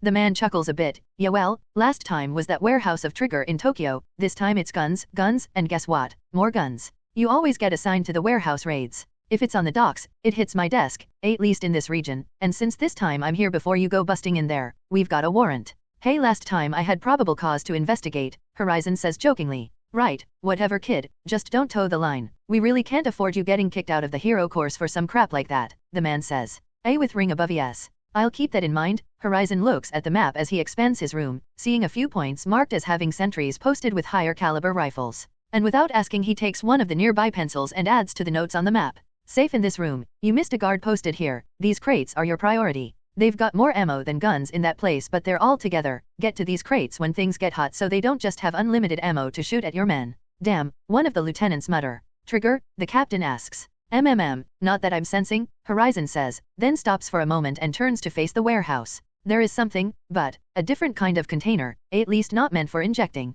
Only one case of it. Can you mark it? Secret room below this area of the floor, he points at the map. I'd warp it out now but it feels like they have it on a pressure plate and watched by a motion sensor of some kind. I see, is that all? Yeah, but I don't see why you couldn't deal with this without me, you've got more than enough muscle. Are they in position? The captain asks as he takes a picture of the updated map and sends it to them. Yeah, I can sense team lurkers, Horizon says. Edge shot is up on one of the cranes by the water, Kamui is camped out at the road. I assume you put him there to stop vehicles with MT Lady, since she's sitting beside him falling asleep. Horizon looks in her direction, then raises his hand and flicks a finger upward. Tact. What was that? One of the lieutenants ask. Just keeping her awake. Anyway, why am I here? You've got enough muscle for this. Here, the captain hands him a earpiece which he connects to his visor via his phone. I'll have Edge shot explain. Lurkers, Horizon checking in, he says. Kamui Woods checking in. NGH, MT Lady checking in. Did you do that just now, Horizon? No idea what you're talking about. Edge shot checking in. A pleasure to be working with you, Horizon. Likewise, and why don't I send Cellophane here? He's in Tokyo on a solo stakeout mission, Edge shot says. Less fire and bullets, he's good but I want to teach him the things only I can teach first. You've got combat covered. Can we please focus, the captain says. Edge shot, please inform Horizon of the discovery you made yesterday. Right, Edge shot's voice becomes even more serious. From my current position, I'm maintaining line of sight on both suspects. Yesterday when I was doing final recon, after everyone got into position, I got a glimpse of one of the men deeper inside. His skin was kind of different grays and blue, and looked stitched together. His face didn't seem all that abnormal in this world of quirks, but the Frankenstein's monster look was a bit too suspicious. You think it's a Nomu, and you said you have eyes on 2 suspects, so a second one. Precisely, they also aren't carrying guns, and haven't moved in the past 15 hours. Are they to the southeast corner of the building? Yeah, how'd you know? Because that's where the secret storage area is, there's a case in there we need to get. Check the map the captain just sent you. On it. Good call waiting for me, who knows what kind of quirks they could have. But the grey Nomu are supposed to be low-end, purple-black is mid-rank, and we know they've got some special high-end Nomus, at least one. What? A high-end? Kamui asks. I didn't know that. The top pros will get the report tomorrow, along with the top police officers. Horizon looks to the captain. Everyone on this line will know, which is why I'm saying it now. My speculation is those things are meant to be hero-killing specialists, or serve unique roles. But these Nomu should be on the weaker side from what you said, so we could have gone in yesterday, MT Lady whines. We spent an extra night at this smelly port for nothing.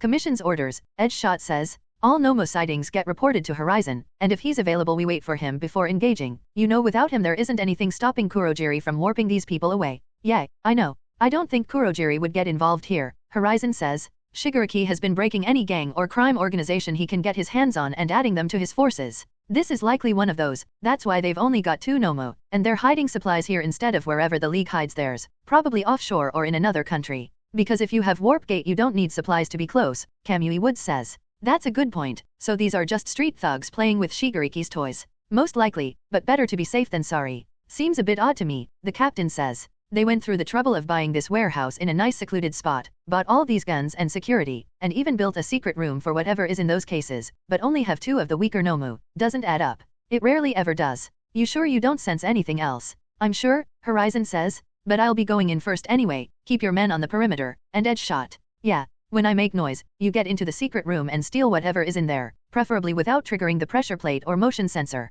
We want them to not know we found it, and the pressure plate and sensor will do exactly that. No wonder you didn't just warp it out, but I can handle it no problem. What about us? Kamui Woods asks. You and MT Lady catch any stragglers while I deal with the Nomu. We're doing this loud. Normally I'm more tactical with my approach, but we need to send a message to Japan that any gang that works with the League is gonna get their teeth kicked in. A bit crude, but I see the logic in it. We'll follow your lead on this, Edgeshot says. Good, I know I can count on all of you, so just stick to the plan. I'll go get into position. Position? What position? MT Lady asks. I'm Horizon. I don't need to sneak around my enemies. I'll just walk up and knock. I'll start the signal interrupter, the captain says, and one of the lieutenants rushes off to the technical unit. Great, so I'll go say hello. What the hell is he doing? Edgeshot asks from his perch. At that moment he was looking through his binoculars to see Horizon walking in the middle of the road up to the warehouse. Not at all an efficient tactic, but certainly a flashy one. Stacks of empty metal shipping containers on either side of him, spread around the entire area so it doesn't look suspicious and empty.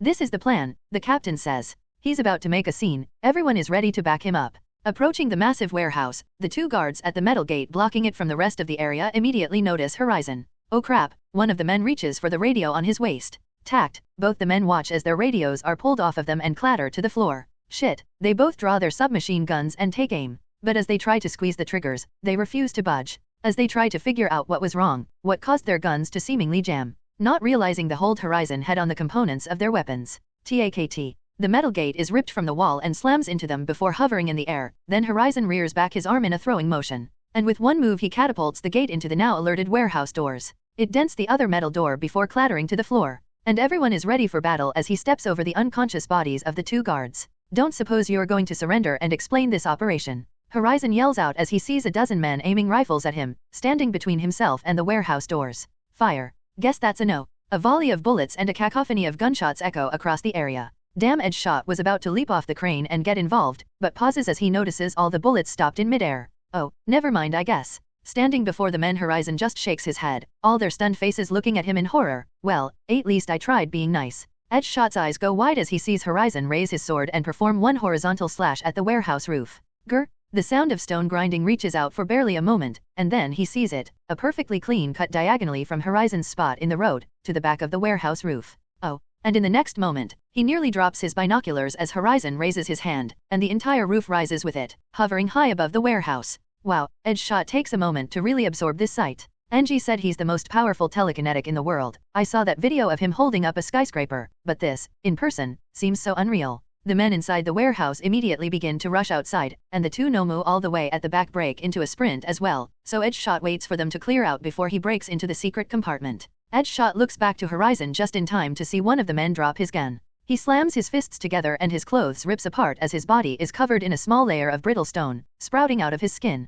Poor guy is gonna get cut up, Edgeshot thinks as the man rushes Horizon, only for the student to snap his finger and point at the man. And all the bullets held in the air are hurled at the man, not hard enough to draw blood thanks to his stone skin. But as the quirk is broken and the man lies unconscious on the floor, he was covered in black and blue bruises all over his body. No wonder Panta told me to be careful about this kid, but he's been pretty respectful at least. But if I was her I'd be nervous too. I guess she's smart to warn us top pro heroes that he's got an ego and doesn't like playing with others. But I haven't seen any of that tonight. Edgeshot leaps from his vantage point and into the warehouse as Horizon is rushed by the other men, as the real fight begins. The crowd rushes Horizon and he sees one man with a tanto, but the man then touches the blade with his finger and it begins glowing red hot. Heat metal. Horizon wonders as the man rushes in. Beside him are 2 brawlers, likely with a strength enhancer quirk. These 3 men rush in as the others reload. One slash with the red-hot blade nearly hits Horizon, and as it's about to make contact. Shambles? One of the brawlers takes his place, and the sound of flesh being burnt reaches their ears before the scent hits the air. Ah!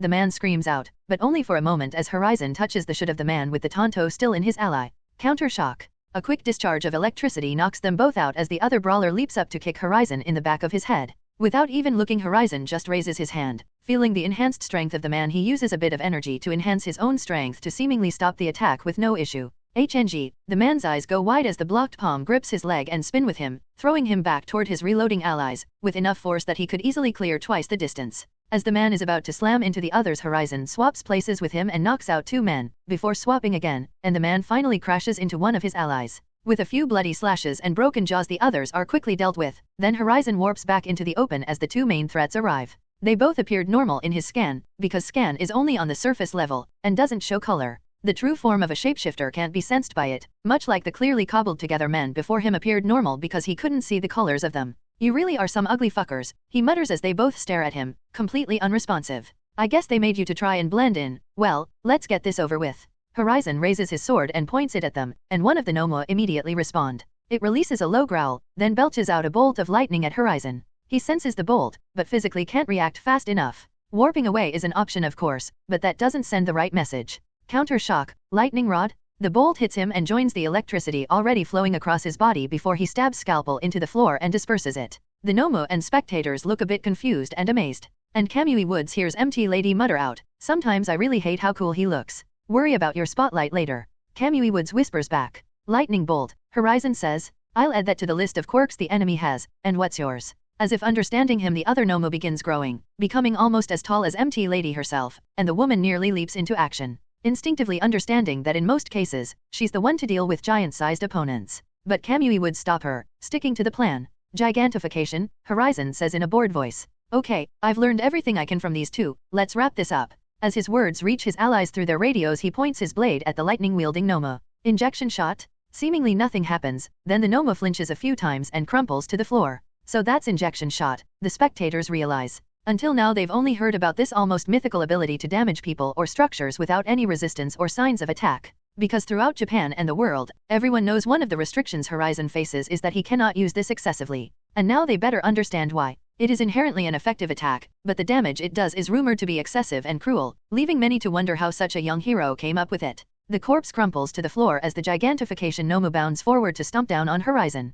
Curtain. Horizon raises a hand and his translucent blue energy barrier appears in front of him, as a large square structure. The ground under the other foot cracks as the giant tries to apply more and more pressure on the shield, and Horizon feels his ability pulling more and more power to defend against the weight. "Okay, you're annoying." He drops his sword, which hovers in the air, then uses his now free hand to point at the giant's head. Tact, celestial body. Dozens of empty shipping containers suddenly rocket toward the giant's head, battering it from all sides as if they were gravitationally pulled toward it. It stumbles back and almost falls over, but even as the sound of bones shattering and eyeballs being squished is heard, and the Nomu once again becomes a lifeless corpse. The body remains upright, hanging from where this almost crumpled ball of shipping containers slammed into it and are pinning it in the air. A ball of crumpled metal crushing the head, with the giant body hanging out of it. Ugh, the spectators wince and turn away in disgust. And as the corpse slowly shrinks back, he drops the containers and it becomes a splat on the floor. Horizon takes a breath and smiles beneath the visor, happy with these new skills he's been able to develop at a much sooner pace, thanks to All for One. As the multiple armored cars, trucks and police cars drive away in a long convoy, a few squads of officers remain at the warehouse observing the destruction.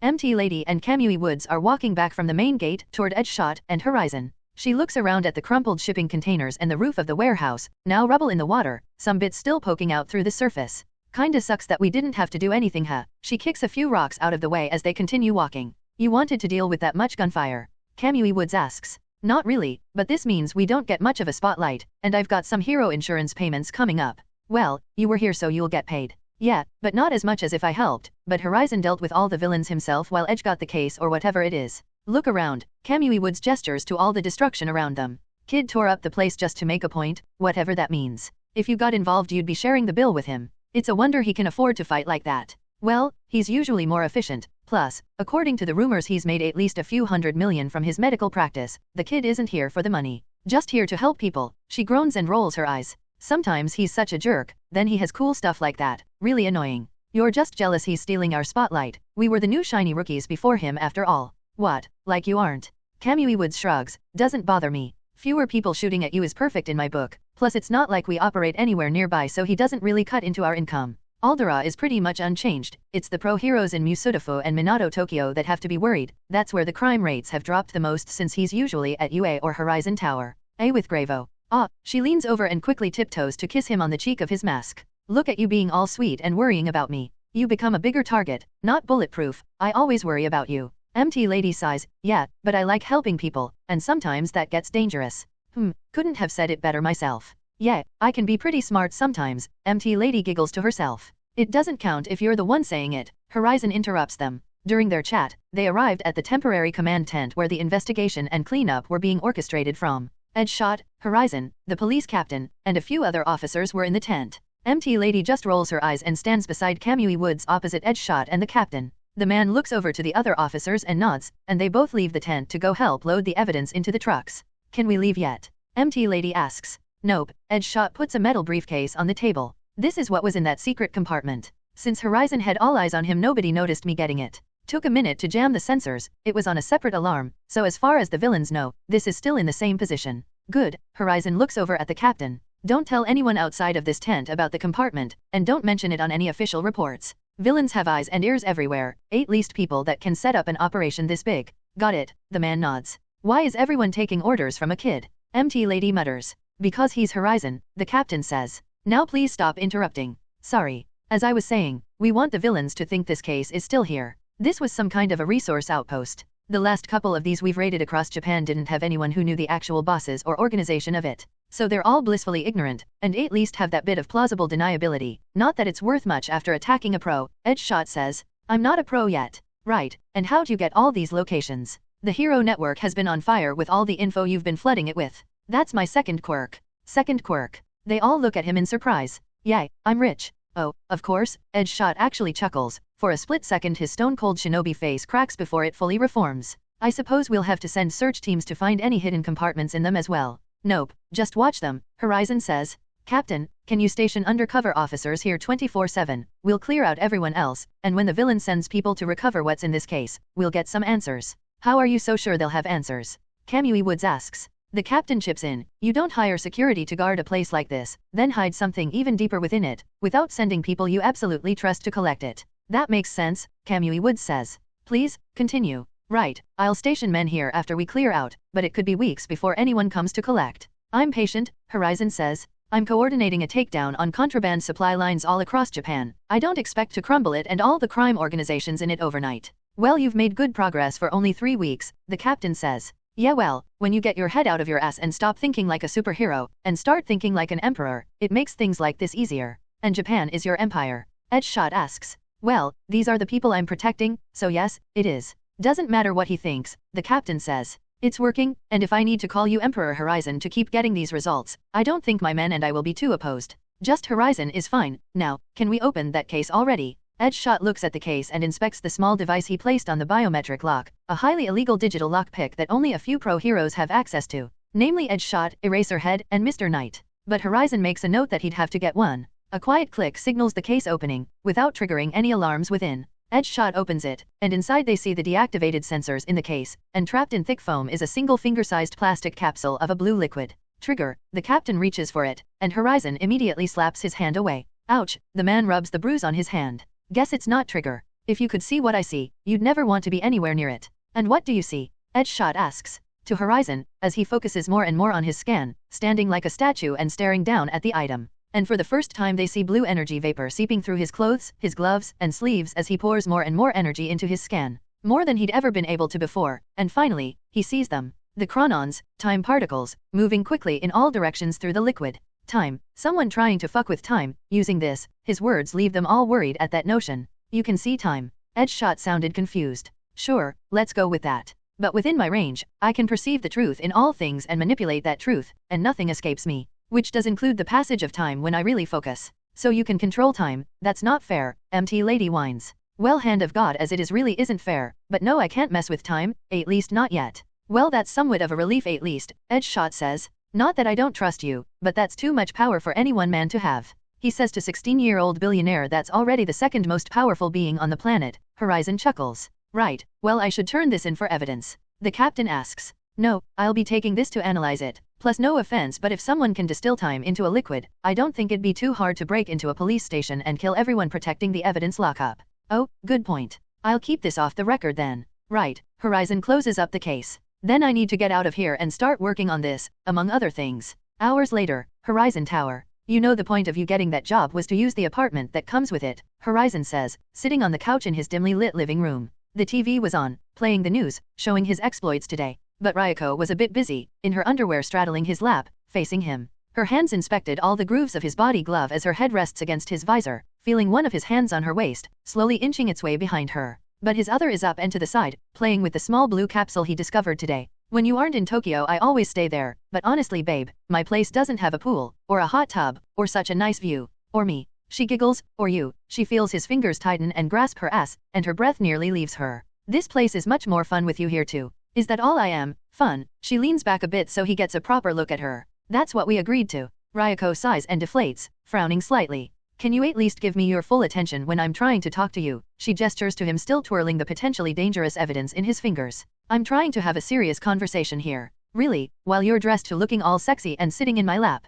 Doesn't seem like you want me thinking much. Ryuko gives him an unimpressed look and pats his chest. What if I want more? You spend half the week here and have my undivided attention most of the time we're together. What more is there to want? Well, I've been thinking, and I know it'll probably be weird since you're just a bit younger. 12 years younger. She hits him in the chest, but he doesn't even react. Sorry, I was wondering if... Beep, beep, beep. The alert sound from his phone goes off, meaning the call is an emergency. God damn it. Ryuko yells as she gets up to walk into the bedroom, knowing he had to answer the phone. But she stops at the corner to wait for him. Yagi, what is it? Horizon asks as he answers. What? Seriously? For what? I fail to see how this is my problem. Fix this yourself. He's your fuck up. He did what? He put my fucking name in this? You better pray he gets a prison sentence because I'll kill him myself. Ugh, fine. I'll unfuck this shit for you, but I've got something I'd need from you. Does it matter what I want? The alternative is you're stuck with this crap on your plate. Thought so. Horizon angrily hangs up the call. He turns around to see Ryuko looking at him, worried. Is everything alright? Who was that? That was All Might. That's how you speak to All Might. When he asks me to bail his garbage protege out of jail, yeah, that's how I speak to him. Throughout Japan, while cities and regions all have proper names, some areas are more commonly, at least among pro-heroes and villains, referred to as territories of the most prominent hero agency in the area. Saitama Tokyo is commonly referred to as Endeavor's region, and Minato Tokyo is quickly becoming known as Horizon's domain. This smaller district on the other side of Japan didn't have many large villain attacks but was a main transit hub for smuggling and other illegal acts. Not as many fights, but the perfect place for Sir Nitai's agency. This is how an agency with only 4 members has dominated this district and has made it known as Sir Nitai's territory. Japan's leading investigation hero agency, currently only being challenged by Horizon. And currently under the midday sun, Sir Nitai's golden boy, Mirio Togata in full hero costume as Japan's 4th most popular hero course student, Lemillion, was on patrol. His smile seemed infectious as he walked through the street, politely greeting everyone he walked past and turning down offers of small treats from the nearby shops. Offers made by the same people he's been protecting for the past 2 years at Sir Nitai's hero agency. Lemillion, you should come by later before heading back to the agency. I just made fresh mochi, one of the men yelled out from across the street. You can take some back for everyone. Lemillion turns and gives a polite wave and smile. If I finish patrol nearby I'll be sure to swing by. Beside him, Deku, in full hero costume, Sir Nitai's 4th member, but only as a work-studies student, looked up to Lemillion. Are people around here always giving you free stuff? I didn't expect everyone to be so friendly. We're heroes after all, we protect them. And in a small place like this it's good to know the people you're saving, don't you think? Oh, I guess I never really thought about these slower days we'd have as pros. Oh yeah, most days are like this around here. If you want more action you'd have to go work in Tokyo. Well, maybe not Minato or Saitama Tokyo. Endeavor and Horizon don't really let anyone else get a chance to work. Yeah, Gran Torino mentioned that more populated areas have more crime. Deku looks a bit sad at the memory of his dead mentor. But Sir Nitai is all about investigation, right? So I should focus on learning some of that while I'm here. Exactly, just focus on one thing at a time. The work studies is partly about learning how to run your own agency after all. Lots of heroes can teach you how to punch villains, but, and I don't mean to sound mean, but most of them can't run an investigation up to even my level, much less to the level of Sir, if any. Yeah, All Might said I'm similar to him in a way, maybe that's how. All Might told you that. Lemillion gives him a strange look. Do you guys talk a lot? Well, he's our hero class teacher after all. He's familiar with all the first-year hero course students. It's not like I'm special or anything. It's just my quirk is simple like as you know, so he's helping a bit extra. You mutter a lot, you should drop that habit. Lemillion laughs it off. Oh, and don't worry about all the free stuff people offer. I never really accept any of it. Even when Mrs. Aki's grandkids corner me and give me whatever she sent I still feel super guilt about it. Deku breathes a sigh of relief. Yeah, that would feel too weird for me too. So is there a HNGH, a young girl, no older than 7, bumps into Deku as she was in a full sprint leaving a dark alley. Both students immediately stop, seeing her in an oversized white t-shirt, bandages wrapping her arms and legs, long white hair, and a single small horn on the right side of her forehead. Arno yes. Sorry, Deku says, and kneels down to make sure the girl was alright as she's sitting on the sidewalk. Did that hurt? Are you alright? He reaches out to help her up, and she flinches at the sight of his hand. He sees the trembling in her eyes as her breathing quickens, as fear racks her body and causes her to freeze up. He retracts his hand, noticing her reaction. Are you alright? What's your name? Are you bothering these people? A bored voice asks from in the alley, and the students look up to see the target their agency was investigating, Kai Chisaki Overhaul Dash, leader of the Shihasai Kai Yakuza branch, and potentially the main hub of smuggling in this area. Lemillion looks between the girl and Overhaul as the man approaches, realizing how terrified she was of him as she holds on to Deku at the sound of his voice. I'm sorry about my daughter, Overhaul gestures to the girl. She's always running around and falling down, especially when I try to change her bandages, which only makes the problem even worse. She's a bit accident prone. He's trying to explain the bandages with that weak excuse. Lemillion and Deku realize immediately. We're sorry for bumping into her, Lemillion says. Oh, no, I'm sorry for failing to discipline her. I don't want to take up any of the time you spend protecting us after all. Overhaul's eyes then drop from Lemillion to Deku. Oh, a new hero? I don't think I've seen you before. As Deku is about to introduce himself, Lemillion cuts in. He's just a student on a trial run, nobody worth remembering at the moment. I see, well I hope he sticks around. Now, Eri, let's go so these fine heroes can get back to work. Eri only trembles more and holds on to Deku tighter. Please, she whispers, just soft enough for Deku to hear. No. Deku gets a look of determination on his face, and Lemillion gets ready to speak up. He understands that any altercation here will put Sir Nightai's investigation in jeopardy, and he hates himself for deciding to leave Eri in this situation. But he also doesn't know if there are dozens of more people like here that he won't be able to save if Overhaul gets spooked. An impossible choice, but he trusts Sir Nightai's guidance. Hard choices now to save a million lives later. But Overhaul only needs to pinch the bottom of his glove for Eri to get the hint, and she immediately gets away from Deku as if nothing happened and stands beside Overhaul. Good, now apologize to the heroes for causing trouble. I'm sorry, Eri gives a polite bow. So am I, Overhaul says as he gets ready to leave. Have a wonderful day, heroes. As they both turn to walk into the alley, before they even get off the sidewalk, Deku's mind races back to this exact situation. To the train he was on with Gran Torino, to his instinct screaming at him that Aitsa needed his help, to Gran Torino pinning him down and preventing him from leaving, to his friend dying because he chose to do nothing. Never again? I'll save everyone. One for all, full cowling 10%. Deku leaps forward before Lemillion could react, sweeps Overhaul's legs out from under him and snatches Eri up, then leaps a few meters away. The girl is instantly holding on to Deku for dear life as she mutters a soft, thank you, under her breath, tears streaming down her cheeks. Lemillion's eyes go wide as Overhaul tries to pick himself up off the ground. People around the street all stop to look at the commotion. Overhaul notices this and stays on the floor, raising a hand to point at Deku. Lemillion makes most of his body permeable, ready to engage and back up his friend now that they're in this situation. But Overhaul doesn't engage. He's a charming leader of an underground gang. He can't go around flaunting his quirk and fighting heroes in the street. He can't risk revealing his operation or worse, his ties with Shigaraki. He can't risk the government sending its big guns after him. Living in this mostly quiet district with only one weak agency was perfect for his operation. So as a master of understanding the law and public perception, he turns on the charm. Help, he's taking my daughter. And just like that, all the fight got knocked out of Deku and Lemillion, and moments later 2 other nearby pro heroes were on the scene to investigate the misconduct of these provisional license holders. 10 p.m., Judge Hoka's chamber. I can't believe I'm doing this. You had better not back out of our agreement, Horizon says. He was sitting in a luxurious but small office, with shelves of older books on either side. Yagi sat beside him as they wait for the man they'd come to meet. What you're doing now is no different from what I'll be doing during that interview, but I think the push you'll get from me speaking so highly of you to the people is well worth it. Every bit helps, just keep him in line, or I'll do it myself, and I promise you don't want that. Right, Yagi rubs his one palm on his leg nervously. I'm just glad Lemillion didn't get into any trouble, but from the sounds of it, and since Nightai didn't even try to help, looks like Midoriya will have to find another agency to work at. Assuming he doesn't get banned from hero work, Horizon says, let's deal with one thing at a time. How about you focus on getting your fuck up out of this mess before throwing him into the next one? A moment later the side door to this chamber opens and a slim senior Japanese man walks in. Before Horizon and Yagi get up to greet him he gestures for them to remain seated. No need to get up, Judge Hoka says as he hangs up his robes and sits down in his chair. It really is an honor to be meeting both of you. I just wish it was under more delightful circumstances, or that I had more time. The honor is ours, Yagi says, and Horizon only nods. But as I said on the phone, we're here to discuss Izuku Midoriya. Midoriya. Hoka thinks for a moment as he leans back in his chair. He flips through some files on his desk and then finds what he's looking for. Oh, the green-haired boy who got arrested this morning. tried to kidnap a little girl, assaulted a civilian, didn't resist arrest, is locked up for the next few hours before we ship him off to a reinforced cell. What about him? Right, young Midoriya, Yagi says. We're here to discuss perhaps not having such a permanent sentence for this. Misunderstanding.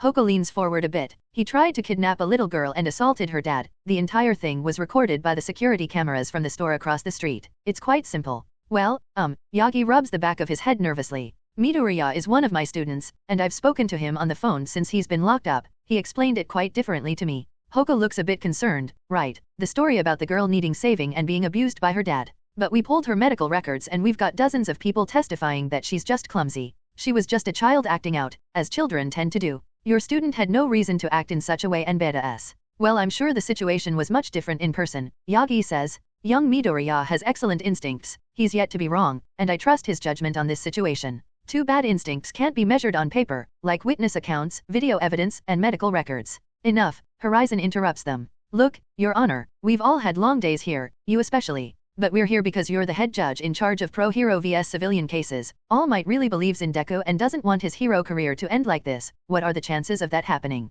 Right, well the commission handles most pro-hero business, but when citizens take issue with them then that's my jurisdiction, and as the head of this department I don't see a good way out of this for your boy. None. Yagi asks. Well, before this he didn't have much of a record, aside from one minor case of involving himself in a slime villain incident. Luckily he didn't use his quirk so that wasn't illegal. Just very stupid, Horizon says. Deku has a bad habit of leaping the moment he sees someone in trouble. As you can tell, it gets him in trouble. Right, Judge Hoka sighs. Well, rules are rules, and the result of any sort of violation of the law during the provisional license period is grounds for immediate annulment of the license and permanent disbarment from taking the exams again. But that would be a slap on the wrist for him. Being caught assaulting innocent civilians and kidnapping children is arguably worse than just killing someone. And he'll be tried as an adult since he has a provisional license, Horizon says. Naturally, Judge Hoka says. Look, just between us, I don't think the kid has it in him to hurt a fly. Seems like a softie. But he's kind of an idiot for going about it like this, and the law is the law. My hands are tied. Right, well Nizu figured as much, Yagi says. So he came up with an alternative. Yagi takes out a stack of papers and gently puts them on the table. Judge Hoka looks at it skeptically, then leans forward and begins reading. Had anyone less than the past and future symbols of peace been sitting across from me, I'd already be telling both of you to get out. He says as he continues reading. Which is why I am here, Horizon says in a tired voice, already sick of this entire process. Almost half an hour later the judge is finally done reading the documents, then sits back and takes a deep breath. Well, Nizu found a loophole that I'll have to seal up, after this case. Meaning, Yagi sounded a bit hopeful. It'll work, Judge Hoka says. But he'll be on house arrest for the next year. Will you be putting that location as UA? Of course, he won't be able to go home but he can continue his studies, Yagi says. Anything else? Well, his provisional license is annulled, and he'll have to redo the exam next year. No, the following year since he can't leave UA until that round of exams. Plus he'll be very closely watched in terms of any time he reports an incident he resolved, and any violation will result in him being arrested and spending his initial sentence of 25 years, in prison, with no chance of early release or bail. Yagi feels his heart drop at that, finally realizing exactly what kind of bullet they narrowly dodged. Now, this only works because I trust both of you, as does all of Japan, and because this event has been kept quiet by the commission since it makes pro-heroes look bad. But since teachers and UA staff aren't allowed to be legal character witnesses in cases like this, the only person I trust is you. He spins the papers around and points to a dotted line. You'll have to sign as a witness of his good character Horizon. Horizon just stiffly takes the pen and leans forward to sign, which I can do since legally I'm treated as an adult, even before my provisional license. His hands stop a moment before he signs, then looks at Yagi, and shakes his head. Can't believe I'm doing this. He reluctantly signs the agreement. Right, Judge Hoda takes the papers and files them away. I'll call and have him released in the morning, but this matter will stay on the record, and reflect poorly on Horizon if this student does turn out to be some child-stealing psychopath. I promise, if I see him straying I'll deal with him before you ever find out, Horizon says. Can't have my reputation being sullied after all. Judge Hoda gives him a strange look, then glances over at Yagi to see him genuinely worried. Right, now that we're all settled, the judge takes out his phone. My grandkids are big Horizon fans, can we take a few pictures, maybe you can sign some stuff. Well, I'm always happy to spread some joy, Horizon chuckles as he gets up and takes out some of his medal cards, which he usually doesn't give out, but on this occasion, he decides to hand the man a pair. Because new political friends are always useful. 2 hours later. Yagi and Horizon have been sitting in silence since leaving the office, still in the back of an armored SUV on the way back to Musutafua where UA is. So, Yagi tries making conversation. That went very well. The interview you asked me to do with your friend Chitos, and the things you want me to say, you asked me to stake my reputation on you, so I feel like it was fair to ask you to do the same. But I'm not Deku, Horizon growls out. I'm perfect, and he's a fuck-up. WEL. Plus your career is over, mine is only just starting, much bigger risk on my end of the deal. Luckily I don't plan to do this hero bullshit forever like you. Right, you'll be focusing on medicine more after the first few years, Yagi sighs. And you're right, I'm sorry my student is causing you this much trouble. Just fix it. I'm sure he had goo. Don't care, reasons don't matter, just results. And his are atrocious. Yagi awkwardly nods, and smartly decides to change the topic. Well, are you staying in UA or heading back to Tokyo? I promise you don't want me there when Deku shows his face. I'll be in Tokyo for the next week to cool off, then I'll come back. But you've only got permission to spend Thursday and Friday in Tokyo, it's Sunday. Horizon just silently turns to Yagi, and the man can feel the angry and annoyed energy radiating from him. Right, I'll just explain it to Nizu, Yagi says nervously. And they go back to traveling in silence back to UA, 11 p.m. Sitting in the back of an armored SUV, Horizon is on his way back to UA, already in Musudafo with the school in sight atop its hill. Within his visor, he was on a phone call with a potential lead for this new drug he discovered. So Tsunader got hit. Yeah, Fat Gum says. My Amajiki got shot with some weird bullet yesterday, but he slept it off. His quirk wasn't working for a while afterward. Was it blue? Horizon asks. Blue? Nope, it was red. I figured since you're in UA and Ryuko told me about how you helped her, asking you to take a look would be the fastest option. Normally I don't appreciate being treated like a personal crime lab, but this ties into something I'm working on so I'll allow it. Thanks man, knew I could count on you. The faster we get this done the fewer people get hurt. You already sent it with him. Yeah, Amajiki said he'll find you at lunch tomorrow and deliver it. Right, now tell me the story, how'd things go exactly? Well, Fat Gum pauses for a moment. He and Red Riot were on patrol when some thugs caught their eyes. I showed up and we took them all down, but one of their friends was in the crowd with a gun and shot Tsunader in the arm. The bullet thing didn't even hurt him, just stung then fell to the floor, but it has a needle tip, injected him with something. And suddenly he had no quirk. Yeah, he tried to use his quirk but couldn't, but a few hours later and he's fine. Was it only the one bullet? Yeah, weird right. Horizon warps the one blue capsule into his hand, and makes it hover just about his palm. An entire warehouse for just the one capsule, then a group of thugs to act as a trial run, but also gave them the one. Manufacturing these things must be beyond difficult and expensive, and it sounds imperfect. Warehouse. Fat Gum asks. What are you talking about? Nothing for you to worry about. I'll analyze the sample you sent me. Are you familiar with Edge Shot? Yeah, Edge and I go way back. Good, send him the same report you sent to me. We need to connect the dots because these events happened on opposite sides of Japan. The distributor you're hunting down is involved then. Guess this means they move more than just guns, but drugs too. A powerful and dangerous drug, one shot, and a top pro suddenly becomes quirkless for a few hours. Horizon plays with the capsule in his fingers. Blind a soldier for a second and he dies. Take away a pro hero's quirk mid-fight. For even a moment they could kill anyone. Even someone like All Might would be vulnerable, would have been vulnerable. Luckily it's in the form of a bullet, Horizon says. Means people like Kiri's Hima and Enji are mostly fine since they can either just shrug off the shots or incinerate them before they touch. Would have been really dangerous as an aerosol agent. And you can dodge it too, since you can warp. These won't work on me even if they hit, but sure.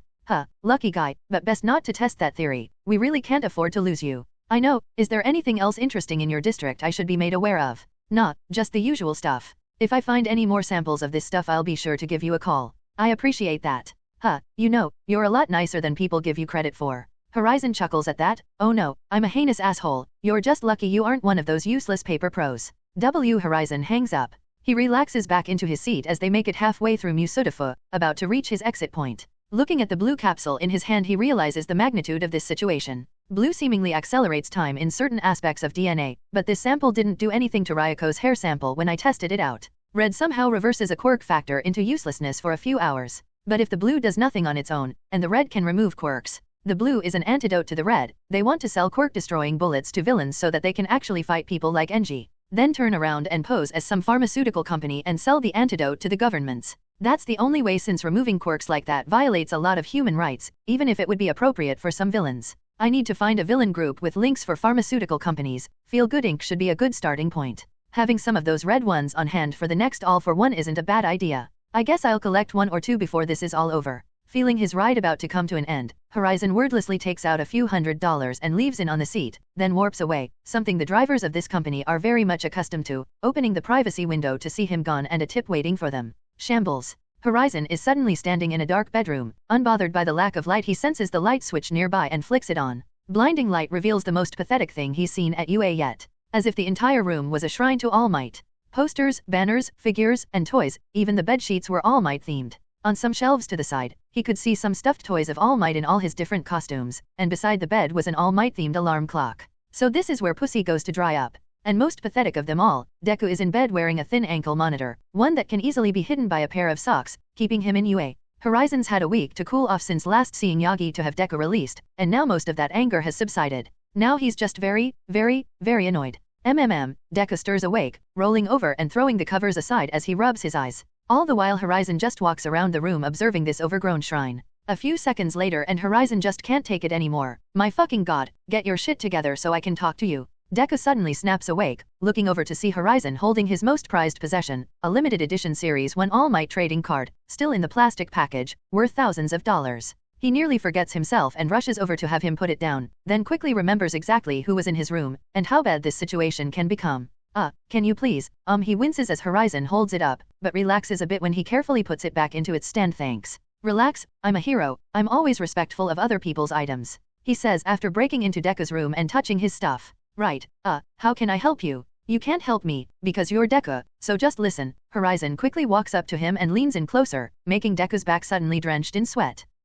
Can you just go a few months without fucking up? Is that too hard to ask for? Well. No, seriously, because I put my neck on the line to get you out of a fucking assault charge, and child kidnapping charge. I signed as a character witness for you, understand? Deku just nods stiffly. Good, because I trust Yagi to be a good little hero and do what he's told, but I don't trust you not to trip over your own leg and break it, so before you do anything stupid, just think of what I'll do to you if you make me look back. Horizon's hand moves absurdly fast and grabs Deku's face, his right hand on Deku's lower jaw keeping his mouth shut, then lifting him off the floor. Then he begins squeezing. Then the searing pain starts. Deku's pupils dilate as he feels his jaw straining, his gums being squeezed and teeth pushed together, slowly crushed in Horizon's vice grip. One for all, full cowling 10%. Lightning begins jumping around Deku's body, harmless exaggerated static but always a flashy sight. Then Deku raises both his hands to pry Horizon's fingers off his face. Booster shot? Where he expected some resistance but for one for all to win out in the end, he's clawing against steel and making no progress, feeling the fingers still slowly tightening. Deku can almost hear his jaw creaking and teeth cracking, feeling and tasting the warm blood filling his mouth as his gums burst and tooth fragments dance across his tongue. Deku's muffled cries are accompanied by tears as his jaw finally shatters and his mouth is deformed. One for all, full cowling 18%. His muscles burn and sting as he pushes past his comfortable power usage, desperate to make the pain stop. The growing pain in his arms is nothing compared to what Horizon is causing him, and as he just barely starts to pry Horizon's fingers away. Booster shot? A strange blue energy vapor begins pouring off Horizon's arm and the grip tightens, completely crushing Deku's lower jaw and shattering the few remaining teeth. And the pain is just enough to make Deku's eyes roll back and his world goes black. Ugh. Deku coughs as he wakes up, a few hours later, laying on the floor of his room in a small blood stain with fragments of teeth scattered about it. He holds his head, feeling a massive headache. He stops talking, realizing that he's speaking fine, and rushes to his mirror. Right, because heroes don't hurt people, he mutters, now having a much better understanding of why All Might is so cautious about dealing with Horizon. Finally having a glimpse behind the curtain, as he looks at his perfectly healed face in the mirror. His eyes then look over at the clock, seeing it's already 10 a.m. Oh no, I'm late for class. Sitting on his couch, Horizon had his feet up on the coffee table, a tablet in hand as he finishes up some work, finally completing one of his outstanding tasks. He wore only his body glove and a pair of shorts over it along with his visor, because on one of the other couches beside him is Ryuko in a set of Horizon themes pajamas, her laptop set up and a stack of papers beside her as she occupies the entire thing to finish up some of her own work. They were both enjoying a quiet night inside with the TV on the wall playing an interview currently being hosted in UA, between All Might and Chitos, aka Meta Liberation Army Commander, Curious, head of the Recruiting and Propaganda Division. Ryuko glances up at the screen, then returns to her work. You know, if I didn't know better I'd say All Might is clearly betting on you to become the next him. Oh, and why would you say that? Horizon asks. Well, his first interview since the Kamino situation and he says he felt ashamed because of Tomura Shigaraki and blamed himself, which is probably true since that's the kind of person he is. But since then he's just been going sort of on and on about how great you are and how much he trusts you to take care of the future. The scripting is subtle but not hard to miss if you know to look for it. Luckily most people don't know to look for it. How'd you set up this interview so quickly anyway? Chitos is a friend that's always looking for a story. Ryuko looks up from her work, seeing the beautiful blue Chitos on the screen, then glances over at Horizon. Just a friend.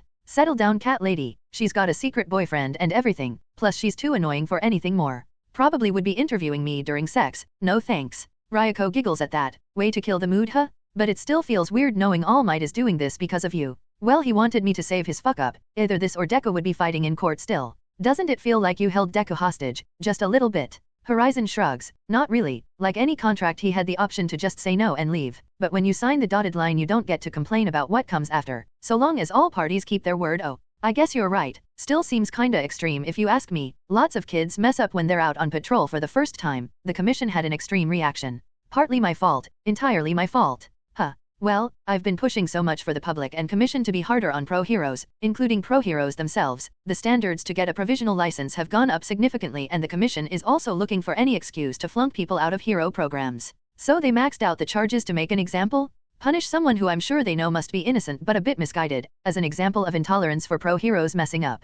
Pretty much. Horizon shrugs. Luckily, aside from you, the teacher, myself, and a few cops and a judge, nobody else really knows. And the commission, of course. That doesn't sound heroic at all. Ryuko sits up and thinks about it for a moment. Wait a minute, is that why even when All for One was revealed they never lessened the punishment against my team for the summer camp incident? Yup, and why they never tried to defend you from the public? Luckily Nisu covered the legal fees and fines for you guys, otherwise you'd be spending the next 5 years in debt. Ryuko breathes a sigh of relief. Good, this I retired when I did. This new status quo you're working on for pro-heroes seems really unforgiving. That's the idea, because if you fail people die, as you know. MHM. So best to get the losers out of the system as early as possible. Yeah, but that causes another issue, doesn't it? What issue is that? Well, people like me. Ryuko sees Horizon look over at her. I mean, I've got part ownership of the mountain resort, so I wasn't completely desperate, even if it doesn't make much money. But a lot of pros who suddenly lose their license will probably have to find work. The more famous ones will be fine since they can survive off-brand deals and probably made enough to retire. But the D and C listers,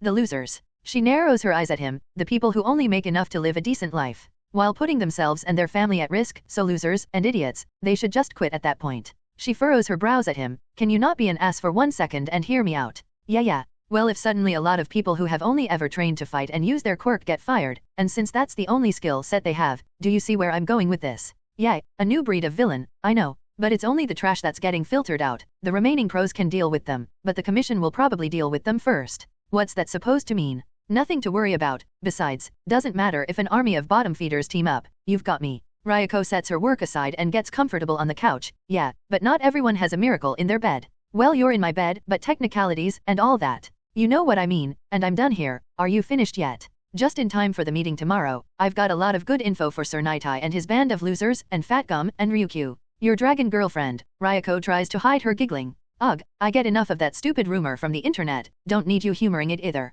Hey, I just think it's fun, but my personal favorite is people thinking you're dating Nejire-chan. Ryuko doubles over laughing. I wish I could see how annoyed you are under the visor every time she calls you. Girl talks too much, Horizon mutters. You say that about everyone. Maybe everyone just needs to shut up, but that's unavoidable. So can I see what you found for Nightai? Ryuko gets up and drops herself onto the couch beside him, leaning against his side. I'm not sure I should show you this, considering you've kind of got a weak tolerance for the darker side of villains. Well, that is partly why we became a rescue team instead of a combat team, but I'm sure I can manage. Alright, if you say so. Horizon takes his feet off the coffee table and swipes on the tablet, and the hologram projector built into the table displays 2 strands of helical DNA. 2 twisting spires with bridges connecting them like a warped ladder represents each strand. 1 red, and 1 blue. DNA. Human DNA, they came from the same person, to make the bullets. Someone is using their quirk to make quirk-suppressing bullets. Not exactly. Ryuko looks at the projection, then back at Horizon, then back to the projection, as all the pieces come together. They're forcing someone else to do it.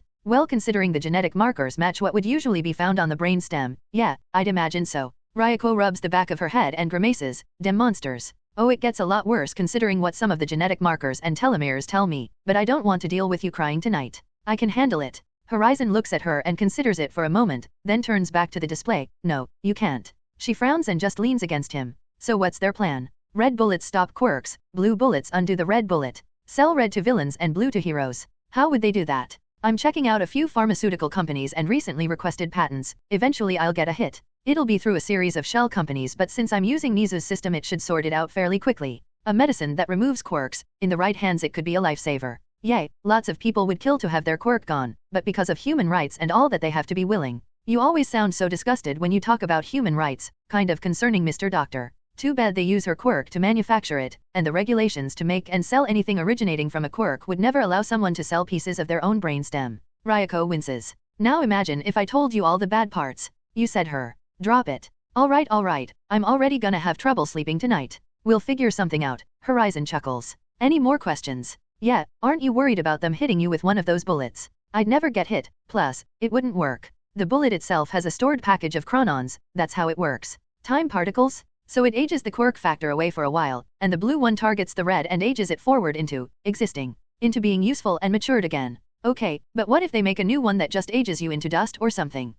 You're worried about me. Ryuko pushes his shoulder, hard enough to actually make him move. Just because you're invincible doesn't mean I don't worry. Or maybe I just like this lifestyle and don't think I could score another young, powerful, billionaire doctor. She giggles and leans against him. Oh, there's only one of me, and he's here with you. But really the chronos are mapped to the person's DNA, like an infection, which means it will only affect me if I allow it, and I won't. Plus, even if it ages me 100 years, nothing would really change. What do you mean? Well, I can control my aging, so when I'm around 28 I'll just keep my body like that forever. That's the plan anyway. It takes almost a minute for Ryuko's mind to wrap around what he just said. Are you telling me you're immortal? Well, it's not like I tried to hide it. Horizon shrugs. During the sports festival, I literally said, mortal diseases and ailments don't affect me. Weren't you listening? Nobody takes that stuff seriously, come on. We just all assumed it was just the heat of the moment or something. Well, now you know better. Ryuko sinks back into the couch and folds her arms, pouting. So when I'm a saggy old grandma you'll still be young and hot, fuck you? Horizon bursts out laughing. Well, that's one way to look at it, but the other side is that I'll outlive everyone I love forever and ever, over and over again. Can't imagine what that will do to me. You'll be fine, your ego is enough to keep you company. It's like you always say, I am enough. Now that everyone is here, let's get this meeting started, Sir Nitai says. He was sitting at the head of a large meeting room inside his agency. Behind him was a projector showing a picture of Kai Chisaki, aka Overhaul, and in front of him was an assembly of mostly small-time pro heroes. The most notable names were Ryuko, the current number 10 pro hero, accompanied by 3 of her work studies students, Nejire-chan, Froppy, and Uravite. Fat Gum was also in attendance with his work studies students, Tsunader and Red Riot. And Sir Nitai's own work study student, the final member of the Big Three, Lemillion, was also in attendance. The Big Three along with 24 pro heroes together for one raid operation. Yes, Ryuko says. Please tell us what could warrant such a gathering. And why kids are involved in this, Rocklock says. He was a brown-skinned man with dreadlocks and a green and yellow hero costume, lock-themed. Yeah, they're from UA, but from the feel of things this could get really dangerous. My students are plenty capable, Ryuko says, gesturing to Froppy and Uravite, as Nejire-chan has already proven herself over the years.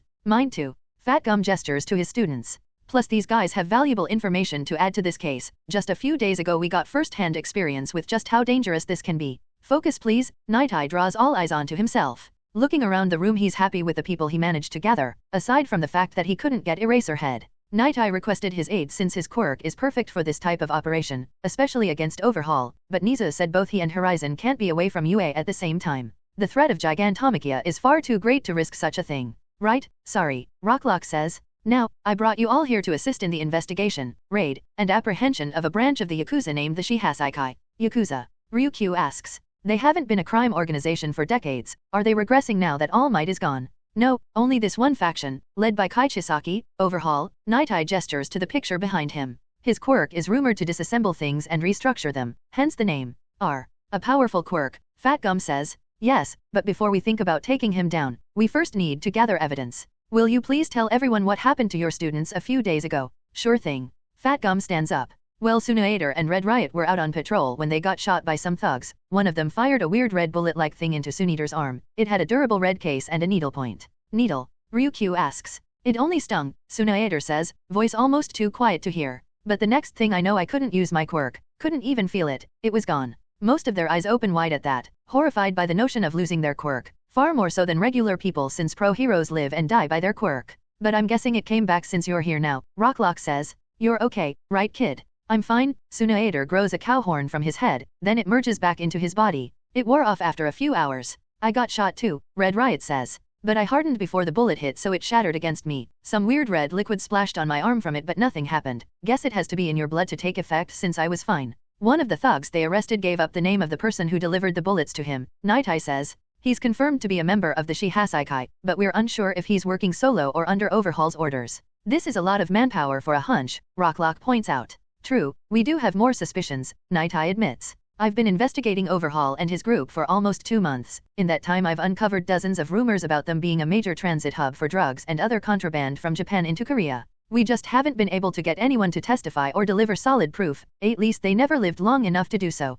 Quirk-suppressing bullets being smuggled into Japan, Ryuko mutters. These people are dangerous. I'm glad you called me in for this. Yes, but I must confess that the reason all of you have been selected is because of this. The screen behind him changes to a map of Japan, showing a dozen bases scattered about. That explains why lesser-known pros like us are here, Rocklock says. Those locations are in our respective areas. You want us to scope them out for you. Precisely, Nitai says. We need more than rumors to get a search and arrest warrant signed. We need probable cause. The Yakuza is still a big organization, and if it looks like we're trying to bully one of its branches they could cause problems, but if the Shihasaikai are caught doing illegal business, they'll cut all ties with them to protect the larger factions. Is there anything specific we should look out for? Ryuko asks. Kai Chisaki himself. Overhaul went into hiding after a recent chance encounter. He's being even more cautious than before unfortunately. If he thinks that we're looking for him, why would he stay at one of their bases? Ryuko asks. Because he doesn't know we're aware of all his bases, plus as easy as it would be to just go somewhere else, he's a control freak. He supposedly values precision so much that other than his right-hand man, nobody knows his full plan.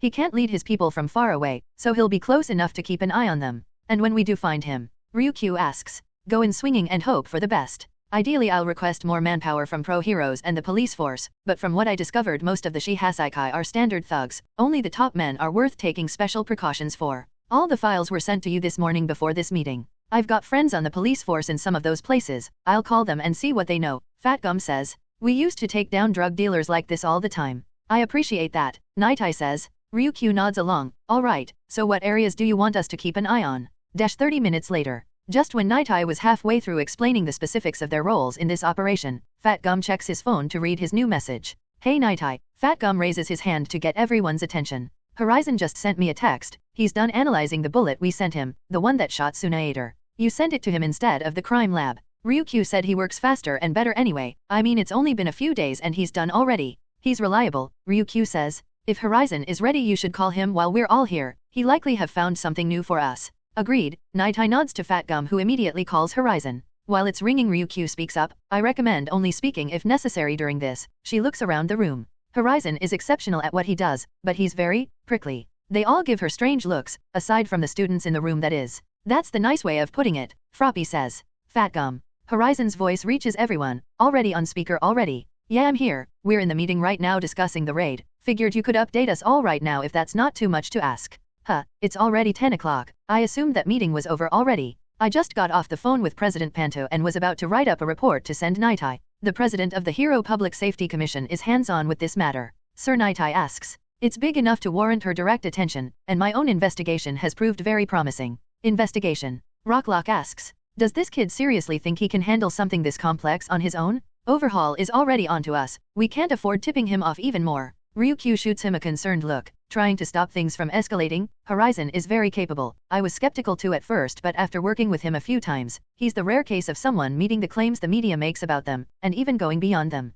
And he's super strong. Nejire-chan adds. Which is more than I can say about whoever said that just now, because I don't recognize the voice, so who are you anyway? The entire room goes silent, feeling the tension in the air, but Nitai decides not to intervene, wanting to learn more about Horizon, about the man Nizu seems to think can surpass his idol, All Might. The name is Rocklock, and never heard of you, Horizon interrupts him. And since I've got a lot of the top pro heroes memorized, must mean you're one of the loser D-listers. Hey I have a boring record, Horizon says. I'm looking it up right now. A pro for over a decade but you've only dealt with small-time thugs and incidents, no real villain takedowns worth mentioning. Because your quirk deadbolt just lets you lock things and people in place, spatially at least, just a bit better than a tube of superglue. Nitai sees where this is going and tries, but fails to stop it. Can we please get BA? A glorified beat cop playing pro, another paper hero inflating the number of pro heroes in this country. I wonder how long it'll take before the commission sweeps you off the board and drops you in the trash pile where you belong. Who the hell do you think you are talking to me like that? Rocklock gets up and slams his hand on the table.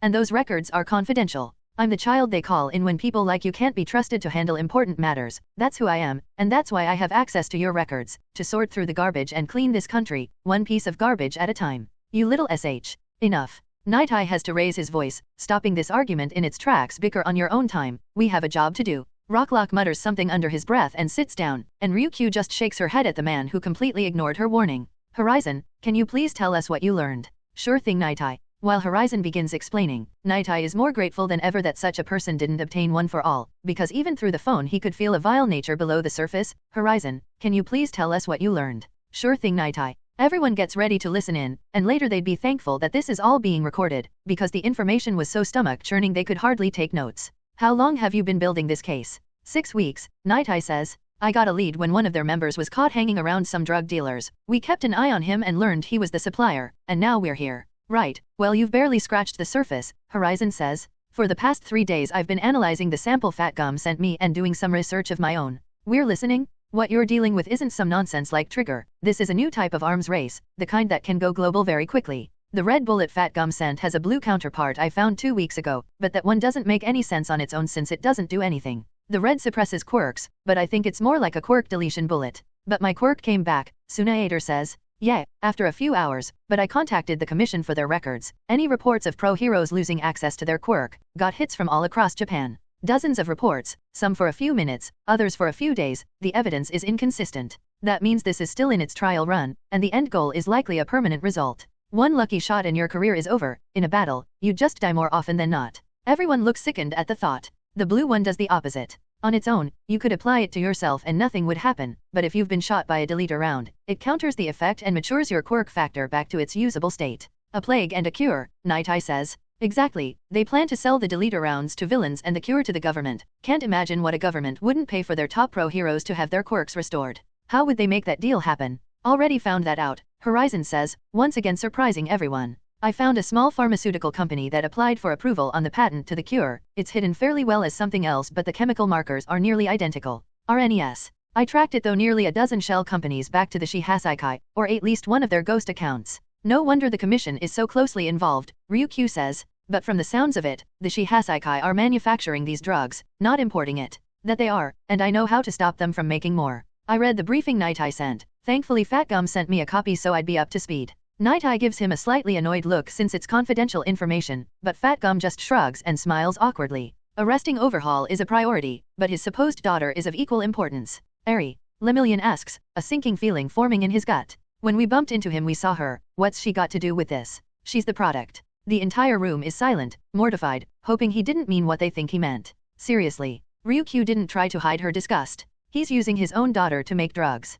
Worse, his quirk is Overhaul. It lets him disassemble matter and reassemble it however he wants. And the genetic markers I found in the samples are from the brainstem and spinal fluid of a girl, young, around 7 or 8 years old, blonde. That's Eri, Lemillion mutters, a pissed-off expression on his face. Angry at this whole situation, at the fact that he was so close but didn't save her, he handed her right back to that monster. Midoriya was right, Nitai thinks. If this plays out as Horizon suspects, I'll have to apologize for not believing in him. With instinct like that, it's no wonder All Might has such faith in the boy. What's her quirk? Sir Nitai asks. Well, I managed to dig up a report by her mom, Overhaul's adoptive father. The previous boss who mysteriously fell ill is actually her grandfather. His daughter is Eri's mom.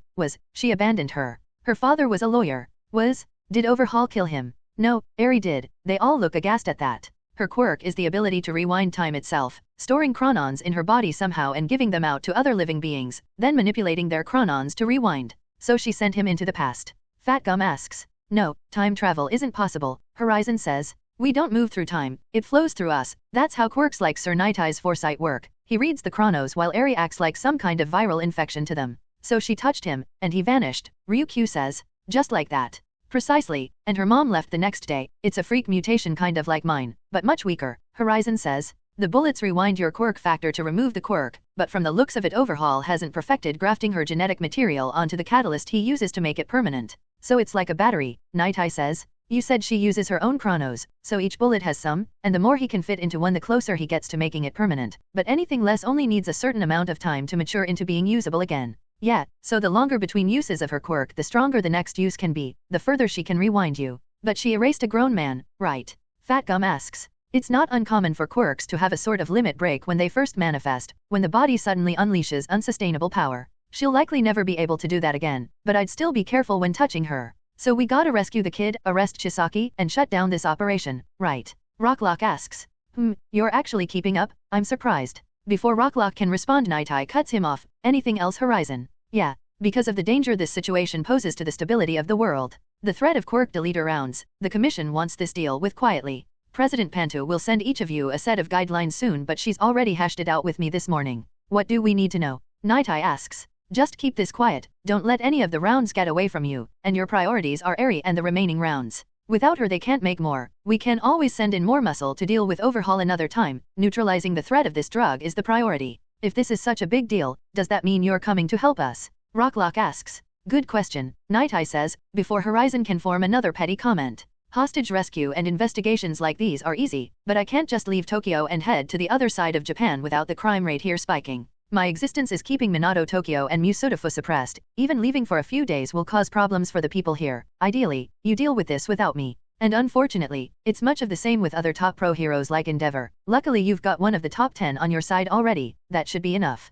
Any of us suddenly heading toward their territories will cause Overhaul to take Eri and flee. That makes sense, Night Eye says. But we've got enough to deal with this situation. If things escalate or the League of Villains shows up, then give me a call, but unless absolutely necessary I need to stay put. Understood, and since this is a sensitive matter, what time frame? I assume we have one, right? Yeah, 10 days, if this isn't dealt with in 10 days I'm coming down there. People here will get hurt and probably die, but Japan is unstable as is. The sudden emergence of these bullets will do a lot more harm than the result of me leaving my domain for a while. Luckily it should only take me a day or two to wrap up Overhaul and his Yakuza losers. Understood, Night Eye says. I'll keep you in the loop as much as possible. THA Horizon hangs up. Ryuko facepalms, feeling second-hand embarrassment. I swear he's nice when you get to know him. Oh, I don't know about that, Froppy says. I think you're just being nice, he's always kind of a jerk. Yay, Rocklock agrees. Normally I don't speak like this about kids, but that guy is as a jerk. Almost everyone nods in agreement. That's irrelevant, Night Eye says. In 3 days he uncovered more than I knew existed in the past 6 weeks. The information he provided is beyond critical for this investigation.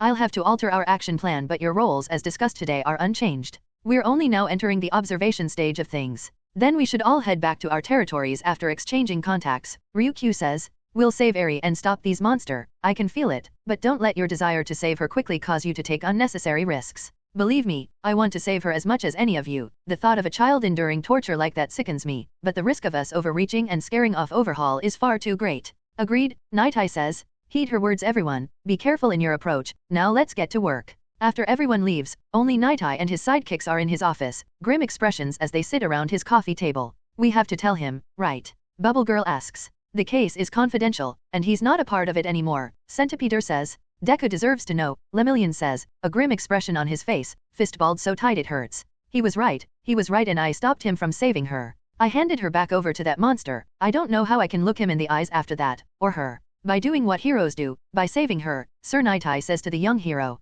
Don't beat yourself up for the choice you made. With the information you had I would have done the exact same thing. You couldn't have known, and clearly Chisaki manipulated the records so nobody suspected his abuse of Eri. Just do what you can, and save her. That's how you apologize to them. Right? Lemillion wipes the one tear flowing down his cheek. Thank you, sir. Good, now I need all of you to give me a moment. I need to call Midoriya, and I've been given a lot to think about. You're going to tell him? Centipeder asks. Of course, Night Eye says. He may not have his provisional license right now, but the moment he gets it back, I hope he'll return and be my sidekick. I have much to teach him. As they all exit the office, Night Eye takes out his phone, his finger hovering above Deku's contact. It should be lunchtime at UA right now, but what do I say to him? He thinks back on all he learned that day, and quietly laughs to himself. I didn't know what I didn't know, and stumbled into something far more nefarious than I could have ever imagined, but today I got a lot of insight. Midoriya's instincts are at least on par with All Might's, that heroic spirit they share, something I always lacked. It must be nurtured and allowed to bloom fully. I certainly see why you chose him as your successor instead of Mirio. I suppose my time with Mirio has made him a bit too much like me. He always thinks before he leaps, and sometimes being a hero means having faith. But I also see why Principal Nizu likes Horizon so much. That boy, that man, as crude and prideful as he may be, his accolades far outshine any of the bad in his character. He'll be a fine hero, but to be the symbol of peace you need to inspire people, and he fundamentally lacks that. His attitude constantly makes it clear that he thinks of himself as being above everyone else. Even through the phone I could feel him looking down on everyone, the complete opposite of All Might who would always lift others up to new heights. Night Eye touches Deku's contact and the call begins connecting. Horizon is certainly an all-star in every category the Hero Public Safety Commission ranks in, the undisputed future #1 pro hero, but you'll be the symbol of peace to the people, their champion. Meanwhile at Horizon Tower, Horizon was finishing up some work on his computer while Ryuko was bawling her eyes out on the couch. See, this is why you don't eavesdrop. I told you that you couldn't handle it. But how can they do that to a child? Horizon just rolls his eyes. You women and your feelings. He mutters before warping away, leaving the crying woman behind. Now ready for a day of hero work in Tokyo, this place feels super excessive, Shinso says. He, Zero, and Horizon were currently in a private room at one of Japan's most prestigious restaurants in Minato, Tokyo. They were all in full hero costume, with Shinso's new costume being a more obviously armored black and purple version of eraser heads. Instead of a full head visor like Horizon and Zero, he wears a mask which covers the lower half of his face until just under his eyes. It was black and seemingly made up of dozens of intricate metal parts, with 2 dials on either side of his jaw to adjust them. Since his quirk doesn't work if played or amplified electronically, this invention allows him to tune his voice by using the dials. They then cause the intricate pieces to move and his voice changes as it flows through the newly altered gaps, no electronics required. Around his neck like a large scarf is his own capture weapon, identical to eraser heads, aside from the purple color with black edges. He also has a tanto behind his waist like his teacher along with a few pouches for other gear. Just enjoy the night, Zero says, especially when Horizon's paying. I'm always the one paying. And I always appreciate that, Zero chuckles a bit. But seriously, I doubt he called us both to Tokyo the day before we head back to UA for no reason, probably some big case he wants us to help him with, right? Horizon looks between them, then shakes his head. Nope, just figured we could have dinner here. Shinso sighs, you had me sit on a train from far edge of Japan all the way to Tokyo, for this? This restaurant is important, Horizon says. This place is always monitored by the press, they already know I'm working with cellophane, so when some pictures of us 3 walking in here go viral, I become a known member of Team Horizon, Shinso says. I guess it was worth the trip. I never approved that name, by the way. Good luck changing it, Zero says. I've already used it online and the internet likes it. Looks like it's staying. Whatever, let's just order. They all get comfortable and enter their orders into the screens beside their seats, one of the other reasons Horizon came here. No staff listening in on conversations or seeing Zero and Shinso with no masks. And after a bit more chatter there is a gentle knock on the door, and in comes a few men with their food and drinks. This looks like the most delicious thing I'll ever eat, Zero says as the staff leaves. Don't let Kode hear that. Zero rolls his eyes, then he and Shinso take off their masks. Still don't think any food is worth this price, kinda insane. Maybe I should have become a chef instead of a hero, and I wouldn't have to risk my life all the time. You still could, Shinso says as they begins eating. Well, I'm kind of used to the perks that come with the job. You mean pussy falling into your lap, Horizon says as the lower part of his visor just over his mouth retracts and fold away, showing separations that were otherwise invisible. Being a hero has its perks, like the fact that they'll probably give us this meal for free just so we'll keep coming back. Free food is always a win, Shinso says. Yeah, but I always tip at least the same amount, reputation matters after all. Meanwhile MT Lady tries to look all cute to get free food, Zero says as they all begin eating. Works every time too. How is working with a team by the way? Shinso asks. Horizon doesn't really have a hero he works under, well not beyond his loose connection to Endeavor, and I've got Gang Orca, but he's got a lot of people working under him so I hardly see the man, but you're always working closely with 3 pro heroes. Honestly Edgeshot is pretty awesome, dude knows his stuff, you should totally come work with us sometime. Your quirk would be really handy for the kind of stuff he does, plus he's a ninja cosplayer too. I'm not a ninja cosplayer, Shinso says. Yes, you are, Horizon says. Is there a strategy they use to be more effective as a team? What, like a super move? Not really. They mostly just do their own things until one of them gets a lead, then they bring it to Edgeshot and he makes a plan from there. And I've gotta say, going from interning with Kamui Woods who pretty much let the wind just take him to the next crime, then to Edgeshot who has a plan for every encounter, it's a big step up. And Kamui Woods is learning a lot from him too, but MT Lady is a bit more content just being a background character.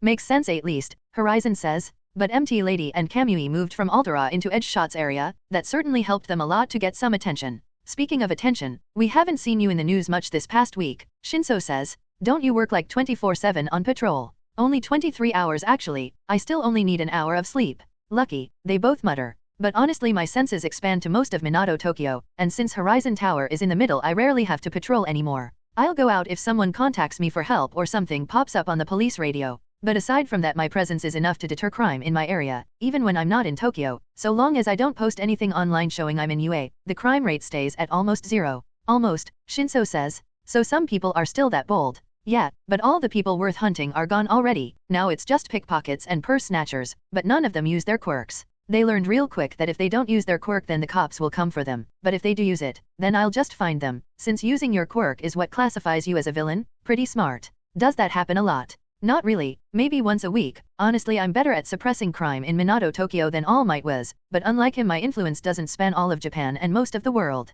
But it works for me, not like I want to go chasing every fucking purse thief or pickpocket. What a waste of my time, we've got D-listers for that stuff. That's a bit mean, Shinso says. But I'm not surprised you so easily suppressed crime in your area, nor am I surprised you haven't reached the level of All Might. Not yet at least, Zero says. Shinso takes a sip of his drink then nods. All Might suppressed crime by inspiring pro-heroes and citizens, and even the villains had a huge respect for him, but you operate through power and fear. I can't imagine it's fun being a criminal, and knowing without warning someone can appear behind you ready to lock you away. But aren't you a bit concerned that you're treating Minato Tokyo like a police state? God Emperor Horizon, Zero says. That's why Blonde calls you, right? Well, it's not like I'm always watching all the time, so no. But I rather people think I'm always watching, keeps them in line. A blade at everyone's throat, Shinso sighs. Well, that's one way of doing things, I suppose. But I'm sure some people are worried about you potentially abusing your power. Horizon shrugs. Power not worth abusing isn't worth having, and besides, who would they send after me? I'll add this to the list of things I'm glad the public didn't hear you say, Shinso says. Oh, we should compare those sometime. Zero chuckles. Horizon says some insane things that I don't think anyone wants to hear a hero say, but hey, he's good at his job, and that's all that matters. That's the only way to win at life, Horizon says. Make yourself so irreplaceable that they wouldn't know what to do without you, then you can do whatever the fuck you want. I'm working on that, Zero says. Is that the goal, to make yourself irreplaceable like All Might was? Shinso asks. Or are you going even further? Much further. I'll be a boon to all of mankind. Horizon raises a hand and uses his quirk, showing off some of the blue energy vapor wafting off his hand. In theory, I'm a miracle elixir. Fuck being a pro hero, that's how you become irreplaceable. 2 hours later. This entire tower seems excessive, Shinso says as he enters to the pool area of Horizon Tower, seeing a 25m heated pool in the middle of the room, with Horizon's logo on the floor of it. Zero was already floating in the pool on an inflatable tube, drinking a canned beer. He built it to match his ego. His laugh echoes through the room. Shinso looks over to Horizon, sitting on one of the lounge chairs scrolling through his phone. Well, I guess that makes sense. And why are you drinking?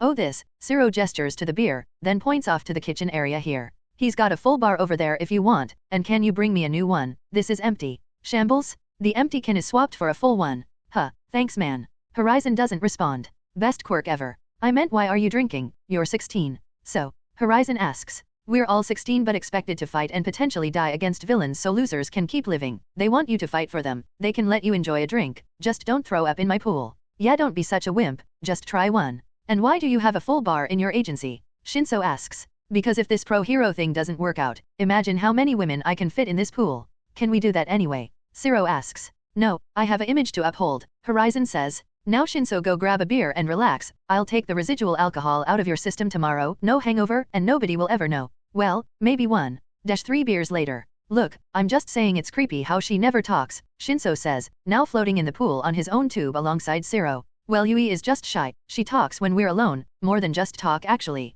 Wait, have you two, already? Huh, yeah, I mean we can die at any time, right? She's doing her hero work studies with 13 but it can still be dangerous, and I fight a lot in mine, why hold back on an experience? Well, that's one way to look at it, Shinso says. They're also 16 and horny, Horizon says. Plus everyone is living in dorms on the same campus, people are fucking, it's inevitable. That's why the first day back every class had that sex education talk, and why I got to class late. That makes sense, Shinso says. Wait, do you see people having sex? No, I can blur out things in my senses until I want to focus on them, otherwise it's just too much information to be useful. That's a relief, Zero says. But one thing I never really understood, you were the one that told me not to hold back on experiences, but you still don't really do anything with Momo or Jiro. True, everyone knows they're all but humping your leg, Shinso says. It's kind of like how Yuruka follows Deku around, but at least with her it's more cute. I think they might just be delusional and horny. Can't really blame them, I'm amazing, but honestly I've just been so busy with everything that dealing with them isn't even on the list, well, not at the top.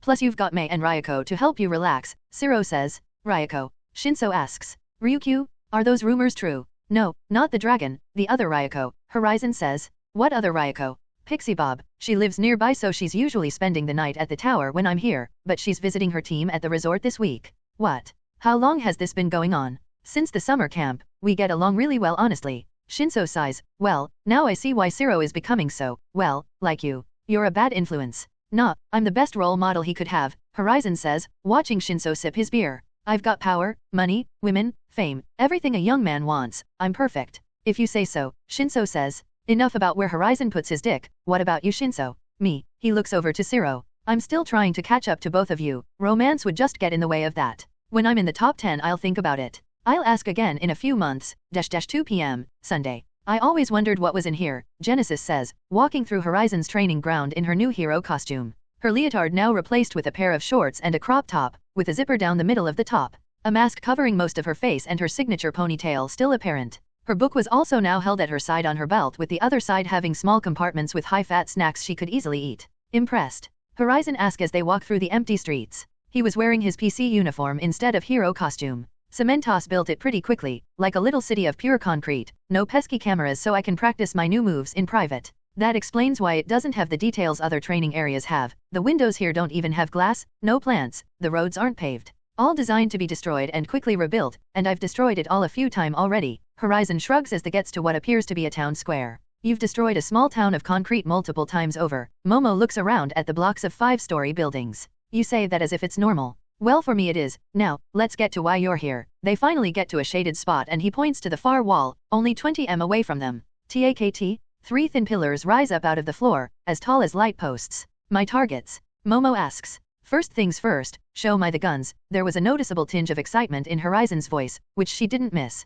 I'm not allowed to hand them to anyone who, right, never mind. Genesis reaches down to her exposed stomach as it begins shimmering a pinkish purple light. And then she produces what appears to be a modified pistol, what would be plain and boring if not for the oddly large chamber and bulkier design. And the red and white color scheme to match her outfit. Holding it in his hand, Horizon does a quick scan. This thing has a lot of parts, some weird ones too. That's a requirement, Genesis says. Since my quirk doesn't actually need firearms to function, I had to make them in a way that cannot be used for anyone else. They're also disposable in the sense that they get worn down quite easily. The material composition is also very expensive to replicate industrially. It's likely that I'll only be able to use all of my shots in a gun, reload once, then by the end of those new rounds I'll have to make another gun. So many hoops just to use a gun, on villains no less. What about those weird bullets? They're wider than normal ones, and blunt. Oh, Mr. Shield helped me with the design. They're made of a metal composite that transfers most of the kinetic energy as blunt force instead of piercing. So metal beanbags, ouch. Mostly non-lethal, but they will hurt a lot. Any other guns or just this design?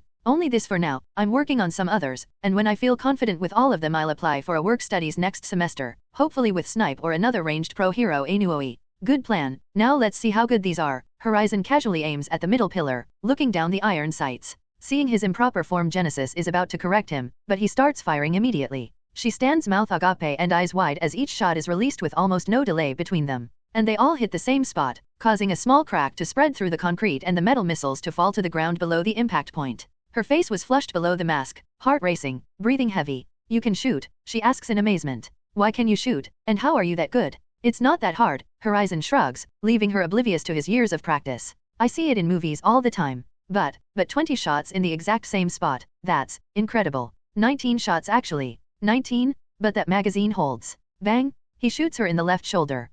She falls back onto the floor clutching her shoulder, looking up at him with teary eyes as the blackish-purple bruise forms. Guess it really hits like a beanbag. You shot me. He wasn't sure if she sounded more hurt from the pain or the perceived betrayal. Yeah, obviously. If you're gonna be shooting people you should at least get shot once, see how it feels for yourself. So you know exactly the kind of pain you're about to so casually inflict onto others. Only seems fair, right? She holds her breath for a moment, trying to calm herself, then gives him an annoyed look as she gets up. You could have warned me first. That's no fun, he says while handing her back the gun. I think it fractured a bone. Genesis winces as she tries to roll her shoulder. Well, you're pretty slim so not much padding. Hold still. He rests a hand on her shoulder and a soothing sensation flows through the injury, and the pain completely goes away. She just barely looks in time to see the blue healing energy retracting as he removes his hand. Thank you, she gives a dazzling smile. Quit blushing and start shooting. Let me see how accurate you are. 2 hours later. Well, now we know your limit, Horizon says as he looks around, seeing the 3 destroyed concrete pillars, then looking around his feet to see scattered sets of brittle guns. And beside him, on the floor, Genesis, sitting on the floor panting, drenched in sweat, trying to recover. I'm out of snacks, she says, gesturing to her empty belt pouches. Well, you did good against immobile targets. Today was just limit testing. You still need to practice accuracy while moving, on moving targets, and clearing buildings. Also, always keep a knife on you at least, or a retractable staff. Snipe said the same thing, and thank you. One last thing, have you shot anyone yet? Her eyes widen.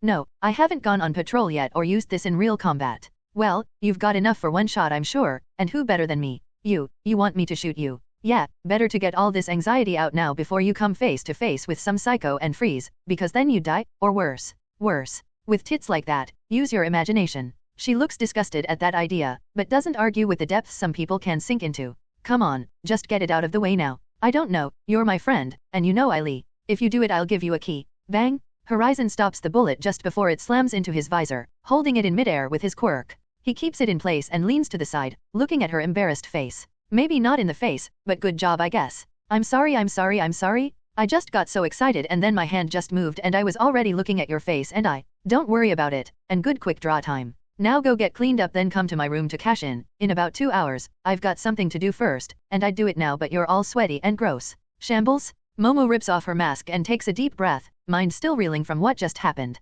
Then she sees the bullet still floating in the air and grabs it, a memento of a day well spent. Then she assesses her current state, drenched in sweat, and holds her head in her hands. How embarrassing, but he didn't seem to hate it at least. I just have to go make the most of tonight. Meanwhile, Horizon's room. I was trying to be flirty and she tried to shoot me in the face. What the fuck, Momo? He immediately checks his phone, seeing his client almost ready. Shambles? His casual PE uniform is swapped out for his hero costume, ready to do one last bit of work before he has some fun for the evening. My informant should be in Musodafo soon. Just help him out, get the info I need, then I can get back here and relax, probably talk to S.H.I.E.L.D. first. Finally making some progress on all these things I have to do. So how do you feel? Horizon asks. He was currently sitting in a high-end hotel room in Musodafo, looking at UA in the distance atop its hill while listening to some news reports on his phone. I still can't believe this is happening, a woman says as she takes the seat opposite him. An older woman approaching her 60s, hair already gray and face wrinkled, but dressed in a suit. That didn't answer the question. I'm feeling better than I have in years. She takes a deep breath. I can finally breathe freely again, and my back pains are gone. I can probably keep up with my grandkids now. Well, I'm good at what I do. I promised a full checkup and to fix whatever I found, and I delivered. Yes, but honestly when the big bad Horizon came knocking, I expected to be dragged off in cuffs, not negotiating a deal. Well, I can always do that later, but that doesn't get me what I want. Not like I could stop you, not like anyone could. The information you requested is in my car downstairs. Horizon puts his phone down and looks toward the car, through the floor, the papers. Yeah, Shambles? He warps away for a moment, then reappears with a thick stack of papers. No wonder villains have their head in the sand. Kid's a monster, she thinks but wisely doesn't say aloud. Handwritten? Why? He asks, already skimming them. You asked me for the manifests of all my clients' hidden airfields across Japan. That's not something I'm willing to just download to give you a backdoor into my system. I have a business to run with circumflex. Yes. Fair enough. How'd you find me by the way? She asks. I made sure the pro-heroes and police didn't even know I existed, but you just called my phone like it was nothing. Maybe you aren't as invisible as you thought. Bullshit, she scoffs. Someone talked, so who's the rat? Everyone talks when I put hands on them, but all that matters is you're useful to me, so I'll keep you around. Was useful? I'm leaving Japan. I'm not foolish enough to stick around when UA's golden boy knows my address. That's not how I lasted this long. What you do is none of my business, just be gone by the end of the week. Now back to my question about these being handwritten, not even printed. That's unusual. So, the woman sighs, TECH. Tech. That's a name that came up once or twice, she says. My business was brining people in under the radar, big names, and big players that had to get themselves across borders or move a lot of higher tier items. I know, you dealt with guns and glory, no drugs, and silly things like that. I've done my research obviously. Well, you asked me to look into anyone by the codename Wolfram. Got one hit from a landing strip up in the mountains to the west. Big guy, a foreigner, could control metal from the way he folded up the fence at the airstrip. That's the one. Yeah, well, his trail ran cold, and I figured if I helped you find him maybe you'd be honest and stick to your deal. At the time I still thought this was a setup. Can't blame me for being paranoid. Understandable. Well, everywhere this guy goes the cameras start glitching. Telltale sign of someone else, a group called Tech, must be thousands of hackers working together. One of their men passed through Japan before about 5 years ago before heading back to America. For what? To set up supply lines linking Japan, America, Europe, Russia, Brazil, and China, plus some others, factories with vehicle and computer parts. Using their quirks to manufacture commercial goods, highly illegal without the proper licenses, which they probably don't have, Horizon says. But they pay, and since they're connected to seemingly everything, I didn't want to take the risk of exporting these files on Wolfram, hence me having to stay up and write it all out. I see. Horizon ponders this information for a moment. Well, you kept up your side of the agreement. We'll never mention this to anyone and you can get out of Japan as soon as possible. Thank you, and for the record, I much prefer when pro-heroes ask for what they want instead of coming in swinging, even if your bedside manner needs a lot of work. I get that a lot, but does it really matter? You're a villain. Criminal, she corrects him. Villain means I used my quirk to commit a crime, and since I'm not somehow committing crimes with my acid spit, I'm just a regular criminal. Technicalities, I've got work to do. Have a good life. Shambles? Now back in his room, Horizon sits on his couch and puts his feet up, flipping through the stack of papers he just got. Shrinking his room to only encompass the dorms, he looks around for a moment. He senses Siro playing video games with Kiri's Hima and Ajiro in the common area. Shinso and Tokoyami finishing up some studying for tomorrow. Deku and Bakugo are outside sparring, with Shoto and Yuriko watching them. Then his focus jumps over to Momo's room where he senses her, Jiro, and a few other girls excitedly talking on her bed. I really hope that's not about me. He thinks before cutting off his quirk. It's probably about me. Nizu's system is the most secure in the world. It'll be fine if I just scan these files, he mutters while taking out his phone. 10 minutes later. Standing in front of a hologram being projected in his room, he sees a map of Japan with dozens of small dots across it. Too many places. Wolfram can use any of these as a cover if he cares about a place with a lot of metal that nobody would care about if it went missing. He swipes his hand and the map refreshes, now completely blank. Okay, if I were him, then I'd assume that Horizon is protecting the shields so I could just team up with the League, but the League hasn't shown up in weeks so that doesn't give me any new leads either. He thinks for a moment, then opens the hero network on another hologram and gives a command, map the most recent Nomu sightings. 3 dots appear on the opposite side of Japan, to the southwest shore. Been weeks since the last one, dead leads. Well, at least I know Wolfram is in Japan. No face or description, like hunting a ghost, but the only thing I can confirm is that my bait works. But he won't strike unless they leave UA or I'm not around. So best to just stay put and hope he gets impatient, then I'll kick his teeth in when he shows his face. With an annoyed grumble he sits back and looks at the map. So much bullshit to deal with, all to play the perfect hero role, but I'll have this world groveling at my feet in no time. Save the shields, get David and Melissa shield in my pocket, and instantly have All Might's most famous and outspoken supporter in my corner. Almost guaranteed Hall of Fame potential in that alone from the credit he'll bring me. Maybe find a way to reverse the Nomu operation, unlikely, but at least make an effort. Having Eraserhead on my side makes UA a lot more tolerable already, and hell, a Nobel Prize could be fun to have.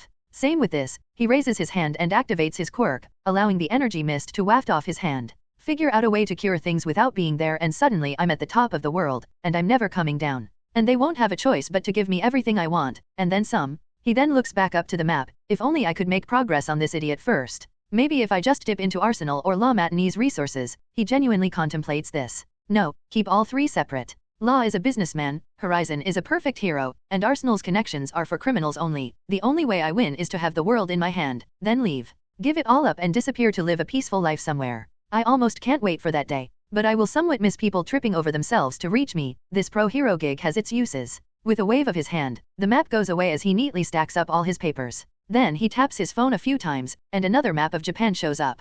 This time with red lines covering some of the roads to blinking red nodes in major cities and some smaller towns. Even some places just off the shore were blinking. Orca and Edgeshot must have updated my map today. Some of these routes are new. He can't help but chuckle at the absurdity of it. First-year UA student, leading his own independent takedown of major contraband distribution lines across the country, so successful that even pro-heroes jump on board to get a piece of the action. Rank 1, here I come. And just as he's about to review their updates, a knock on his door pulls his focus away. He expands his room enough to sense Momo anxiously waiting outside his door. A folder in her hands, wearing a sweater dress, and nothing below it. Guess Mina got into her head. I'll need to thank Pinky later. Now to check one item off the to-do list. Hearing Momo knock on his door, Horizon pauses his hologram and decides to walk over instead of his usual warping. Not wanting to make her any more nervous than she already is. But when he opens the door, just for a tiny moment, he freezes. Because while his quirk allows him to sense anything within his room, it doesn't give him any sense of color. So looking at Momo, wearing only a sweater dress, white with blue lining, and his logo proudly displayed at the bottom above her left thigh, and the faint pink lip gloss on her lips, he's completely caught off guard. He completely ignored the folder in her hands and just watches her for a moment, taking it all in as she nervously fidgets before him. I always knew I'd look good on you. He nods to her outfit. Well, I was told you'd like it. Oh, believe me, I do. He steps aside for her to enter, and she scans the hallways quickly as if expecting someone to stop her or yell at her for what she's doing. But I don't think that's licensed merchandise from my website. Oh, I made it myself. I'm sorry, I hope you don't mind. The view is well worth it. Make whatever you like with my signature on it.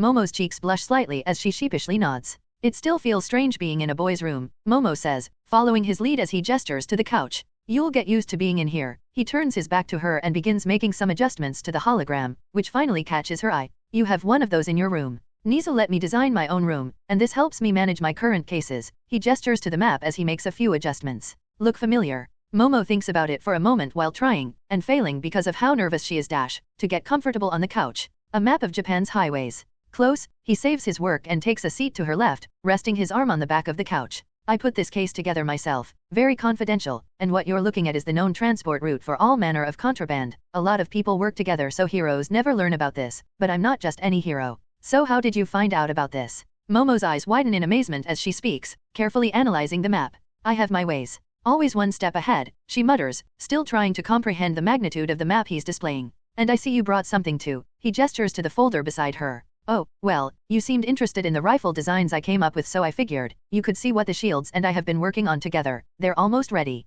Maybe some other time, but right now it's already 9 o'clock, so I'd rather just focus on you. He gently reaches out and lifts her chin so she's staring at him, and he can almost see the excitement in her eyes. Thailand body yes. Then something many of the girls have been wondering pops into her head. Will you take off the visor? Horizon pauses for a moment, then retracts his hand, and she leans forward slightly, not wanting him to let go, before catching herself. I'll have to, but I'd rather you cover your eyes, for your own safety. I'm so handsome it could give you a heart attack. Momo gives him a skeptical look. I won't look if you don't want me to. I respect your privacy. He considers it for a moment, ready to use his Yue Tai like a blindfold as he'd done with Ryuko at the summer camp. But before that, takes a different approach. Thank you, but honestly, how about I show you? Momo's breath hitches. But it's a bit intense, because of my quirk, and you can't look for long, it can be dangerous for you. Well, if you're comfortable with it. I trust you, Horizon says, and he slowly reaches behind his neck and deactivates his visor, sensing it unbind from his body glove around his neck and begins folding away. And Momo's eyes widen in genuine surprise at what she sees. His face was still covered in the white matching ski mask as he always is, but through the eye holes were steady thick streams of the blue energy vapor. His eyeballs themselves were bright blue, glowing like bulbs. And Momo finds herself squinting when looking at them for more than a moment. A clever use of booster shot to create this effect, gives a bit more justification for his body glove and visor being lifestyle support items, in the unlikely case that Momo gossips at least. And hopefully makes this entire situation easier for her to stomach. So, not what you expected? He asks playfully, seeing her brain trying and failing to process this. Without a word she slowly reaches up, and touches the energy vapor pouring out of his face. She feels the cool and soothing sensation flowing through her finger, familiar, the same as his healing energy from earlier that day. It's a containment suit for his power, it must have taken him a lot to trust me like this, she forms her own conclusions. I can't imagine what terrible things he's had to deal with to live like this. And in her eyes he's elevated that much higher, overcoming adversity she can't even fathom. Giving him a joyful smile, so glad that he trusted her with such a secret, Momo lets some of her inhibitions go and leans forward, sitting up properly to clumsily crash her lips into his.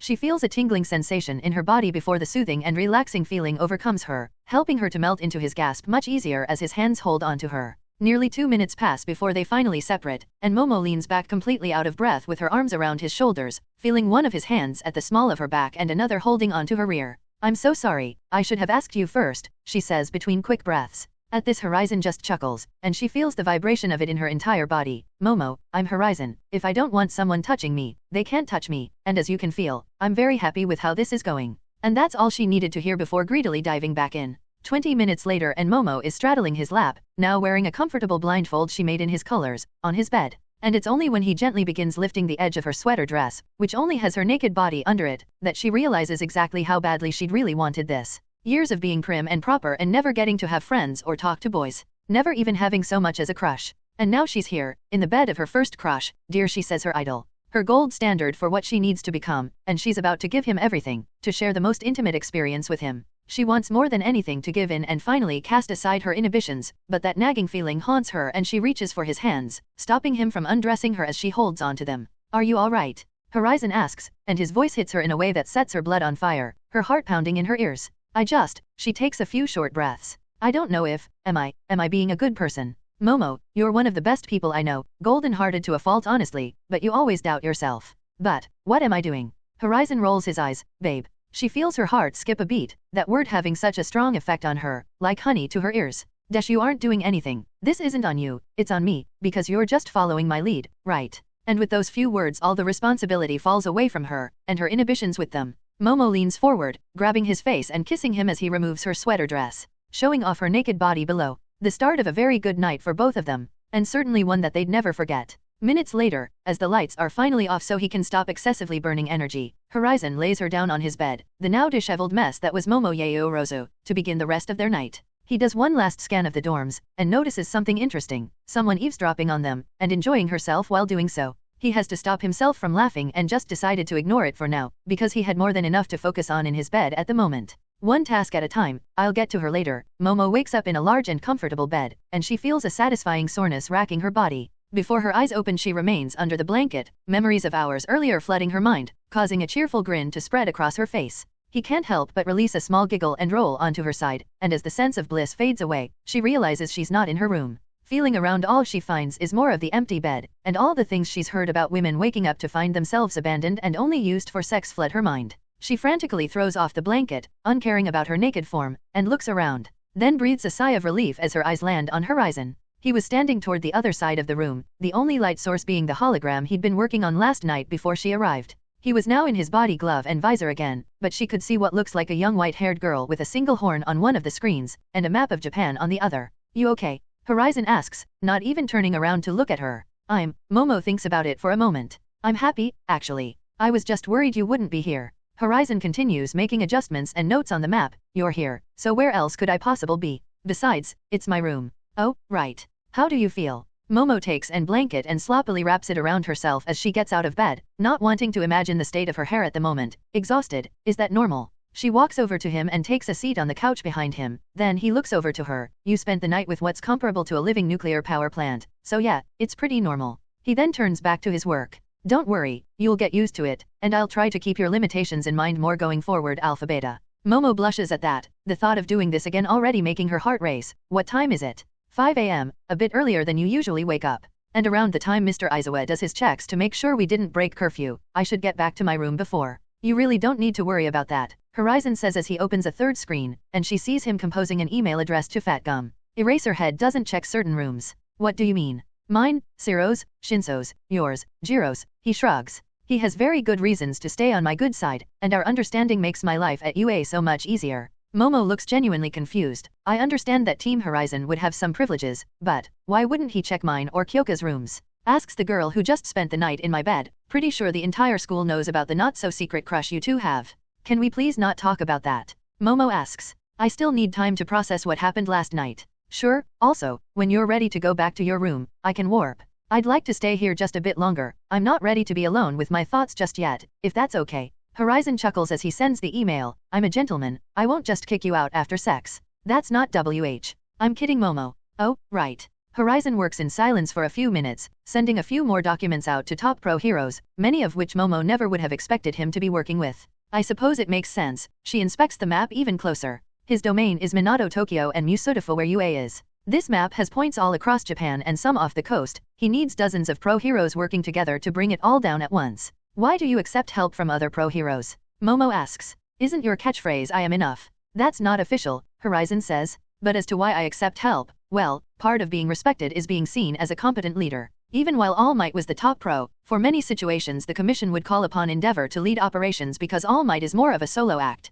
So you don't just want to be another #1 pro hero, you want to be the respected leader of all pro heroes. Exactly. But I also can't be everywhere at once. I can hardly leave Minato, Tokyo these days, so having pieces on the board is a way of extending my reach. You're even more ambitious and incredible than we thought, Momo mindlessly whispers. Thank you. Oh, I didn't mean to say that out loud. Well, I appreciate it anyway, but honestly, the perks of being a top pro are barely in effect since I only have a provisional license, and I'm already starting to like it. What kind of perks? Honestly, just being able to do whatever I want, and nobody questions it. People hold pro heroes up on such a pedestal that the license and a good reputation is all you need to have the world in your hand. That's a dangerous way of viewing it. Power not worth abusing isn't worth having, Horizon says. But don't worry, I still intend to be the perfect hero, because I've got people I need to save. Well, that's a relief, because I'm not quite sure how we'd arrest you. She laughs nervously. Well, you can certainly try, but we both know how that'd end.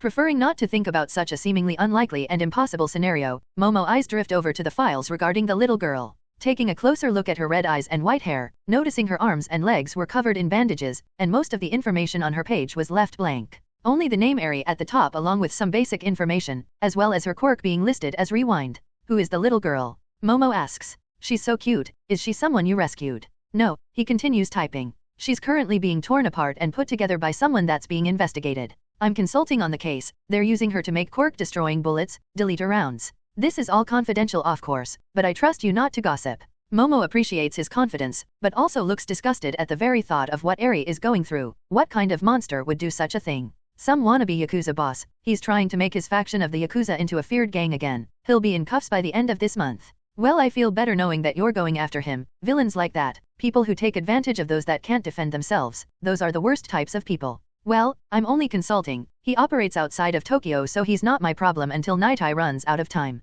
Sir Nitai? Does this have anything to do with why Midoriya isn't doing his work studies there anymore? This case is a bit too dangerous, so they sent Deku back to UA. He lies, not in the mood to go into Deku's failures. Oh, well, that makes sense. These people sound dangerous. Which is why Sir Nitai has 8 more days to solve it before I have to step out of Tokyo and put boots on the ground myself. But I still don't quite understand. Momo pauses for a moment, trying and failing to make sense of this. How do you know this girl is in danger, but leave her there instead of simply going to rescue her? It couldn't possibly take you that long, right? Meh, a day or two at most. Just fly by the hideouts on my hoverboard, find the girl, and do some light violence. Horizon shrugs. Momo furrows her brows. Then why don't you just go save her? Her eyes open a bit in surprise. Sorry, I didn't mean to raise my voice. It's difficult to understand. If you have the power to go save her, why wouldn't you do it? Horizon stops for a moment, realizing exactly what's about to happen, and snaps his fingers. The hologram shuts off and the lighting comes on, causing Momo to squint and pull the blanket up higher, even as Horizon sits beside her. You've heard me say things like, I'm not just a pro hero, I'm Horizon, right? Yes, I've witnessed your bravado, she says jokingly. But what does that have to do with it? Well, it's not bravado, it's painfully literal and true. I'm not like other pro heroes, my role in the world is entirely different. I don't get to run around putting out fires all day. I have to stay put in Minato, Tokyo because my existence makes crime almost non-existent. I leave and villains come out in force to make up for lost time, and the paper pros can't handle that. I don't have the freedom to just go where I please, as much as I say I can do whatever I want, which I can. Being able to do something doesn't mean you should. Like me stepping out of Tokyo to save Eri, I could, but a lot of people would get hurt and a lot of drugs would get shipped since Horizon Tower is so close to the docks. But Momo tried and tried, but couldn't make sense of it. How can you just exist, knowing someone out there needs you, and you're here with me being happy? Because I see the big picture. I'm holding Japan's feeble hero society together by just being here. I'm the big red button the government can push when shit hits the fan. Like the nuclear option when things go very badly. Other nations know this and are always trying to buy my service, wanting me to come live in their countries.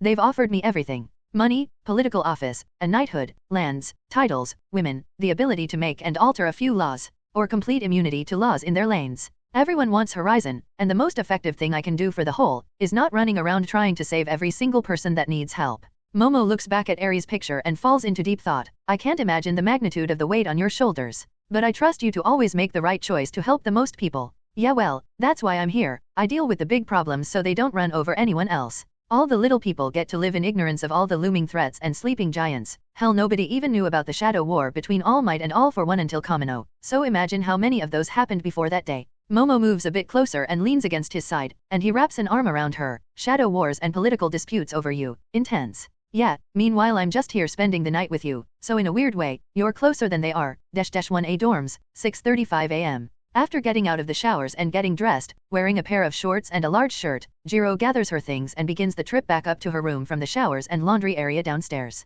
Morning, Kyoka. Yurika greets her, falling into step beside her as she too is heading back to her room to change. It's way too early to have that much energy, Jiro thinks, but instead just looks over at her friend. Morning, Okako, a late start for you. Oh, just a bit. I kind of got carried away sparring with Mina last night, so I overslept. Oh that, yeah, she mentioned you've been teaching her some of the gunhead martial arts from your internship, Jiro says as they enter the hallway, moving toward the elevator. Yup, she's a natural, at least more than me. Mina's got some serious moves already. Well, she likes to dance, so I bet that helps her out, Jiro shrugs. What about you? Yurika asks, taking a closer look at Jiro, seeing small dark bags under her eyes. Trouble sleeping. I was up late studying for midterms, she lied. They should be starting soon, so I don't want to wait too long. Oh shoot. Yurika facepalms as they enter the elevator. I totally forgot about those. Aw man, I need to start studying more. I've just been so caught up with working at Ryuko's agency that my schoolwork hasn't been as big of a priority. Yeah, well, I imagine that's difficult to manage. Yeah, you know how it is. Every time you're out on patrol you come back exhausted. Studying after that just seems like torture.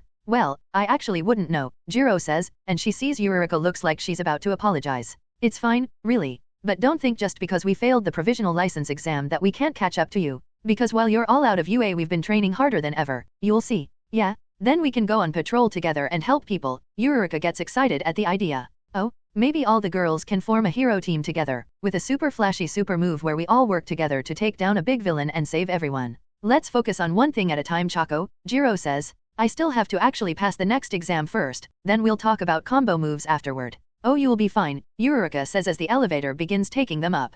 The only reason you didn't get it this year was because there were just so many third-year students from other hero courses there. Next year you'll be a second year during it, and a lot stronger. But I'll have fewer allies, so I think it balances out. Maybe, but I guess you've just got to be even stronger and win anyway. Yurika gives her a dazzling smile, and Jiro just gives an awkward one in exchange. You make it sound so easy, but yeah, that's exactly what I'll do. They chat a bit more while walking through the hallway, then Yurika goes into her own room to get ready for school. And after a few more steps, 2 doors down, Jiro arrives at her own. Honestly, I'll never understand how anyone has that much energy this early in the morning, she mutters while casually stepping into her room. Morning people are annoying, Horizon agrees. 8, she squeals out, dropping her items and holding her chest, breathing heavily as she leans against the door. Well, good morning to you too, Horizon says. He was currently in his full UA uniform, with the back of his jacket, his logo stitched into it staring at her, as he peruses the myriad of musical instruments lining her walls.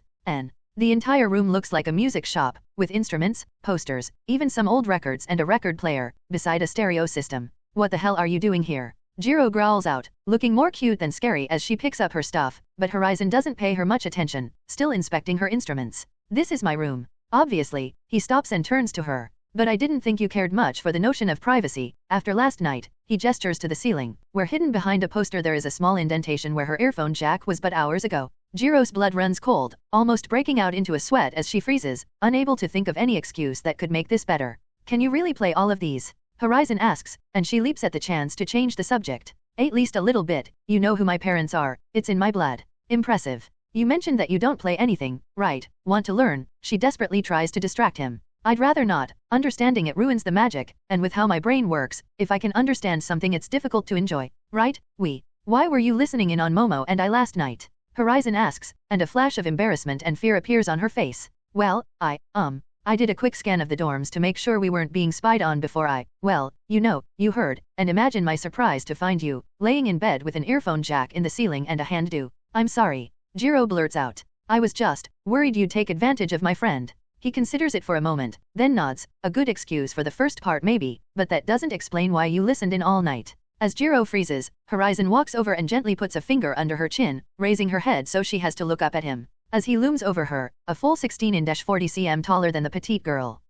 Jiro stutters for a moment, then her eyes get teary as she finally lets it all out. Because I like you, and I know I tried not to but I really do. And I like Momo, and I don't know what to do. So when both of you got all close, like that, I just kept listening in. Okay. What else was I supposed to do? Both the people I'm attracted to were, and I don't know. I'm sorry. Please don't tell anyone, don't tell Momo that I am. As if I care about some teenaged sexuality crisis. And again, you aren't very subtle, but relax, Momo is too sweet to treat you any differently either way. What about? I already knew why you were listening in, Horizon shrugs. I just like watching you squirm, at least that makes us even. What? But I do have one question. He ensures he's making proper contact with her, and reads her body as he speaks. When you were listening in, how much can you see? I imagine you have something like echo mapping, right? I'm not that good yet. I could only hear, Jiro says. Sorry to disappoint, even more. Luckily for her, he detects no lies. He was fairly sure she wouldn't have gotten much detail like his face and certainly not his tattoos, but better safe than sorry. And removing Jiro from the board is always preferable to compromising La Matani.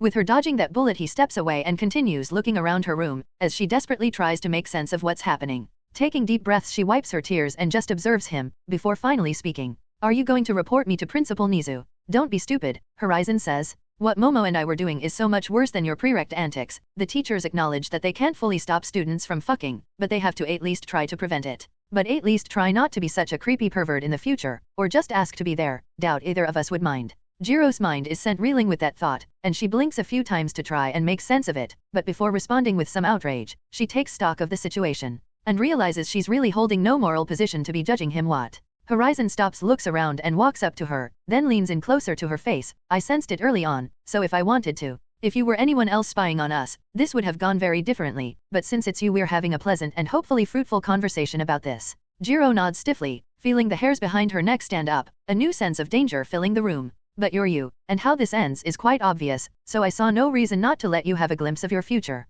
At least now you know what you're signing up for. Jiro freezes for a moment, and from the look in her eyes, he can tell her brain is struggling to process all of this. And the redness on her face says she's finally making some progress in understanding him. Shaking his head, he sighs, and pats her head. Don't be late for class, and try not to be any weirder around us. And with that, he warps away, happy with how he's using the perks that come from being Horizon. 7:05 a.m. Look, I just don't see what the big deal is. I didn't even say anything wrong, Shiro says. He was sitting on Tokoyama's desk, because strangely he and Horizon are in the 1A homeroom before anyone else arrives. Even the obsessively polite Momo Rozo. Horizon was in his custom uniform, leaning back with his feet up, scrolling through a few of his fan pages on his phone, forever entertained by the insane rumors and assumptions the internet has about him. And this week the latest gossip is him joining the Edgeshot Hero Agency, since Cellophane is working with them. Just tell her she's pretty or something, or get her cake. Girls love cake, Horizon says. It's flowers. The saying is girls like flowers. Besides, you like tomatoes more. Ew, and I said cake because they can't eat flowers, but seriously, Yui is head over heels for you, for some reason.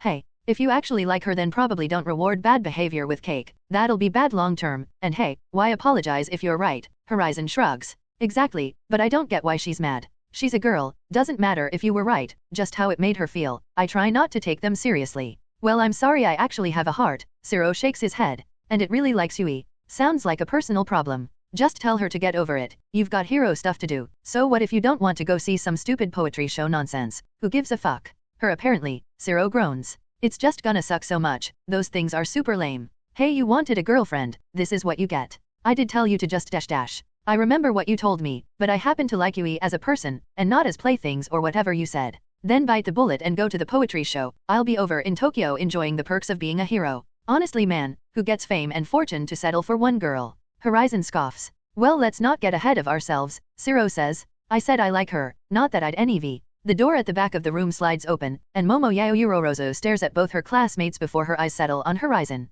Hey, Yao Momo. Zero doesn't miss a beat or notice the strange look she gave Horizon. You're usually the first one here, everything okay? Momo walks over to her seat as she responds, good morning Zero, and things have never been better, just a bit of a late start this morning. She takes her seat and begins setting up her books. Hey, can I get your opinion on some girl stuff Yao Momo?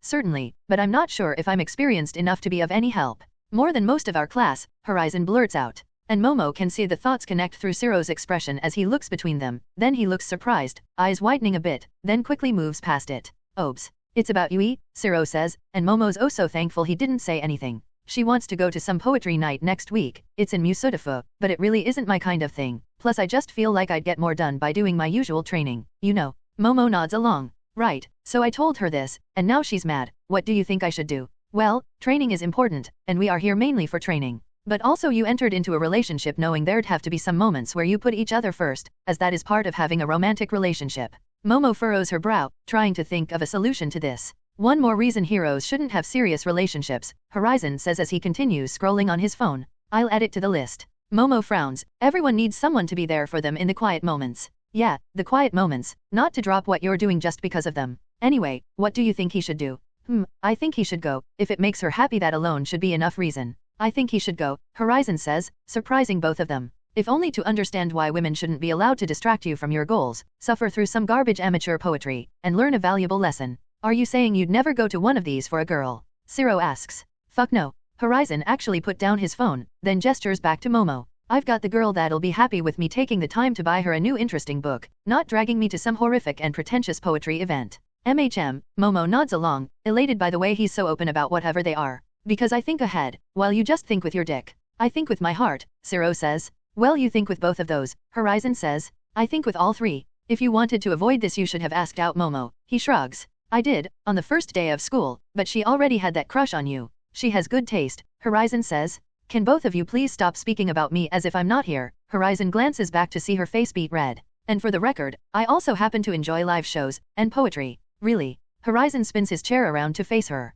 Want to go to this poetry thing? Momo's eyes open wide. He's asking me out, on a real date, maybe a double date with his friend. Oh my god, did he change his mind? Does he want me to be his girlfriend? Only me? Yes? It must be. Yes. Momo says, with a bit too much energy, then quickly covers her mouth. I mean, of course, I think I'd quite enjoy some amateur poetry. Perfect, Horizon says. Then just get all the girls to go. Zero buys the tickets, then everyone is happy. A girls' night. He shrugs. Momo's smile falls and Zero begins grinning. What? It's the obvious solution, Horizon says. Obviously I can't go because then the public would know who Cellophane is, and I don't want to go. But I'm sure Yui would appreciate her boyfriend doing this, plus the girls will like it. Especially Jiro and Mina, since they failed their exams they can only leave campus if a teacher is with them, or me. But I'm sure Eraser won't mind if so many provisional license holders are out together. You girls can defend yourselves. Dude, you're a genius. Zero praises him. I know, and I get that a lot. Well, I'm sure Kyoko will appreciate not being stuck on campus for a change,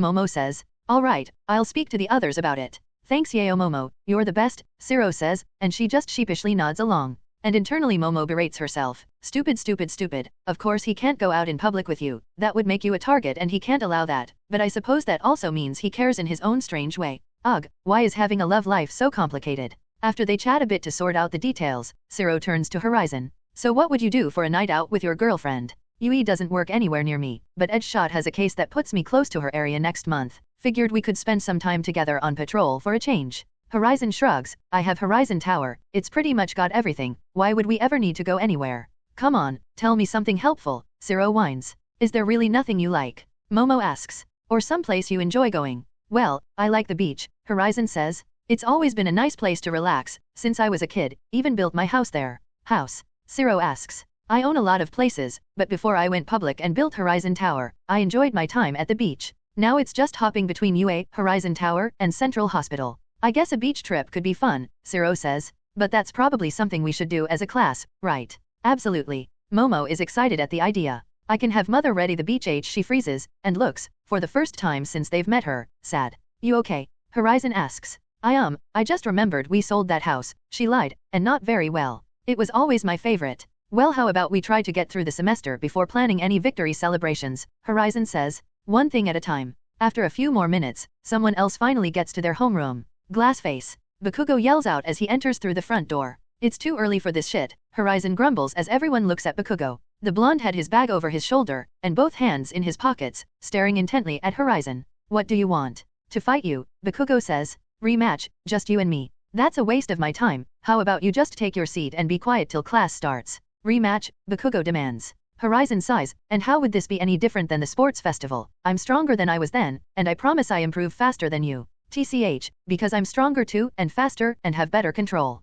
And I've been studying you, and thinking about exactly how I'll kick your ass. Well, I hope you think about your girlfriend that much. Don't have one. Probably because you think about me so much. Horizon hears Zero laugh, and Momo stifles a chuckle behind him. Don't need useless distractions. I just need to be the best, and that means beating you. I'm Horizon, unless you've got Star and Stripe in your pocket. I'm invincible, and you'll always be, at best, the runner-up. Just accept your place, silver medal. Arg. Bakuo slams his hand down on Horizon's desk, but he doesn't get any reaction out of the boy. Fight me? If you're so invincible, then why are you so scared? Huh?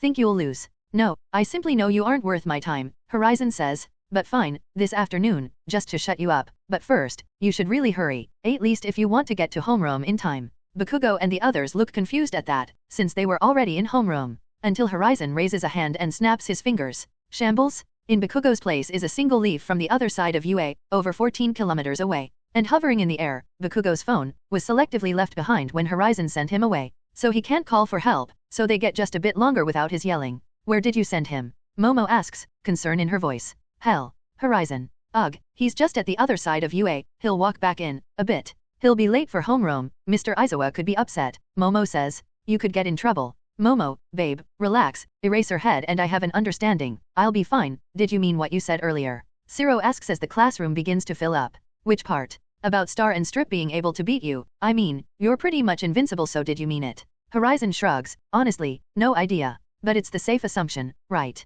How do you mean? Tokoyami asks. Isn't your quirk the strongest? It depends. See, nobody even knows the name of her quirk, much less what it does. But from what the public knows, she seems to be able to manipulate the world around her somehow, but the limits and requirements are obviously unknown. So she could be stronger than you? Zero asks. Honestly, it's hard to imagine anyone stronger than you, at least since All for One is gone. Well, if the current me fought him from back then, I'd win, but it makes sense that Star would be stronger. She's the only other mystery class on the planet, and has the entire US military training her. An infinite budget, and she's like 35, more experience. Compared to that, I've only had my quirk for 11 years and mostly just trained at home. In a head-to-head fight she should win, at least on paper. But my quirk lets me do more miraculous stuff that doesn't involve punching villains, so I think it evens out the operations and such, Tokoyami says. I suppose in many ways you're much more of a boon for mankind than she is. It's been proven many times that punching out villains is useful, but people who can save lives in other ways are much more scarce. Exactly, Horizon says. Especially when human anatomy and biology are constantly being bent and stretched because quirks exist.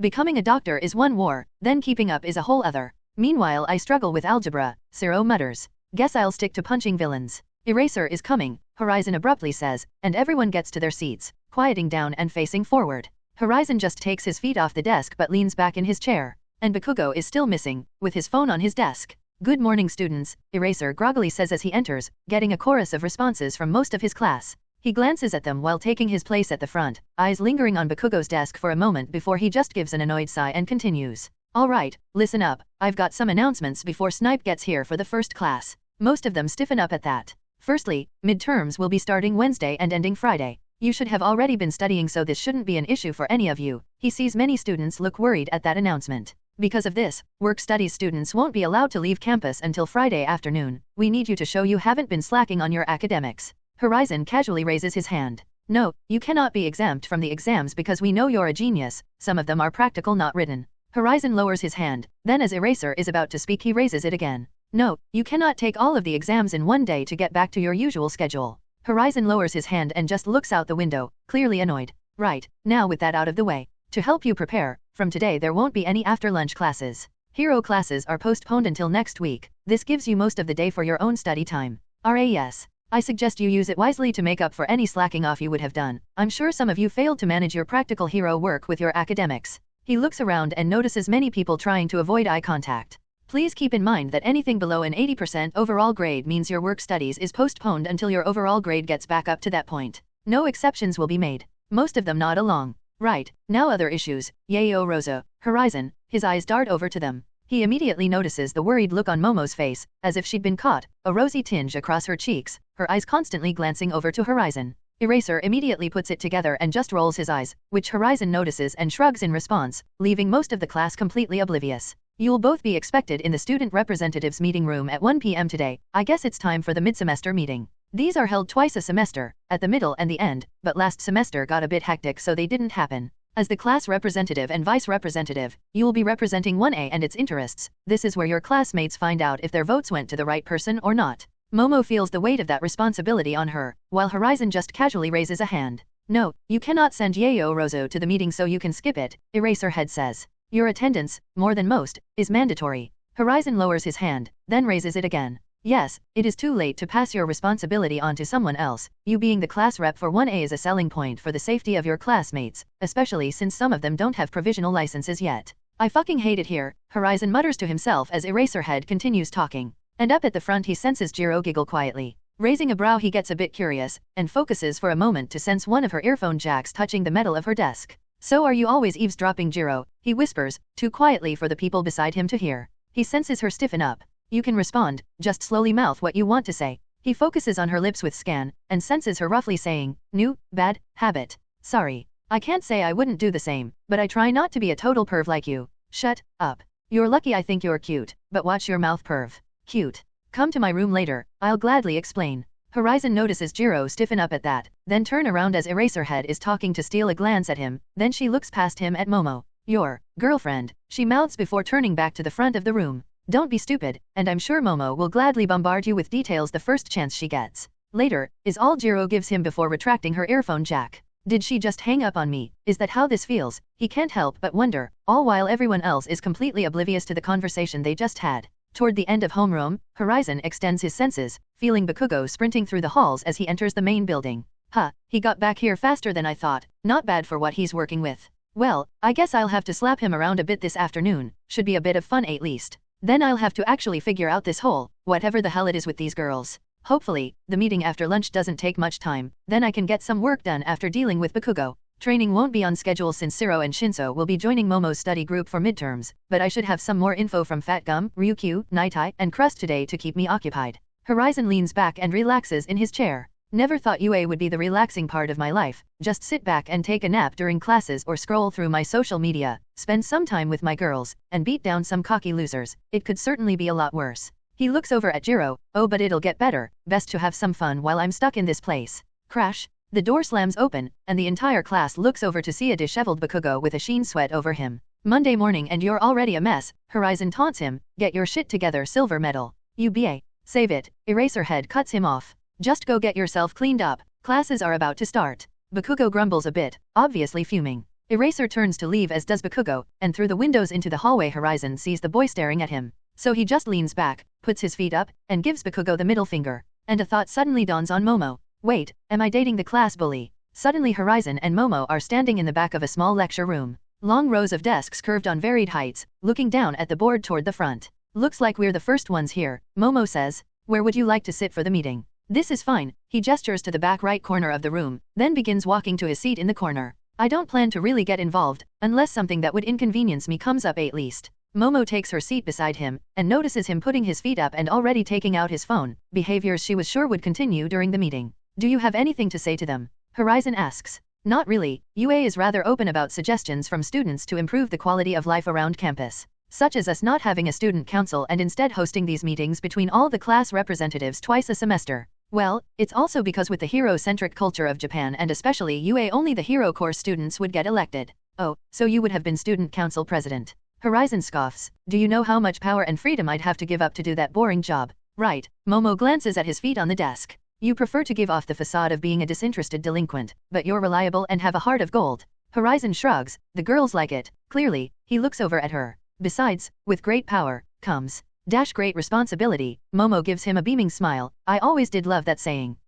No, with great power, comes no accountability. Horizon shakes his head at her. Power not worth abusing isn't worth having, Momo, because the only thing you ever have to ask yourself is who's going to stop me. Makes life much easier. Momo freezes, and her smile drops. You're kidding, right? Horizon continues scrolling through his phone, receiving some new information from Sir Nitai. You're kidding, right? Please tell me you are. Her breathing begins speeding up, noticeable even through the corner of his eye. You're talking like a villain. Ringob. Relax, babe, it's not like I want to do anything bad, I just want a nice peaceful and quiet life with the people who matter. Horizon shrugs. Besides, nobody could stop me if I wanted anything else. She briefly thinks about it, then gives him a warm smile. I suppose it says more about you since you do have the power to do anything you want. But you choose to be here, becoming a pro-hero to selflessly help others. You really are amazing. I know. He puts his phone down and gives her his full attention. It says more about a person who has unlimited power and chooses to do good, rather than being just another pathetic loser with no power to do anything and calling themselves good. I can't imagine many people in this world could be given power like All Mights and still be the hero-worshipping losers they always were. That power is corrupting, because suddenly you'd be able to do whatever you want and nobody could stop you, so choosing to still be selfless and do good becomes the most difficult choice. A choice you make every day, Momo says, because you're more powerful than All Might, or at least you will be, are you? He punches harder, but I've got real power, the power to manipulate the world around me, much better. Right, so every day you wake up and resist the temptation to simply become the next great supervillain. You choose to fight them instead, and I think that's very admirable. Well, it's not selfless, like I said at the sports festival. I remember what you said, very well in fact, Momo says, but does the reason matter if you're still a pro-hero helping people? Horizon pauses for a moment, then chuckles quietly. I see. He reaches out and gently lifts her chin so she's looking at him. I'm rubbing off on you. A few months ago you never would have said that. I tried to argue, but the harder we fight, and the more people we lose. I still want to help people, but I must admit there is merit in how you view the role of pro-heroes. Because sometimes, the choices we make have to be weighted. She leans in a bit closer, as if we're the only people in the world. Hey guys. Kendo interrupts from the front of the room. Momo jolts back into her seat and faces forward, trying to act all prim and proper even with her red face as Kendo walks up the aisle to them. Sorry for interrupting, Kendo says, then gestures to Shota beside her, the vice representative of 1B. Weird how we're here first, huh? Well, us, not Mr. I Can Warp. She nods at Horizon. Well, our homerooms are closer than the others, Shota says as they take their seats. Kendo sits beside Momo with Shota to her right at the aisle. So, you guys ready for midterms? Kendo asks. Well, I'm probably asking the two most ready people at UAHA, the super genius and the bookworm, she sighs. Meanwhile I've been training so hard I fell behind a bit. Overjoyed that their peers decided to ignore what she was doing moments ago, Momo jumps at the opportunity to change the topic. Well, we could host another large study group leading up to exams, just as we did for the license exam, both classes together. I was hoping you'd say that, Kendo admits, sheepishly. Honestly, some of us have been struggling and we just know with your style we'd learn a lot faster. I'm always happy to help. Momo says. Most of our class will be studying together in the afternoons, only a few people won't be there actually. I suppose we'll need a bigger place. Just use one of the meeting rooms like this. UA always has a bunch of empty ones. Will they really let us use one of these? Kendo asks. Nizu won't mind, Horizon shrugs. Either way, not my problem. But try to have Zero and Yui sitting far apart, otherwise, he won't be able to focus. We'll keep that in mind, Kendo says, giggling a bit. Why don't you join us? Maybe you'll be enjoying teaching. Dr. Professor Superhero God Emperor Horizon, it's a mouthful but it could work. Just Horizon is fine, he says. And I don't have the patience for it. I've never had to read things more than once to understand them, so when people don't get things the first time it annoys me. Sheesh, maybe teaching isn't for you, Shota says. Well, I guess not even you can be perfect at everything. Oh no, I'm a perfect teacher, Horizon says. That's why Cellophane and Simon are gonna be exceptional, that's why they already are exceptional. I just don't think the collection of wimps in our classes can handle the intensity of my lessons. So what you're saying is, Kendo gives him a deadpan look, you just don't know how to use positive reinforcement and be nice to people. I don't see why people need a reward. Not failing should be all the motivation you need to do your best. Honestly, how did you ever get such a sweet girl to fall for you? Kendo pulls Momo into a side hug, and rests her head against her friend's. I'll pray for you, sweetie. I swear he's much nicer when it's just us, Momo weakly defends. Probably because when it's just us, there's fewer clothes, Horizon says. Momo covers her face, mortified. That's not what I meant and you know it. Kendo can't help but laugh at her friend, then leans forward to look at Horizon. Do you always tease her this much? He shrugs. I like watching her squirm, it's fun. Kendo sighs and pats Momo's head. You really know how to pick 'em. 5 minutes later. The room was half filled by now, with a few more minutes until the meeting began, and now both girls rolled their chairs back a bit to Shota and Horizon could get closer, for what would look like a game of patty cake. So it works like this, Shota says, raising a hand to give Horizon a high five. Once I make contact, I can snap my fingers and the impact happens again, but it's a lot stronger than the first time. So if I just lightly grazed your cheek with my finger, when I activate my quirk it feels like I punched you in the face. And there isn't a range limit, just a time limit. Is it only in your hands? Horizon asks. Nope, I can do it with an object I'm touching, but for those it's difficult to rein in my power and I always do the maximum, so to avoid breaking people in half I just use my hands and small rubber balls, stuff like that? Right, well I'm sure you'd be great at baseball. Now let's do this. Horizon holds his hand out. Shota casually gives him the most gently high five they'd ever seen. Horizon pulls back his hand and looks at his palm, flexing his fingers and inspecting the fabric. Huh, interesting. What do you mean? Shota asks. Well, when you touched me, I used scan on your body, to see exactly what was going on. Shouldn't you ask before doing that? Shota asks, looking a bit creeped out. Horizon looks up from his hand at Shota, pauses for a moment, then goes back to inspecting his palm. Your body has a lot of built-up kinetic energy. When you activate your quirk it effectively transplants some of it like a directional bomb into whatever you touch. But you can only build the energy from your own muscular movements. Would have been better if you could absorb it too. So I'm like a battery for motion. Shota asks. Something like that. That's why you say a light tap becomes a hard punch. You think you're amplifying the tap but you're just bad at limiting how much of your reserves you use. I recommend running your reserves down to noting, then starting over. Learn what you're like at 0 before going back to 100. Shota just stares at Horizon, amazed. I didn't even know my quirk could work like that. What, did you think you could just magically multiply kinetic energy? That's not how physics works. Unless you're me you can't just make more energy.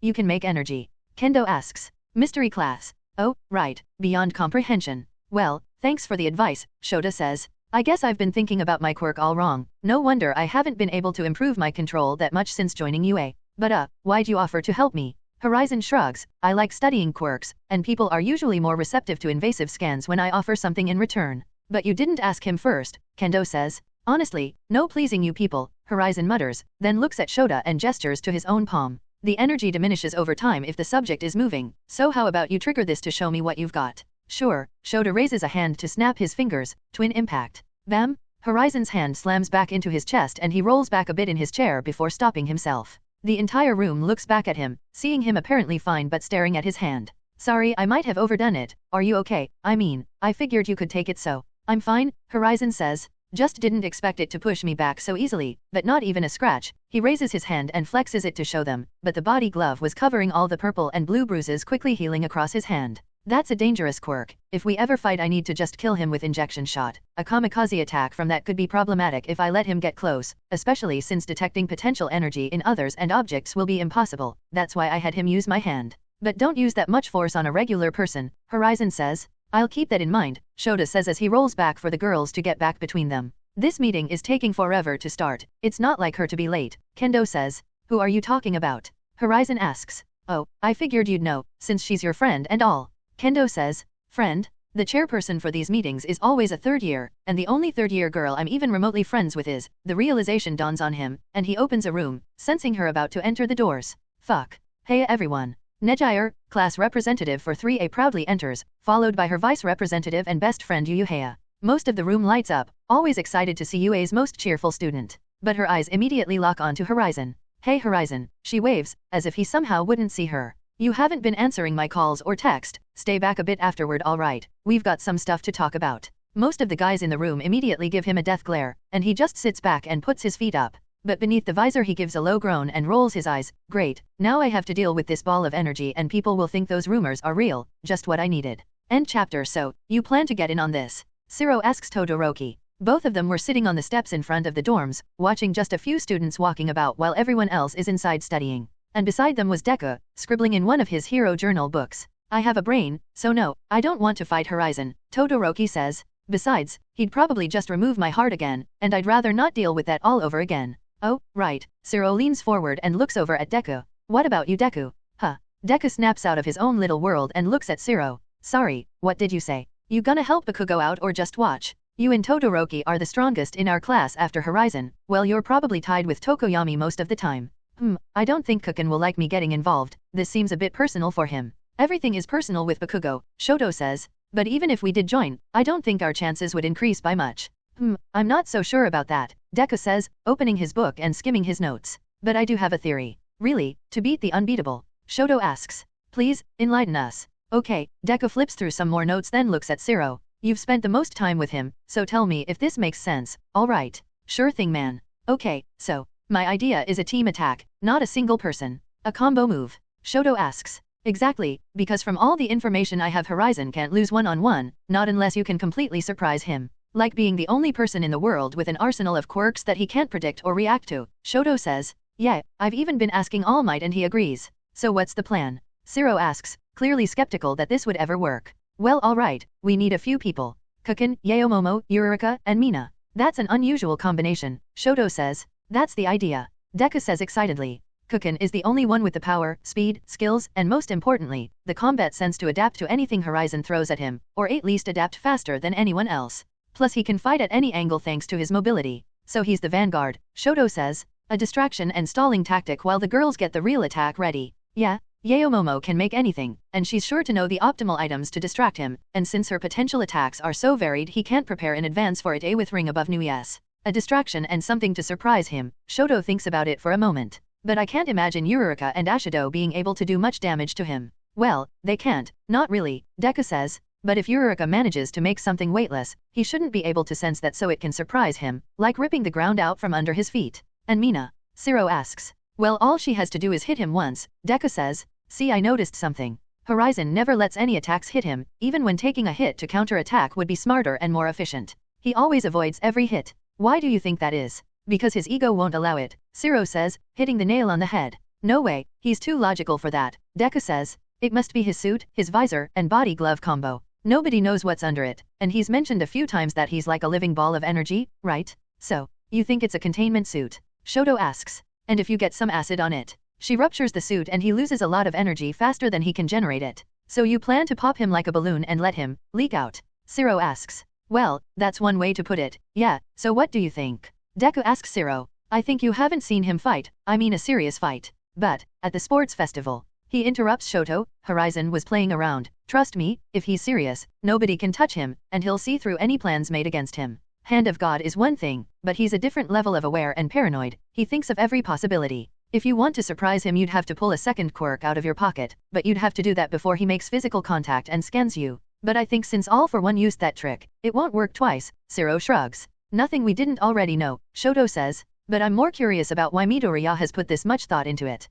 Well, Deku stutters nervously. I just feel like eventually we'll get matched up, and he'll be a bit rougher on me than anyone else. Oh definitely, Zero says, causing both of them to wince. That's probably why Eraser doesn't let you two spar during class. That's a bit concerning, Shoto mutters. Maybe we shouldn't let Bakugo fight him. You talking about my icy hot? Bakugo yells as he walks out of the dorms, in full hero costume with Kiri's Hima beside him, who was in casual clothes. Never mind, this should be fun to watch, Shoto thinks. We're just here to watch the fight, man, Zero says as Kiri's Hima joins them, sitting on the steps of the dorms. Good luck out there. I don't need any damn luck, I'll show you losers exactly how much stronger I am, then I'll be the #1 hero. That's a lot of talk from a silver medalist, Horizon says as he steps out of the dorms. He was casually scrolling through his phone. After warping Momo to her room from the meeting and leaving her to catch up with Jiro, he changed into some white and blue sweatpants and a hoodie, all his merchandise of course. Leaving the hoodie open to show off the body glove below and its muscular design. Where are we doing this? Bakugo asks, adjusting his gauntlets which he's already filled.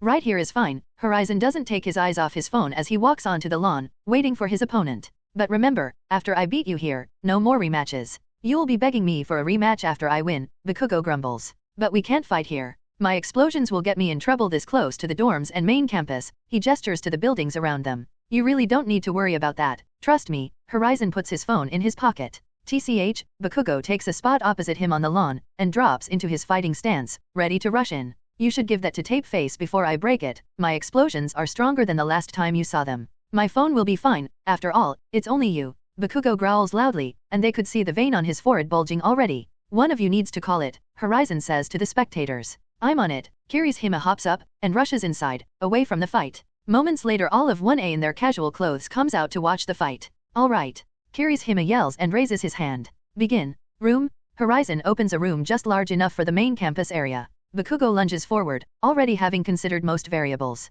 Not much here to swap places with. Every explosion has to be a double, one at him, and one behind me in case he swaps out places like before. I need to grab him and throw him in the air, that way even if he swaps out places I'll still have an advantage since I'll fly up after him, and he can't fly, at least I don't think so. And I've got to make sure when I grab him it's only to align myself to blast him away. If he feels me holding on he'll use counter shock and end the fight, just like he did with Mirio. The final hurdle is that damn shield of his, curtain, he rarely uses it. But at the sports festival, I forced him to use it since he couldn't warp out of the ring, and my explosion covered the whole thing. But I can't just bomb this place, I'd probably still get in trouble, even if he says I won't get in trouble for this fight. This is just like fighting a villain in a civilian-heavy area, perfect training. Because no villain is gonna give as good of a fight as Horizon. All these thoughts rush through Bakugo's mind in the time it takes him to move 2 steps, at a full sprint. Now Horizon was only 33 feet away, and he still hadn't moved yet. He's waiting for me to strike, then he'll swap us so I blow myself up. He always does this crap, but I'm ready this time. An excellent plan, but unfortunately, in this world especially,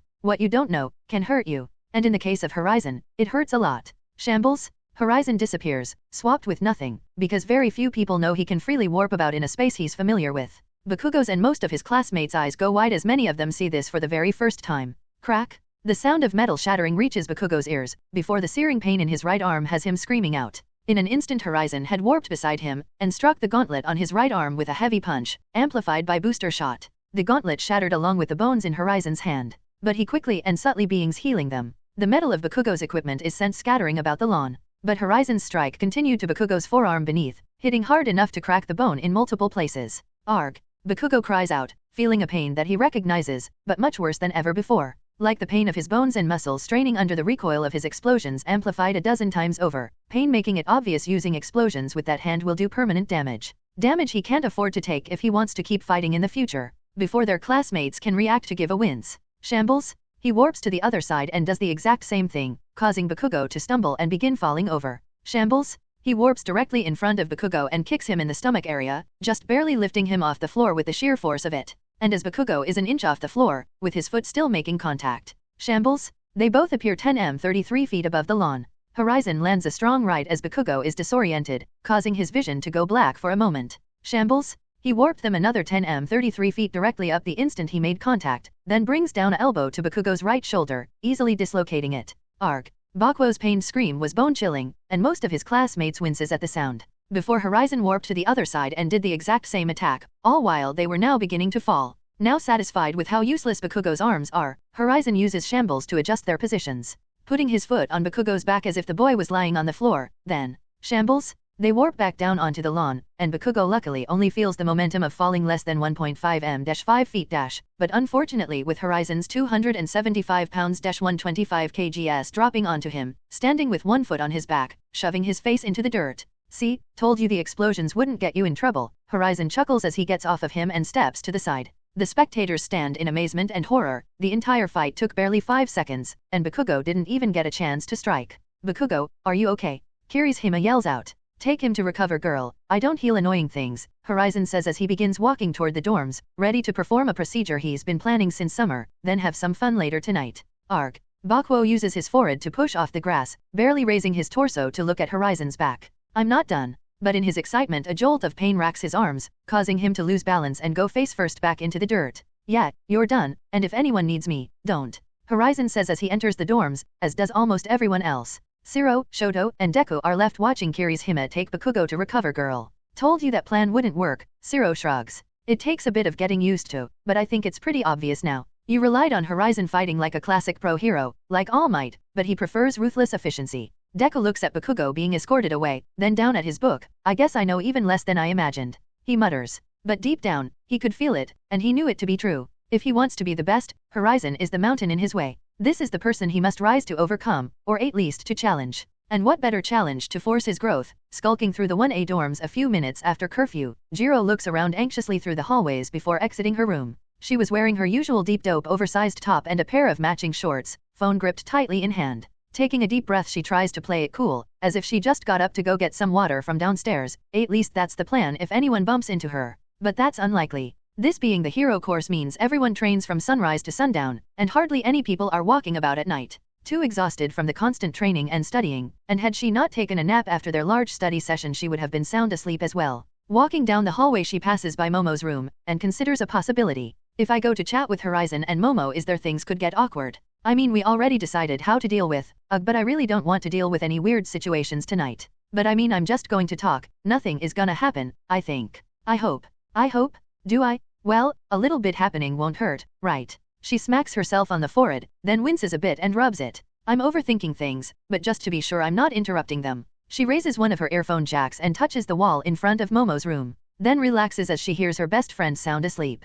I really need to stop doing that, she reminds herself while retracting it. But I kind of like it when he teases me, at least it makes him talk to me more. Nope, I need to cut out that habit. Walking to the end of the hallway she sees the boys' side across from her, then makes a sharp turn toward the elevator. It's only one floor up, and with my luck, someone is out getting a snack downstairs, she thinks, walking to the side of the elevator to the stairwell that wraps around it. Feeling more and more anxious with every step, she arrives on the 5th floor, the top floor of the 1A dorms, and walks toward its only resident. Arriving at his door she can't help but roll her eyes at it. White and blue with his logo boldly carved into it. He really can't help himself, huh? She looks down the hallway, where usually she'd see 3 more doors for the other rooms. But instead, it's just a plain wall. They really did make his room the entire boys' side top floor. What does he even need all that space for? Well, I guess I'm about to find out. She takes a deep breath and raises her hand to gently knock, only for the door to open, and a pair of yellow and black eyes stare back at her. They both freeze for a moment, then Mina is the first to break the awkward tension. Hey Akioka, what brings you here? She puts on her best smile to try and snap Jiro out of her frozen state.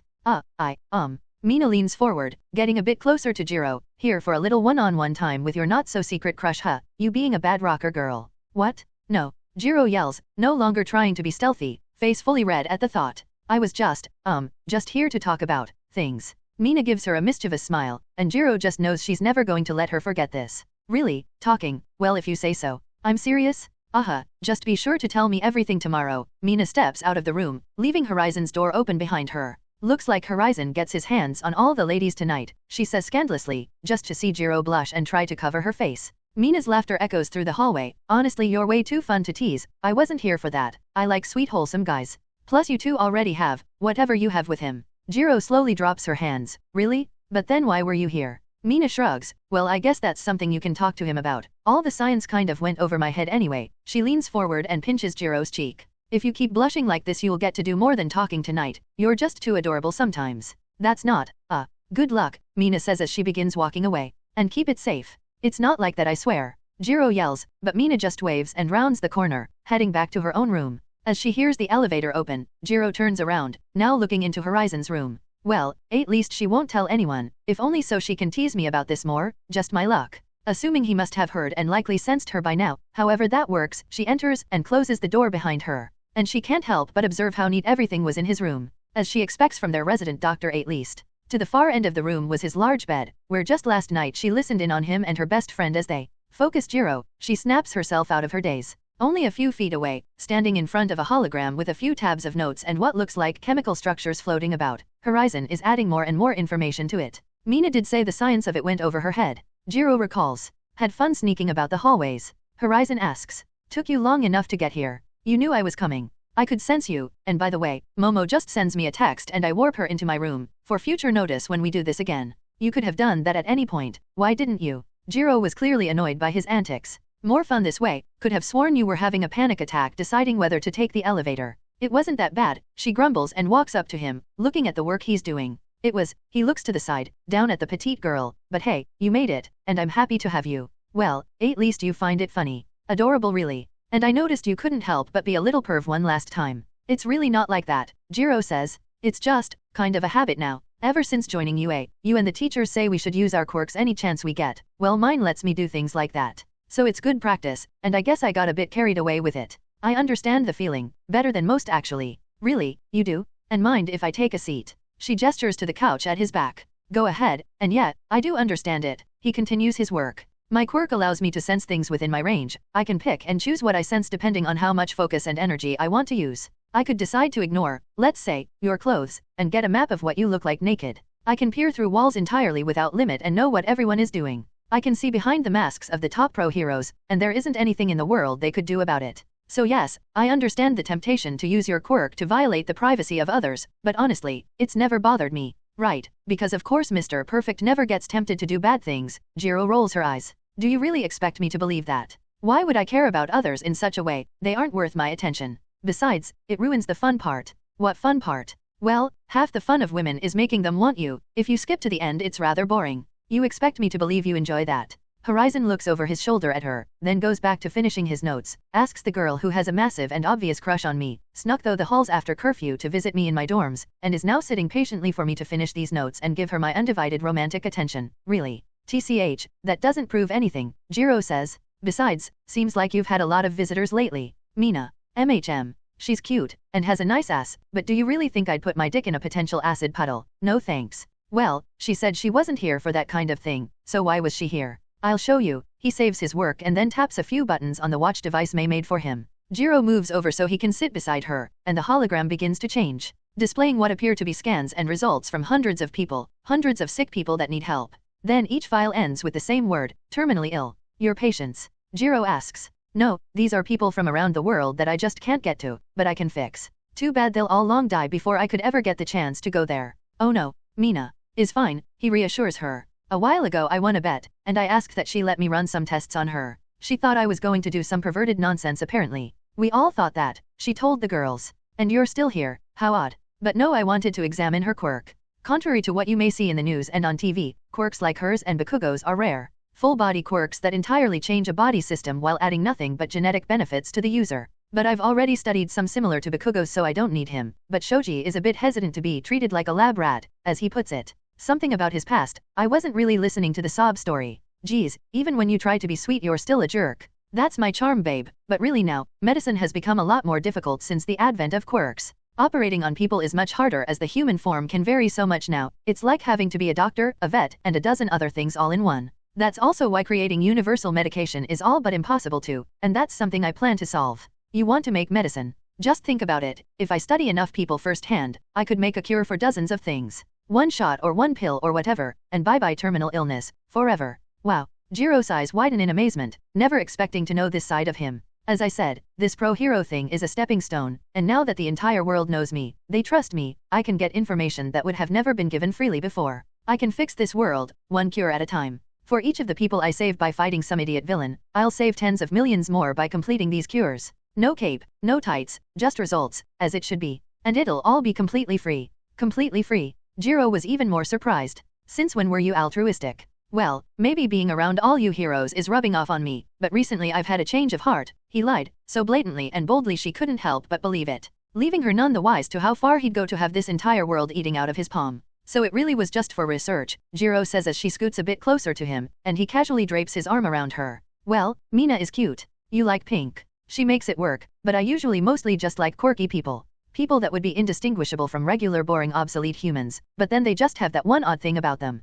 Like you, just an incredibly cute girl, with earphone jacks for earlobes. Jiro blushes up a storm as the holograms close up, and the room dims slightly. You really like them. I think they look good on you. And I think I might look good on you, Jiro says his line, which catches him off guard. Dasho, you heard me say that yesterday, of course. She giggles a bit, sorry I couldn't help it. Well, at least you're not wrong. Feeling he heart pounding in her chest, and her face heating up, Jiro quickly blurts out, can we take it slow? I mean, I'm just not ready for, you know. There is a moment before Horizon speaks where she's worried he won't like what she said, until, he laughs, and she feels her heart sink, fearing the worst. But as always, he never misses a chance to tease her. Wow, I just wanted to talk and you're already thinking about such horny things. Honestly Jiro, you're such a pervert. WHA. Honestly I expected a bit more from you, May says. She was currently standing at her workstation, looking over the sketch Horizon brought her. What's that supposed to mean? Horizon asks. Well, this is like, just less than I expected from you of all people. I'm already a miracle doctor, you want me to be a perfect engineer too?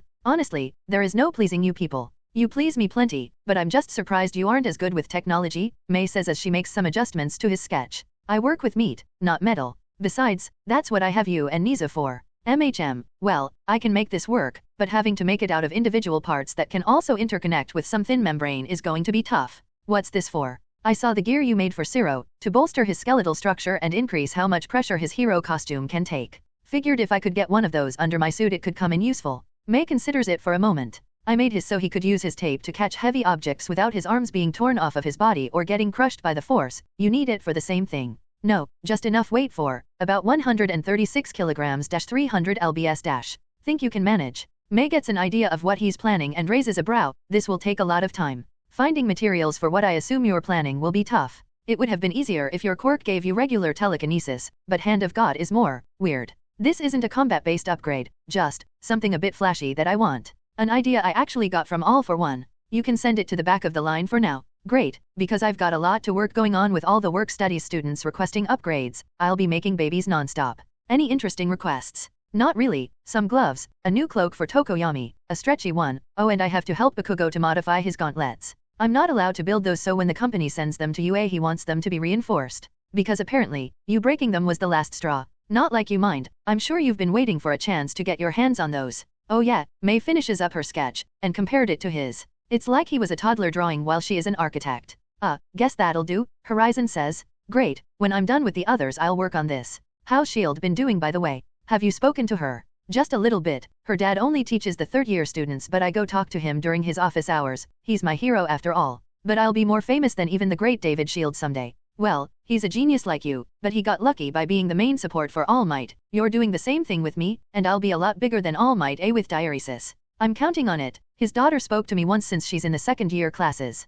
Plus she even asked if you wanted any upgrades and offered to help me out. But I don't want to put anyone else's name on your gear, and I figured since you don't really rely on equipment it would be fine to turn her down. That's fine, I've got enough as it is, and I haven't even used my medical stuff much. Aside from the scope you made me at least, but that's still pretty rare. I figured as much, plus that explains this new request. Warping makes it obsolete, but I'm guessing you plan to use it to make a statement, or a cool entrance, right? Am I getting to be that predictable? Always have been. Ouch. A few minutes later, after discussing her upcoming projects, the door to the design studio opens and in walks Juzo Honuki Mudman Dash, and Setsuna Tokage Lizardy of Class 1B. Horizon was rather familiar with Juzo, but hasn't spoken to Setsuna much. Hey Hatsum, Horizon, Juzo greets them as he and Setsuna enter. Hey guys, Setsuna says, then activates her quirk. Her head immediately detaches and begins floating about the room, a mop of long green hair flowing about as she inspects all the cool devices May has hanging around. None of them pay it any mind. Her quirk, Lizard Tail Splitter, allows her to split apart her body and freely control the parts by a certain manner of telekinesis, essentially allowing flight.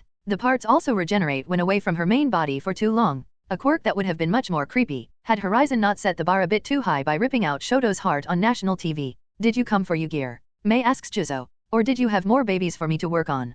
Just the gear for now, and Tokage wants to look around for something that can help her deliver big hits. He gestures to the floating girl. My quirk is good for recon but not much else, and even if my work studies should be focused on mobility and recon, better safe than sorry, right? Good point, Horizon says as May begins rummaging through her lockers of gadgets. Hey Horizon, did you hear the good news? Setsuna asks him, floating her head about the room and looking around, but detaching the bottom half of her skull and sending it toward him to chat. I gotta work studies, finally. Why should I care? Juzo chimes in, your girlfriend got the same offer, from Majestic. Majestic? The street magician guy. Well, I guess it makes sense since he's all about support and versatility. Your quirks are good for that. But what girlfriend? Momo, Setsuna says. Figured she would have told you already. I've been training all day since classes finished, actually since lunch. I got to skip the final part of our exams. Guess it makes no sense giving you the first aid exam, huh? Juzo says. Well, I'll actually be working with Zero this week. Crust got called over by Edgeshot to provide support in some case, so we'll be taking the train together tonight. Really? Horizon asks. I guess that means midterm results are already out, and Zero got about 80% if he's allowed to continue the work studies. Wow, you're really out of the loop, huh? Setsuna says, now bringing her pieces together. Back to the 5 square feet tall 158 cm girl. Results came out about an hour ago. You're at the top as usual. Perfect score. Well, I'm Horizon. It's expected of me. Are you heading over to Tokyo tonight? I've already lost enough days with these stupid exams, and Friday night is time I can't afford to not be out on patrol. Wow, you really never stop working. Maybe you can join us in training sometime. Our class practices combo moves all the time, and my quirk counters your slashes, so it could be interesting. I have more than one trick. He raises his hand, and some electricity dances between his fingers. Juzo speaks up, yeah, but, well, that doesn't mean learning how to fight as a team won't be useful training. I'm more efficient on my own. Found it. May yells out as she comes rushing over with a small box and hands it to Juzo. These are for when you use your quirk to soften the ground. Drop one of the trackers into it. Each of them also project a sonar, so you'll be able to effectively see what's floating about under the surface.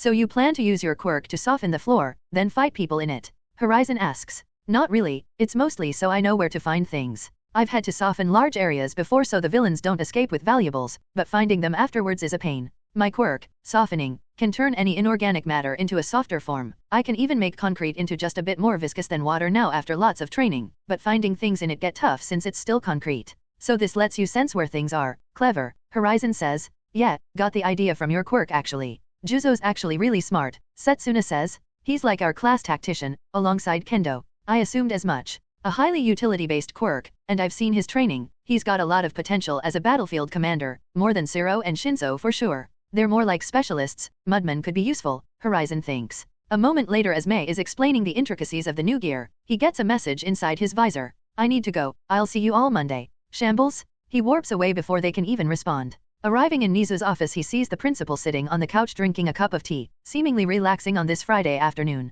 So what's up? Horizon asks as he sits opposite Nizu, putting his feet up on the coffee table. A public imagine issue, involving you? My image is perfect, Horizon says. I'm the true hero the world needs, or whatever other nonsense they say. Well, take a look at this. Nizu taps his phone, and the coffee table project a hologram. It was recorded from a shaky camera, a shootout happening. And from this point of view, the cameraman was also holding a gun. A police body camera. Oh, I remember this, Horizon says. How much did they record? Just keep watching. The villains were outgunning the few police officers present, pistols against assault rifles. The man recording fires a few shots that just barely miss. And in the chaos, he ducks behind his police car as a hail of bullets slams into it. Arg, he groans, then his hand reaches across the camera up to his shoulder, and when it moves away, it's covered in his own blood. But a few seconds later, all the shooting stops. The camera continues frantically shaking as the man slowly gets up to peek over his cover, then stands so the camera can see what he sees. Horizon was in the middle of the shootout, and the three men were no longer holding their rifles.